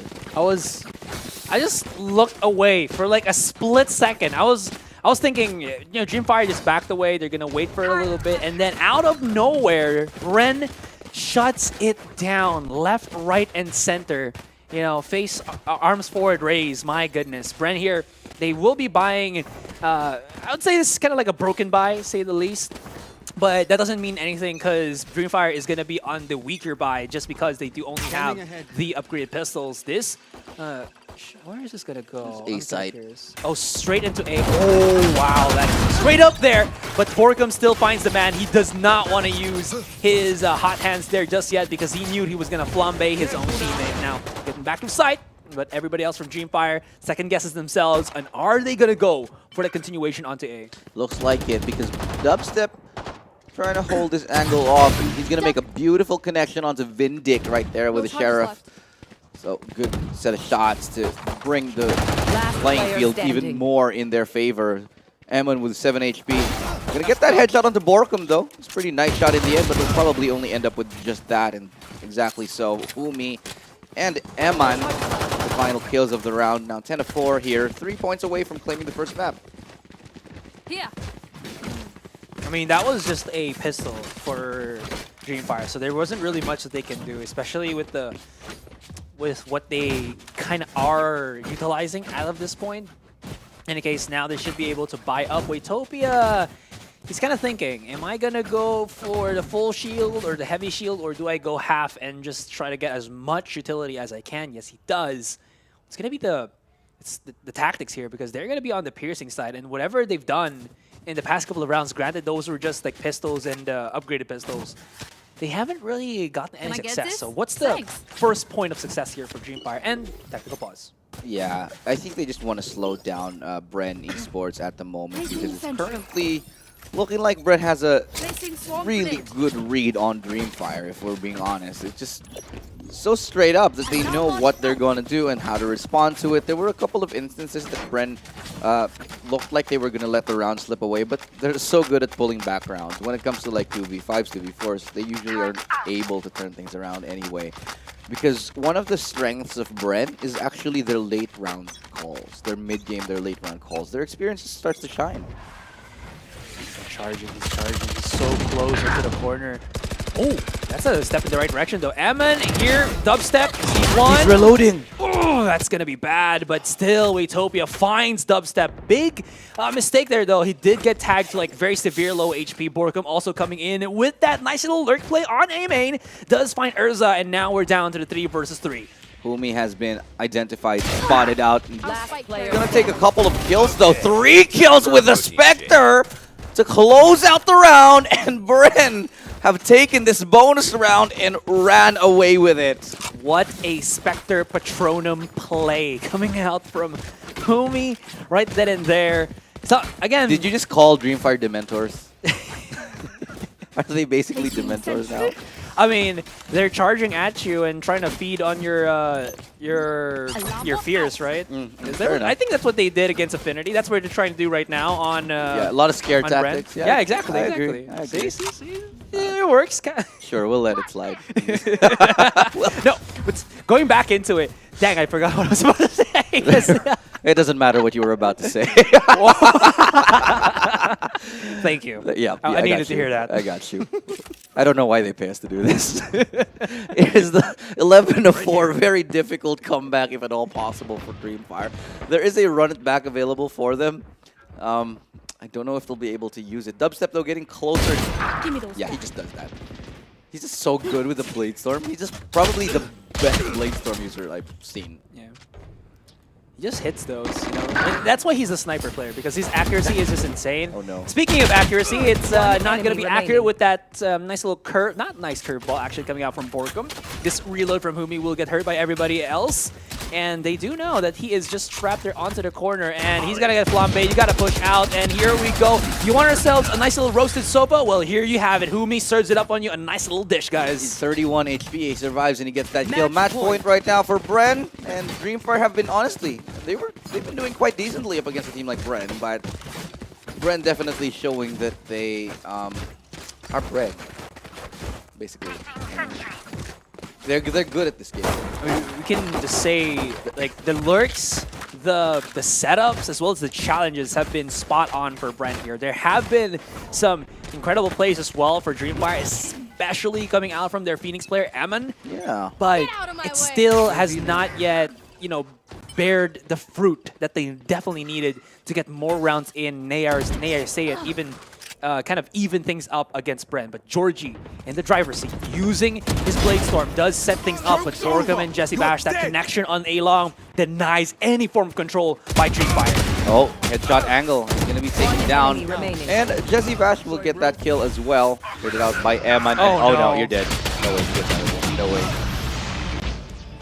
Defenders So, win. good job right there to Dreamfire. They actually got a few rounds off the board. I did call 13-4, by the way. That was like my prediction for the scoreline. And, you know, these guys, these new guys, these young bloods, BREN Esports, yeah, they're pretty good at the game Valorant, huh? Yeah, they're pretty good. They're pretty good. They're all right. Yeah, you can see BREN just like standing up and just looking happy. Humi's still on his webcam. He's like, guys, you got to go back in front of your webcams for a stop. He's there just laughing. Yeah, Dubstep looks like he's finally woken up.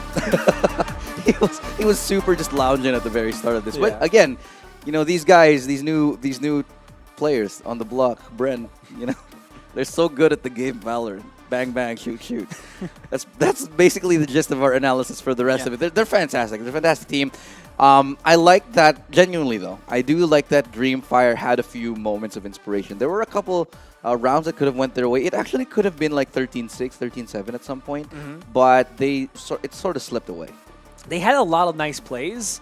To be honest, the rushes that they did, as well as the, let's call it catch-offs that they tried to do against BREN to try to catch them off, if they got the kills when they did those plays, those would have definitely resulted maybe a 13-6, 13-7, but more so than not, everyone else from BREN just was able to escape. And at the end of the day, that was, I think, the best bet that they had. And when it did not work, well, we were just looking possibly already at a quick game number 1 for the, of course, the BREN team. I think they were a little bit nervous, honestly, Dreamfire, because they were missing shots that they normally don't miss.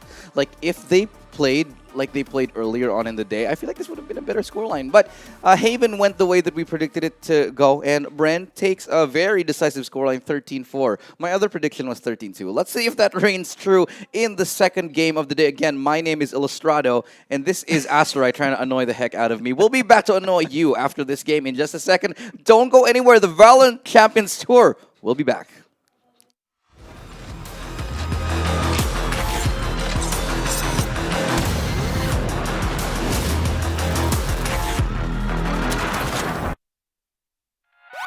When you want to level up your entertainment, G-Pay your way and get the latest games and movies on Google Play using Globe Prepaid and Postpaid.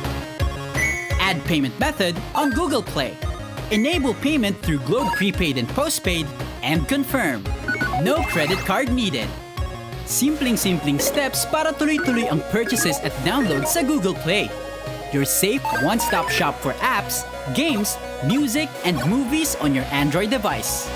Use Google Play now through Globe Prepaid and Postpaid para level up ang entertainment. Also available in TM.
It was a really good game at the start, and then sort of just started slipping away from Dreamfire, just getting their dreams crushed. It ended up becoming more like a dream ember for them at the very end, as BREN just sort of like selled them and absorbed them at the very end of it. That's just what happened. My name is Illustrato. This is Asarai. We are your handsome casters. Handsome casters. Thank you very much.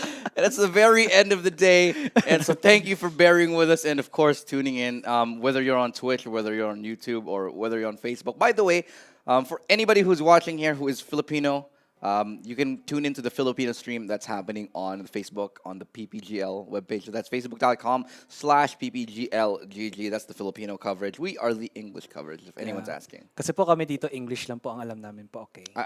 Sorry, this is the English stream. I don't know what you just said. I literally can't process that. Yeah.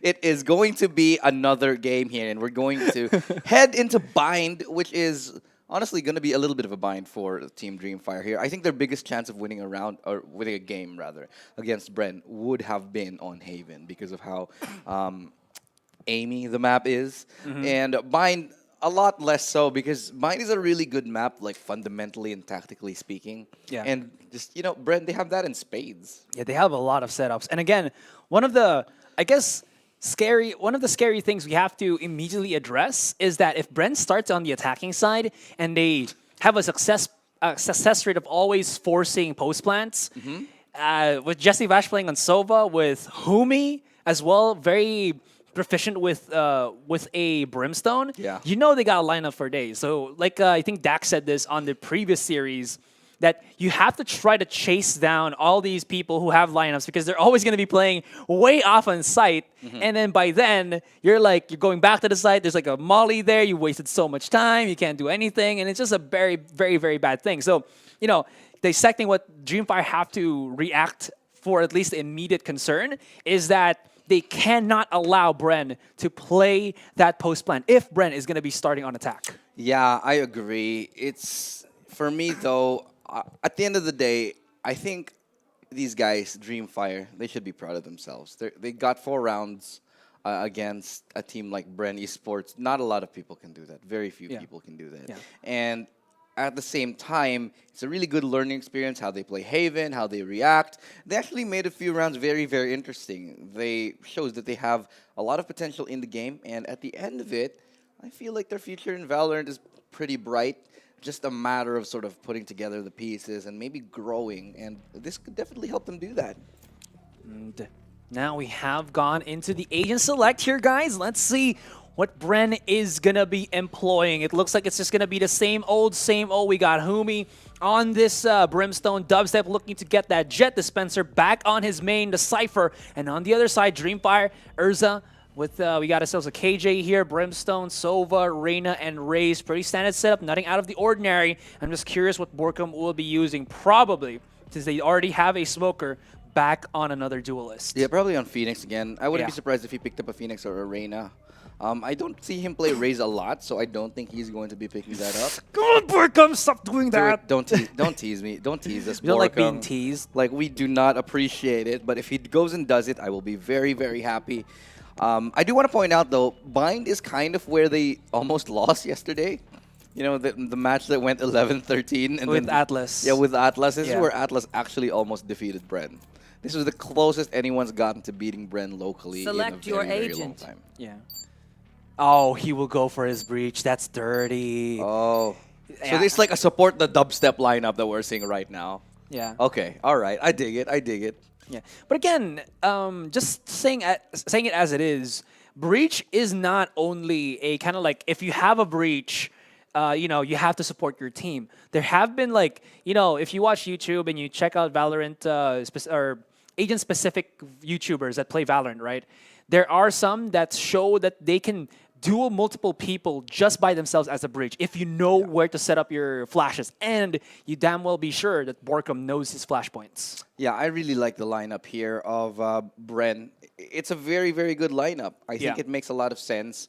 And, you know, knowing full well what to do to execute this lineup, BREN are very, very capable of executing these things. They always do.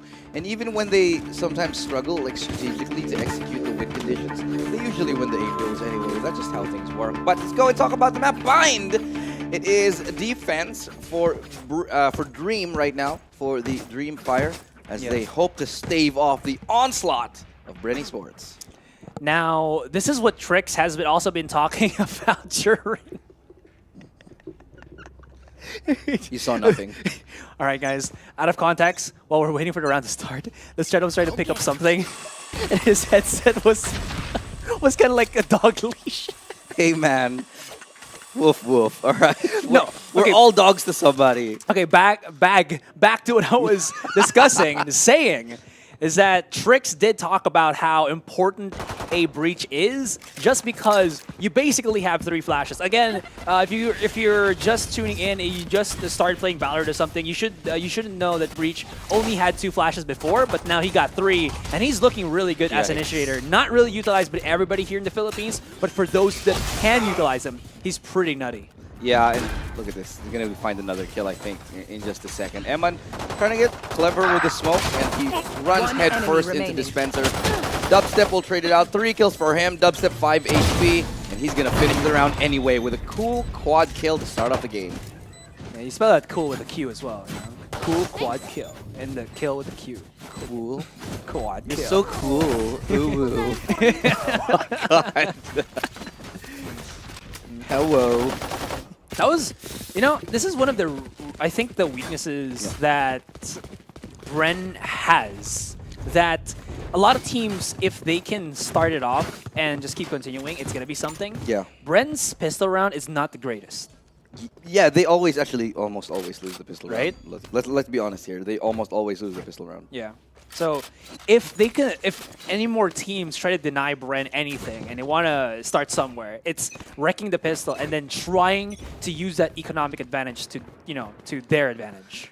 One thing that is interesting, I think, that we can talk about is like BREN in the upcoming Masters. Like they're, I'd say, most likely going to.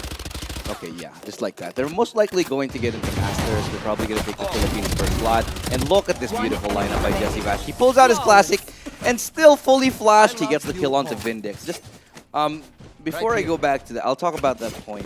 I think BREN have a very good chance of competing internationally. They had some success against other international teams, struggled a little bit in the previous Valorant Pacific Open against teams like VCT, against like AHQ and Attack All Around. Yeah.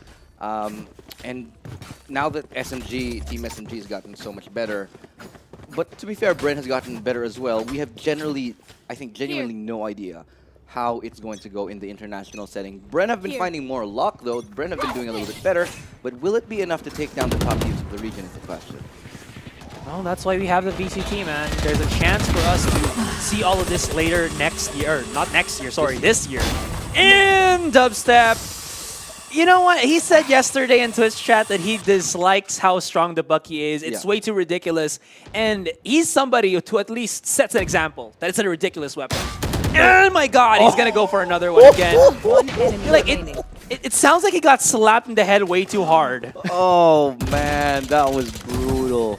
Oh.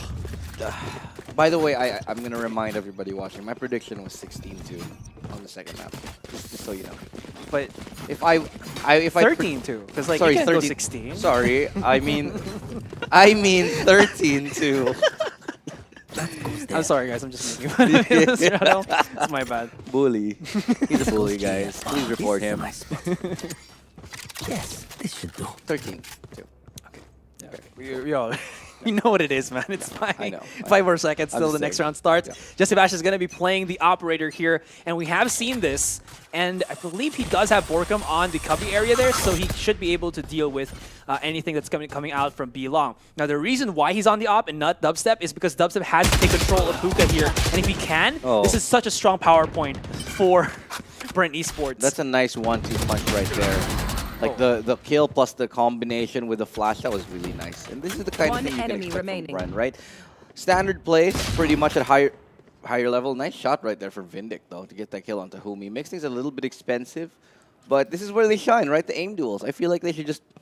This is why you can't really keep taking aim duels against BREN Esports, because they will force you to not take aim duels. You know what I mean? Yeah, with their utilities, right? That's why they use a lot of, smokes, flashes to just blot things out because they don't really want to have that opportunity or give that opportunity, rather, for Dreamfire to even get that chance to hit a shot in, which if they allow them to, we're probably going to be seeing something similar to what happened in Haven, where Emma just starts popping off, where everyone else from Dreamfire can stop popping up, especially in that match that they had against Affinity earlier on today. Yeah. There's a good couple of attempts, though, earlier on today from Dreamfire. They did show that they're quite the capable team, defeating, very well-respected teams like Affinity. It just goes to show that even a team that takes down a team like Affinity Deploying drone. still a league apart right now from a team like BREN. In case they're still going to do what they can to make things work out. Slow little peek there, and Borkum and Jesse Bash, they had something planned out, and it is just filthy sick. Look at that. Georgie, though, able to get some value as now he shut down 2 of the members. Maybe even open up the A side, but Boomy is in control of Bats, so if they want to, they have to try to get that spike first and foremost because it's been dropped as Borkum did push out of VLOL.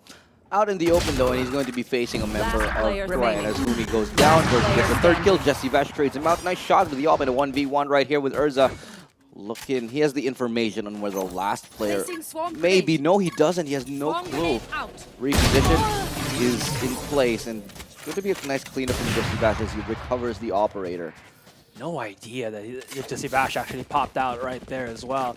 I think that quick little jiggle peek from him was just to also get some information, but Bash just was able to get out of his line of sight. So it was obvious that Urza, from what we saw his positioning was on that crosshair of his, was just thinking no idea where he was. Hopefully maybe he's still on long, but Jesse Bash was able to reposition so quickly, and what looked like to have been a possible round for Dreamfire just got out of their hands once again. And he actually swapped out the operator for a Vandal, just so in case he missing the first shot, he would be able to get the kill anyway. So, a little bit of hesitation from him, but the confidence to pick up a rifle in the end, just to get that kill here. And Jesse Vash gaining a lot of map control just by peeking down long here. Does have a shock dart, be able to recover, pick up this little orb in the end. Yeah, he's going to be able to at least get that for him. Looks like once again he's going to be playing there. No more ultimate for Bash here though, so they can just actually just play far back. Vindict is not going to get hit by that shock dart, but you can see Dreamfire, they're playing so slowly, hoping that maybe BREN will try to peek them out aggressively. But not. Just Jesse Vash on B-Long. That's about it. And he's on an op, so they're really confident in trying to take these fights right here. So BREN right now in a 5-0. 45 seconds left for Dreamfire to make a decision as to where they want to go and what they want to do with these pistols. Looks like it's going to be towards B. I feel like they might have a better chance here, especially with an op towards B. Maybe they can just try to overwhelm the opper. 30 seconds. There's not a lot of time. Emin did have his ultimate, but now Dubstep is just there to counter him out. Georgie will be able to get that refrag right in, now able to set up for his team. But Opper as well as Borkum is in the back of sight. If they try to push this, they're going to get flashed for days. And they also have lost control of their spike way out into B-Long. And Urza, all he can do right now is maybe just get himself a nice little rifle and an exit frag. Little of a nutty shot there with the Sheriff, but he has to run for dear life because right now there's somebody on long. He gets Humi. Run away, little man, as Urza is going to be able to escape. Very beautiful exit frags right there, but still no rounds had. Run, Forrest, run! And he does get away. Far away enough to save that rifle. Not much else, though, as there still is a full buy available for the team of Dreamfire. Yeah. Tactical pause to maybe slow down the pace here as we do take a little bit of a break. I was surprised that Emin didn't use his boombot. I think it was still up for him there. Look at that. That was a nice shot, though. Yeah, definitely a nice shot. Together. That was also a weak buy for Dreamfire. Now they do have some rifles and 5 ultimates. If they don't get a round off after this, I don't know anymore. Okay. Nice there. Good play. They pick off Dubstep, who got a little bit too close. And now they've gotten another kill. That's a 3v5. They still have 4 ultimates available. They've managed to zone them out, and they've got a kill onto Borkum. So this is a very good looking round here for the side of Dreamfire. And they find the decisive victory. It's looking like a resounding yes, as they actually get a flawless round, 61. I think BREN at that point was probably thinking, we have to overcompensate for this. We don't want them to try to set up any ultimates whatsoever. Yeah. Because we know that they had 5 up. So they wanted to challenge. But I think they over anticipate as well that Dreamfire was not gonna expect to push on short. Yeah. But they did, especially with Georgie in the forefront. And it just went to, you know, domino effect. One after the other. BREN just went down. Really good round for Dreamfire. Yeah, honestly, I feel like they made a really good call there. I won't say that they got lucky, even though there was Scanning ahead. some essence of fortune involved. Found them. You get spotted out a little bit here as they try to make their way towards B. This is probably where they're going to be using most of their ultimates right now, and that's going to be the Hunter's Fury deployed. Maybe to force back a little bit of play here. Dubstep missing an opportunity. Not something he does a lot. Just 2 uncharacteristic misses as he drops to 7 HP. Jesse Vash is there to pick up the pieces, though. He only gets 1 before he drops, and that's the showstopper coming in. Will not be able to find a kill with it as B side going to be relinquished by the side of BREN here, and Vindic gets another kill onto Borkum. Those 2 missed shots from Dubstep definitely costing them the site here. And now it's a little bit more workable for Dreamfire. They did have to use a lot, if not all of their remaining ultimates, but still it allows them for a little bit of leeway here. There still is a couple more for the side of BREN, but it is more for like just retaking and whatnot. It's not going to be too good as it seems like the post plan is going to be looking good for Dreamfire, but here comes the Spencer with a kill on Vindict. They've brought this to a 3v3 in a round that, you know, BREN should have no business winning. So, Dubstep, he was like on 1 HP anyway. He was going to get taken down. Humi going down. BREN Dispenser, he's going to find 1 kill, 2 more to find, and he'll be using his ultimate for information. Nice adjustment, but he doesn't get the 3rd kill, though. Waytopia bringing it back and saving his team from taking a loss right there. And right now, 6-2, Dreamfire are hanging on by a thread. Could say that he went out of his way to get that clutch for his team. And that was really good for Dreamfire nonetheless.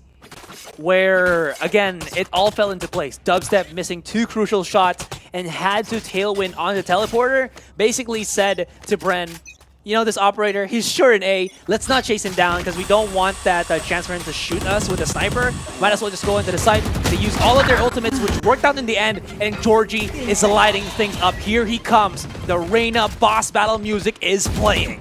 Yeah, Dubstep was just a judge there, so he was maybe hoping to get a little bit lucky. Waytopia, he gets fully flashed, and still the kill goes their way. Really good setup, and looked like a 3rd round coming from Dreamfire. There goes my prediction, but 6-2. It is 2 players left standing for the side of BREN as the 5-man hold towards this B angle, to this B side, excuse me. 2 players left standing on BREN. What can you really do? Probably save here, honestly. Yeah, I mean, they don't really have that much economy anymore since they've lost a couple of rounds already. So being able to save these rifles is probably the correct decision for them since they don't have time to rotate all the way to B and basically fight like 5 people from Dreamfire that have positioned themselves all for that post plan. So it's all gonna be BREN saving these weapons. And to put a lot more emphasis, to put a little bit more highlights to the Dreamfire squad, they've done so fantastically well here. Able to pick off the members of BREN 1 by 1, starting by always challenging Dubstep. And challenging Dubstep has kind of allowed them to pierce the sights here, whether it's forcing Dubstep out of the belong area or just straight up destroying him in hookah. Georgie has done the job, has done the deed. Yeah, but to be fair, Dubstep, he stopped fragging, but honestly, he's missing his shots, eh? Like, this isn't the best Dubstep game, like, at all. He's gotten a couple of good opportunities and good shots with the Blade Storm and with the Vandal. This is gonna be fun. But with the Operator, it seems like it's not really making the connection he needs. And usually, Dubstep is very consistent. Dubstep never really has consistency problems. He's not like, you know, other players who are hit and miss. He's usually fairly regular. Maybe an off day for him this time as Dubstep looking to take some vengeance onto Georgie for that last round. They make a nice flash play towards mid and get a kill. The adjustment there was Borkum is going to be playing that twofer with Dubstep on Hookah. He's been playing a lot more on the back of sight, on Cubby, on B. and hasn't really worked out for the past couple of rounds. Now, the attackers, Urza once again does have his lockdown. That's going to be forcing them out of the positioning here, and Borkum, he has to run away. 2 seconds left onto that clock, and he even uses the ultimate. Okay, counter for counter, he will get the tame, but this still does deny any form of map control for the stride of Dreamfire, so timing for Borkum is just sublime, but they know where he is. They can shut him down if they wanted to. He was detained, but they couldn't push him. They couldn't push him because of the situation with Umi. Look at this trigger discipline. He gets 2. He gets almost the 3rd. Waitopia takes it back, but it might be too little too late here as he is bleeding. Will be able to get the spike, maybe not even, as Jesse Vash gets him through the box. Oh, that was the disease that we saw from Chimera a while ago, not checking your corners. Granted, of course, you're trying to rush onto the site. You're probably communicating with your teammates. Guys, what are we going to try to do? We have to rush in onto the site already, get that spike planted down. What's our postman going to be? But that one simple glance looking towards your right outside of the teleporter could have saved them 2 members alive, and the 3rd not taking so much damage. Actually, if they got that kill, if they checked that corner, they might have won the round. True. Because honestly, BREN was out of position, and they would have found like a man advantage. Or at least evened it up. Oh, dubstep. He just almost gets that kill, though. Georgie gets a good connection. And these are the nice, setups that BREN have that other teams don't really do that much. They have been peeking out hookah. They've been smoking and pushing onto B long. There's just so many things, so many different ways that they play this map. And it seems like they don't really run out of plays. Yeah, it's like slight adjustments, but to us it looks so foreign, right? Nice little lineup there, though, from the Spencer, but it's the box that he was shooting at. No heads will be had, but there's a little bit of a gap here, and he was already looking to shoot him down. Down to 8 bullets, he will just be waiting for his teammate. This is the full force of BREN coming in, and what's Dreamfire gonna do? As that Sova drone is gonna be clearing out the angles here. Now they know, multiple people on long, and Humi is just hungry for a couple more kills. Gets a couple more. Ezra looking to take things back. That's 2 kills for him. Looking for a 3rd. Not going to find it just yet. Spike is planted for his position, though, but can't find the headshots he needs. Finds a 3rd kill. Looking for a 4th. Not going to have it, but it's going to be Vindic with the Hunter's Fury. Now coming in, but Dispenser cleaning up the round for BREN. 8-3, and they're that much closer to taking the series 2-0. That could have worked out for them so well. Urza was just doing so much damage to the other members of BREN, not Dispenser. For some reason, he just cannot connect. It's like Dispenser is Neo from The Matrix. That one scene where he keeps dodging the damn bullets, and Dispenser's able to Yeah, like how even? I don't know. I think it's a combination of maybe a little luck on Dispenser's side and some evasion mechanics. Maybe Dispenser's the one. Maybe he is indeed. I mean, yep, that's a good shot right there from Dubstep, making the connection he needs. Not always the easiest shot to hit. Sometimes when they swing out wide or force you off, it sort of just forces you to waste your tailwind. But good read on him because he hasn't done that peak before. Look at how calm Dubstep is. He knows that after that leer, he doesn't really have to shoot the eye. More like he just has to wait for somebody to try to shoot him, and he can just blind fire and maybe even use his updraft for just some repositioning, right? In any case, Waitopia is going to be overwhelming Humi here, as A seems to be the point of contention for Dreamfire on their attack. Oh, Dispenser in prime position to take 1, maybe 2, but his location gets revealed. Waitopia gets him through the wall. Now it is Dubstep hanging on to heaven here, looking to find some damage with that operator. Close range, Borkum gets Georgie here, and he finds a 2nd one. Spike will finally go down, but nice flash from Borkum to seal the deal on the round. 3 kills for him, and that's going to be the half. 9-3. BREN Esports are in the driving seat. Well, they're driving what looks like to be a sports car band, because it's looking to go at 300 miles per hour, just zooming past the competition here. 9-3. To be fair, Dreamfire have done again what they've done on Haven, which is to always challenge. A while ago, it was Emin. He's bottom fragging now, and Georgie has stepped up to the plate. Granted, Georgie is looking a little bit more trigger happy and run happy as well for the most part there. And he just needs to find that initial frag. If he can do that again, now putting them on the defender side, maybe they can steal a bit more rounds for BREN. Maybe even, stabilize 9-9. and maybe even push it to the game 3. But those are like big events that Man, I'm asking right now. I'm agreeing. BREN Esports, they're looking hungry, man. They want this win. And they're probably literally hungry right now, which is why they want to finish the game as soon as possible. I mean, it's looking like they just want to get this over and done with because they're not really missing a beat right now. They've lost a couple of rounds at the very start of it, but they're very good at like shaping up when they know they're playing like a little bit of a mess. Because I think yesterday was a little bit of a wake-up call for them. They got, what, 11 and 13 against Atlas? And that was quite scary for them, actually, for a little while. It was. Honestly, Atlas was the dark horse that I definitely wanted to be able to get through the quarterfinals into the semis.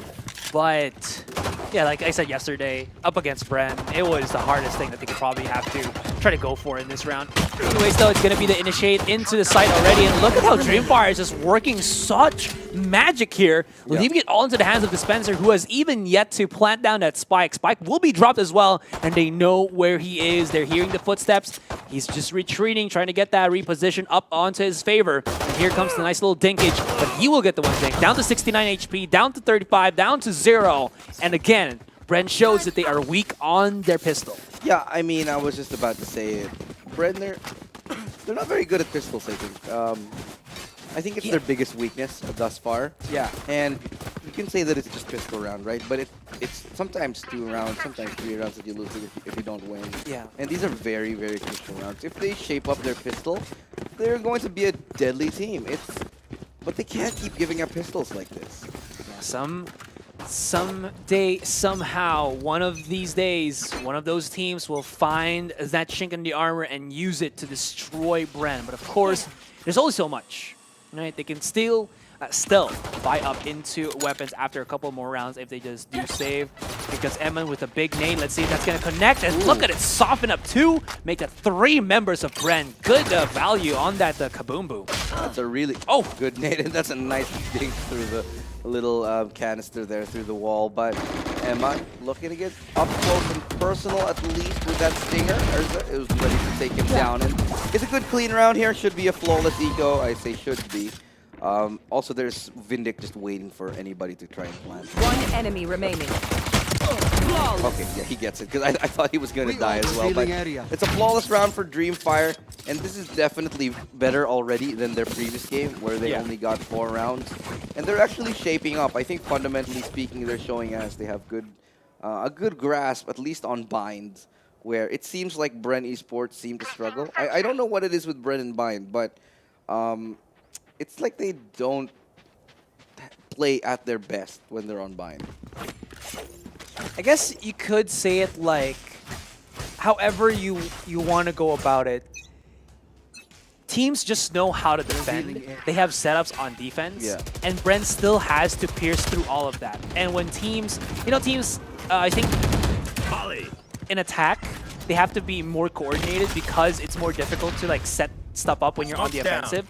But when you're waiting for everybody to push right in and plant down that spike, that's when they can at least set things up. And that's where I think teams like Dreamfire, teams like Atlas definitely can show their stock. And they're doing that right now, keeping BREN on their toes. Definitely. Through the smoke right now, they have no idea how close they are to each other. Georgie will get that kill before getting traded out by Dispenser. Vindic will go down as well to Humi, who was playing in the bathrooms area, Watopia. Also trying to get a little bit clever on the edge of this smoke, but not being able to find any heads for now. Smoke should dissipate in about a second or so. And Watopia is just charging right in. They can hear the reloads, and Dispenser just backs away. Sees the head. Ooh, that was just spicy. Eman backing away, though. Nice little push on U-Haul, and he's hunting him down. He does pick up a Vandal, but this is a 2 versus 2 with Humi already out of reach, and there it is. The Humi, that's not a Humi special, a Brimstone special. They can see the canister, they can't shoot it, and it's gonna get half though, but he's gonna get devoured. Ooh. But because he died, he knows that it's been halved already. I don't think there's a way to win this round. Yeah, Spencer just finishes it off. Like, if he waited, I think, or if he went for it a little bit earlier or a little bit later, he might have gotten the round. But the lineup, again, is so good. There's very, very difficult to deal with ultimate, Molotov like that. There should be a way, if you ask me, I think there should be a way to dissipate, like, Molotovs. sort of like in other games you can, but maybe there should be an agent who has like something like a trophy system to stop nades or molotovs in an area. I think that would be incredibly ridiculous, though. Like it could be an ultimate though. Okay. Yeah. Okay. Could be an ultimate. Yeah, to counter out the canisters. Yeah. But that would just make Brimstone like one of his biggest utilities is his molly, and that just immediately shuts it down. I don't know what's Yeah, gonna but it's an happen ultimate. here. That's true. That's true. Well, let's wait for Riot to make one of those agents. Maybe the quote unquote leaked one. Ooh. You know, that's about the what do you call this? Samurai player looking standing. agent. Could be something. Anyways, Borkum does get a nice little headshot there onto Ammon. Vash will be able to pick up an orb himself. And where in Earth is Urza? He's all the way back onto B. Does only have himself here, but maybe, just maybe, they are going to rotate to that B site. Never mind. BREN has already cleared the A, and that means Vash, go and plant that spike down. And I think he heard Spike the orb planted. getting collected, but he's still not really confident. I think he'd rather save this one. So Urza just gonna hang out, maybe just hang on to this rifle. He knows his back is safe because of the alarm bot, and his front is safe because of the sentry. Just hold on to this Phantom. So again, convincing wins here from BREN Esports, and I think it's just a matter of time right now before we start to see a victory for the BREN side. Yeah, it's more looking plausible now. A while ago, there was some rounds that Dreamfire definitely took away from the hands of BREN, but for the most part here, it is looking to just go out of reach more and more. A couple of lineups, Jesse Bash showing to us that he is the kind of like, let's say it, the average Jonas of the Philippines. Yeah. You know, lots of lineups for this man, lots of ways to counter out, and he even planted the spike somewhere a little bit off angle as well. It's not on default, and you know that he's studied a lot, using that mature brain of his just to show to us that it's not all about the age, it's also about that wisdom. In this game, I think there's a little bit of leeway for, I think, older players is one of the reasons why it's such a good game. Yeah. Because with, I think, other titles, you're almost entirely dependent on your like reflexes, which is something that you Get lose out as of you my get way. older. But here in Valorant, there's the usage of your abilities and your skills, and you can still thrive as an older player, which is, honestly, I like it because you get to think more. It's not just all about how quick you are. I mean, there is that aspect, like that dubstep. He gets onto site already, and this could be round 12 already for... Oh, as I say that, though. On the other end of the earth, do they know that Dubs is already here? He's going to be peeking out to the corner, but Waytopia's stinger is faster. It burns Dubstep to a crisp there. Georgie is here already on short. This is going to force BREN to try to force out on their positions because they cannot just stay onto the site. Jesse Basher does retreat onto U-Haul as he gets a kill, and Georgie is on the hunt. Now, where is the rest of BREN? Humi, they're on bats, spots out one. He's getting pre-fired to his bejesus, and that is going to be the kill, and it seems like Dreamfire lived to fight for another day. No match point for BREN. Yeah, denied the match point, and You failed. in a situation where they absolutely needed this round, they're able to hang on. So Dreamfire showing us that the Dream is still alive and burning as they go into the 6th round of theirs. Pretty good chances, and the economy is not too bad. Like, they lost a couple of players, so they will be sitting on half shields in this round. I do think that they can still play with them, though. It shouldn't be too much of a hindrance. It shouldn't hamper their play too much. Having said that, though, look, Brim has like 3 ultimates available, and one of them is the orbital strike. Maybe they'll use it straight Scanning off the ahead. bat. BREN has 3 ultimates available. Yeah. I heard you say Brim. Bren. Who has Brim? There you go. Oh, Brim. because that would be ridiculous. It's like, you know, Brim had 3 ultimates. Yeah. Imagine like 3 orbital strikes. No. It's not gonna happen. Dubstep, or sorry, Jesse Bash is gonna be enforcing his will around Hookah, and still Eminent Waytopia able to claim the back of B site and just stop BREN at the tracks here. It's looking pretty good. We're down to the 3 versus 3. And this is gonna at least force BREN to maybe think about going to A site, as Vindic has used his recon dart to make sure that nobody else is staying on that hookah area. And they are. The orbital strike comes in, but it's not really selling the fake completely. Waytopia, or has it? It has sold the fake. Now they hear him. Waytopia is rotating towards B, but he actually just comes back, turns around. There's no way that they can actually stop this plant here. Waytopia a little bit late on the Molotov. He does have his own ultimate, so that's pretty good. But what is this? It's a soup. It's a double bounce recon dart, isn't it? Yes, it is. Oh. That's so smart. Because like if somebody actually goes and tries to wait, that's a triple bounce, isn't it? Okay. Yeah, there you go. It's already down. It has one more bounce and then just jumps. But that would just make sense. It's like if you're gonna try to defuse it, where's the best way to put it? Just straight up on the spike. Dreamfire though. Ooh. Nice set of kills right there for BREN, and in the blink of an eye, everybody just dissipates. Dreamfire had a chance, pretty good chance right there with that ultimate, but BREN Esports will clutch it out in the end. 12-6, and they have match point.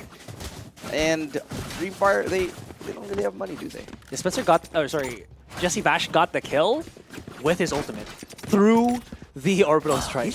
It wasn't even the bullets, man. He just used his ult straight up. That's like bonkers. I mean, that's just like the worst way to go. Like you're in the orbital strike and whatever, and then Hunter's Fury. Yes, this should do. 12-6. We are looking at match point already here, and BREN is 1 round away. There is going to be the lurk again by Dispenser outside of Showers. Urza is waiting at the edges here. Dispenser's still able to deal with Emin, and Urza is in no man's land. He popped a couple of shots, but his position was already spotted out. Dubstep does get the kill. Bindic with 1 on Borkum, but the site has been forfeited. It's all down to the Brim. Oh, he peeks right out. Oh, no. Well, I do have to say well played here by Dreamfire. I don't think that there's much of a chance considering the HP and the weaponry. But regardless, still miracles may happen. Pushes out and lose track of him. Nope, Dubstep gets the kill. Congratulations. It is BREN Esports, without a shadow of a doubt, heading to the grand final. Surprise, surprise. They do find themselves in a good spot because they will be going up against none other than Empire Gaming tomorrow in the grand finals. Cheers all around, but not too fazed by that victory. They think they pretty much knew it was coming a little bit earlier in the map as well. But that was, in fact, the second game. It is a 2-0. What do you think of that last match, Asarai? I mean, I think it was just probably expected already. You can't really sugarcoat it as much, even though Dreamfire, like you said, did a good enough job of what they had and pushed all the rounds that they could, milk all the rounds that they could up against BREN. It was only a matter of time, whether it was the positioning, it was the lurks. BREN was just a step up, and Dreamfire definitely need that extra special sauce just to be able to counter out BREN. Now, on the other hand, BREN just played it, again, just to their own standards, but something that teams can definitely look out for right now is BREN's pistol is something still to be desired. Granted, it's not always going to win them everything, but in those crucial moments when you need to get that one up, it's something that they can utilize against the yellow team. Yeah, no, I agree. BREN's pistol leaves a lot to be left desired. They need to work on that 100%. And I feel like they'll be a much stronger team when they do sort out those little those little issues. Well, it's not a little issue; it's a pretty big issue actually. But having said that, Dreamfire, big congratulations to them. They've still qualified into week number 2. Maybe they'll impress us with more play coming in next week. They're definitely a team to keep an eye on, and the way that they've gotten this far, and they've gotten a pretty decent scoreline up against a team like BREN, that's something to be proud of as well, if I may say. Yeah, if I may say as well. Again, just kudos to all the teams that we've seen, because we're already done for the day, man. We've seen the last quarterfinals, the 2 semifinals, and we've just been shown a fantastic day of Valorant. Whether it was a one-sided, dice with BREN, or the back and forth of both Empire and Chimera. Yeah. It was definitely something to kind of open the eyes of the Filipinos here in the Philippine scene. And damn, we're about to close for tomorrow with the grand finals. Yeah, I'm so excited. You and I both. We're going to be on that as well. So join us tomorrow for the grand final. But for the meantime, Asarai and I are going to be signing off. We've been your casters here today, and we have delivered to you the final game of the day. But for now, we're going to be leaving you in the capable hands of our panel. So we'll be taking a short break, and when we get back, we're going to be signing off completely. So for the last time, Asarai, Illustrado, good game, and good night.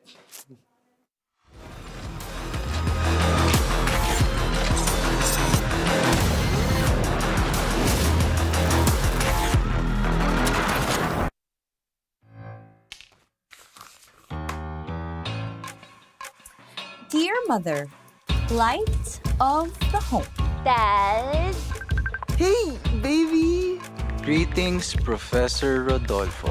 May I be absolved from Math club tomorrow.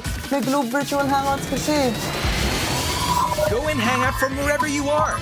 Just open the Globe One app, choose an event, and click join. Watch concerts online! Dance together! We can do quiz nights. Yo, let's go! If you allow me, I promise. To make it up to you. And repay your kindness tenfold? Truly, your favorite child. I love you, Dad. please, babe. Thank you, sir. Enjoy your fave events with Globe Prepaid Virtual Hangouts. All together now.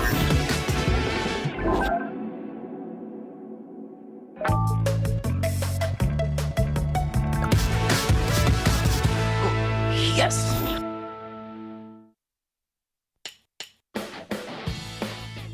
Every day is a new day. So why don't you just get up and go? No time to waste. What are you waiting for? Why don't you just get up and go?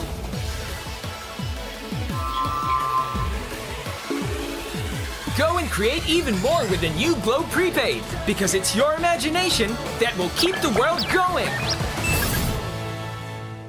Want to show some love to your fave streamer in Facebook gaming? Show your support by giving them stars and virtual gifts so they can continue their passion for gaming and streaming. Purchase stars to give your streamers on Facebook through Globe Prepaid and Postpaid. Tap Get Stars to purchase additional stars. Select the pack of stars you would like to buy. Pay through Globe Prepaid and Postpaid. Now, you can start sending not just stars, but also virtual gifts as you watch different streamers of various games. Purchase stars on Facebook through Globe Prepaid and Postpaid. Also available in TM. When you want to level up your entertainment, GPay your way and get the latest games and movies on Google Play using Globe Prepaid and Postpaid. Add payment method on Google Play. Enable payment through Globe Prepaid and Postpaid and confirm. No credit card needed. Simpleng-simpleng steps para tuloy-tuloy ang purchases at downloads sa Google Play. Your safe one-stop shop for apps, games, music, and movies on your Android device. Use Google Play now through Globe Prepaid and Postpaid para level up ang entertainment. Also available in TM.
Welcome back, ladies and gentlemen, as you see the wonderful chocolate hills of Bohol. Well, speaking of sweet stuff, that was a sweet performance coming in from BREN Esports. Kind of what we expected, really. Let's not lie here. A 2-0 win going their way in the series. They are the best team right now, and they show exactly why that is. Of course, for the side of Dreamfire, very valiant effort for them. They tried their best. They did pull off an upset a while ago versus Affinity, but in this case, well, the Goliath did win against David. Guys, initial reactions though, we're going to open up the floor here now to my co-panelists, Trix and Vimnel. Guys, I don't know what there is to say about this aside from BREN Esports. We're just BREN Esports. It's a pretty straightforward narrative here. But come on, guys. It's always a treat to see, this masterful masterclass that BREN always brings to the table. We always, I for one, I always learn a thing or two when I watch BREN in action. And that's why I'm always looking forward to seeing them play on the field right here as Borkum just gets that nasty multi-kill. And hey guys, we finally got a guess right. BREN was gonna go 2-0. So kudos. Hey, finally, it's about time. There you go, you professional analysts.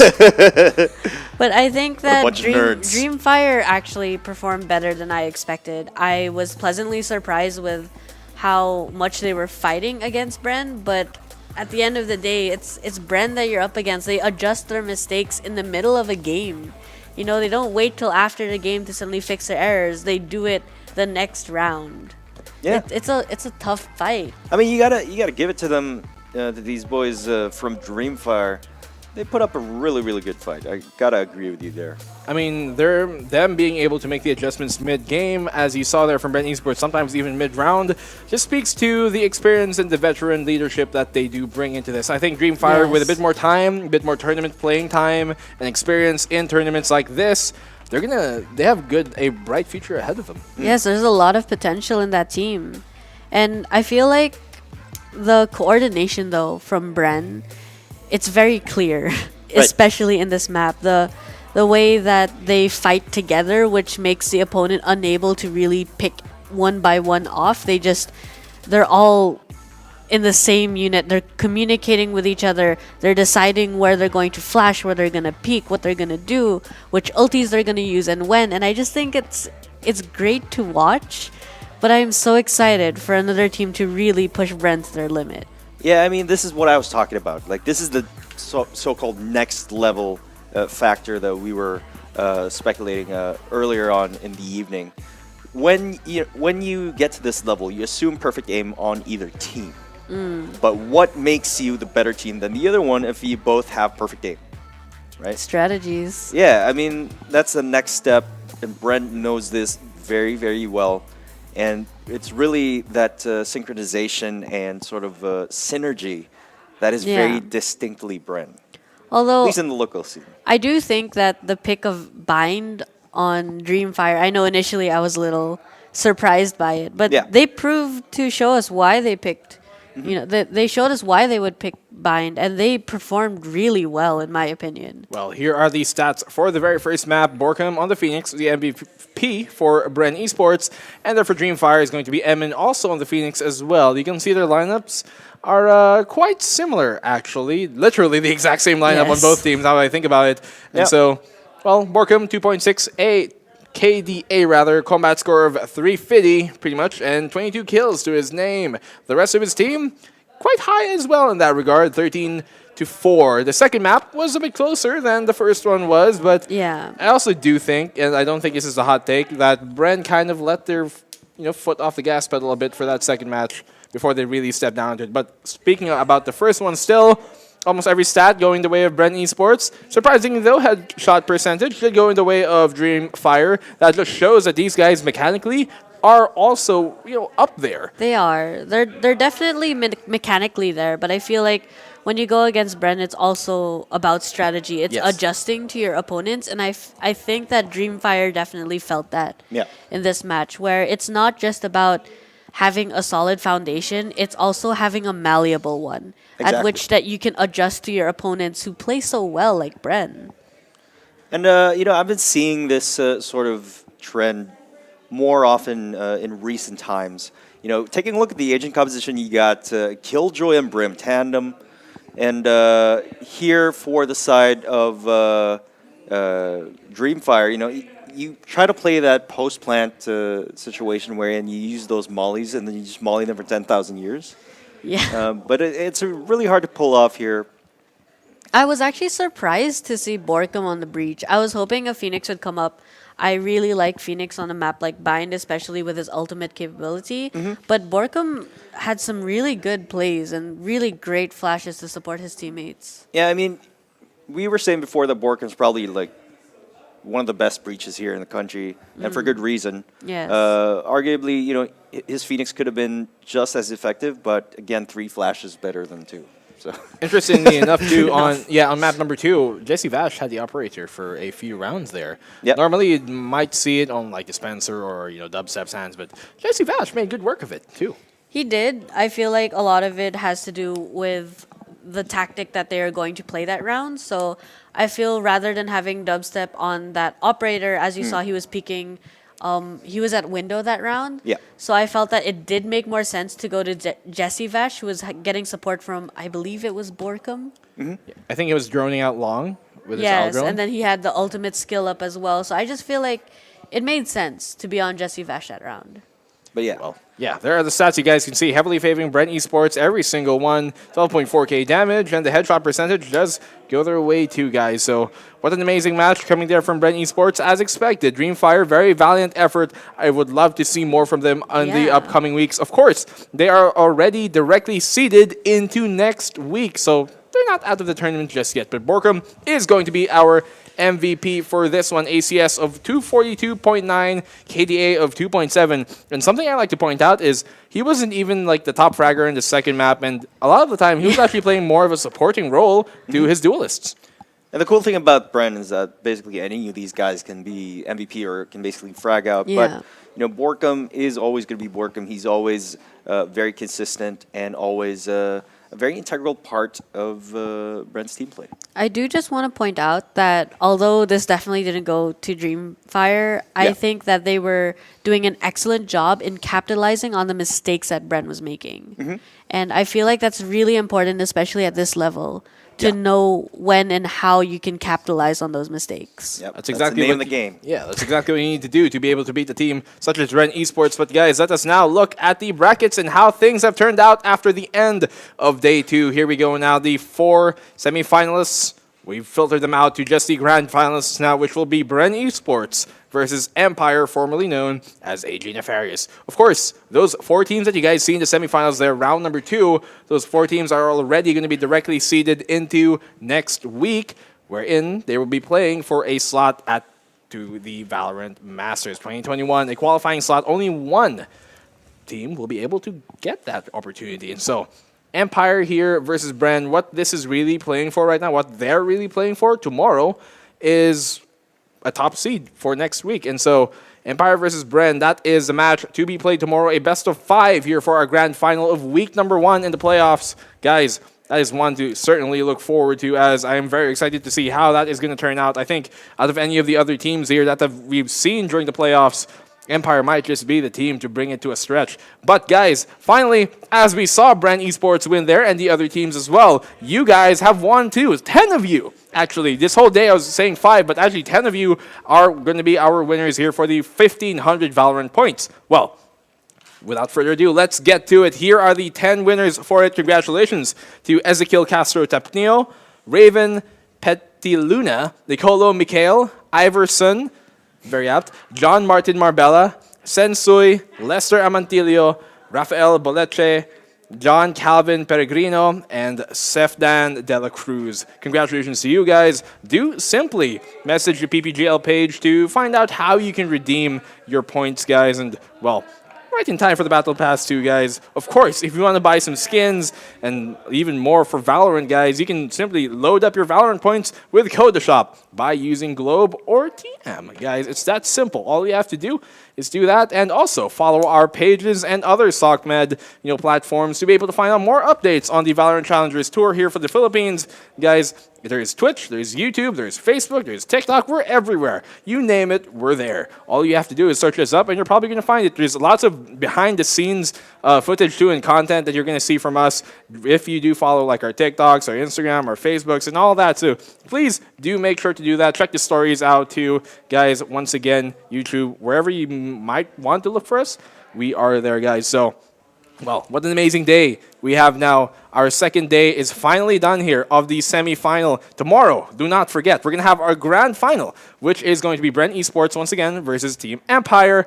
And, well, that's going to be a best of 5. The winner of that is going to be the top 1 seed into next week. And next week, when we actually do go to it, they're going to be playing for a qualifying slot in the 2021 VALORANT Masters, guys. So, thank you so much for tuning in. This is going to be Black and Blue. For this, with me a while ago was Trix and Viminal. And we're going to see you guys tomorrow with our grand final. Take care.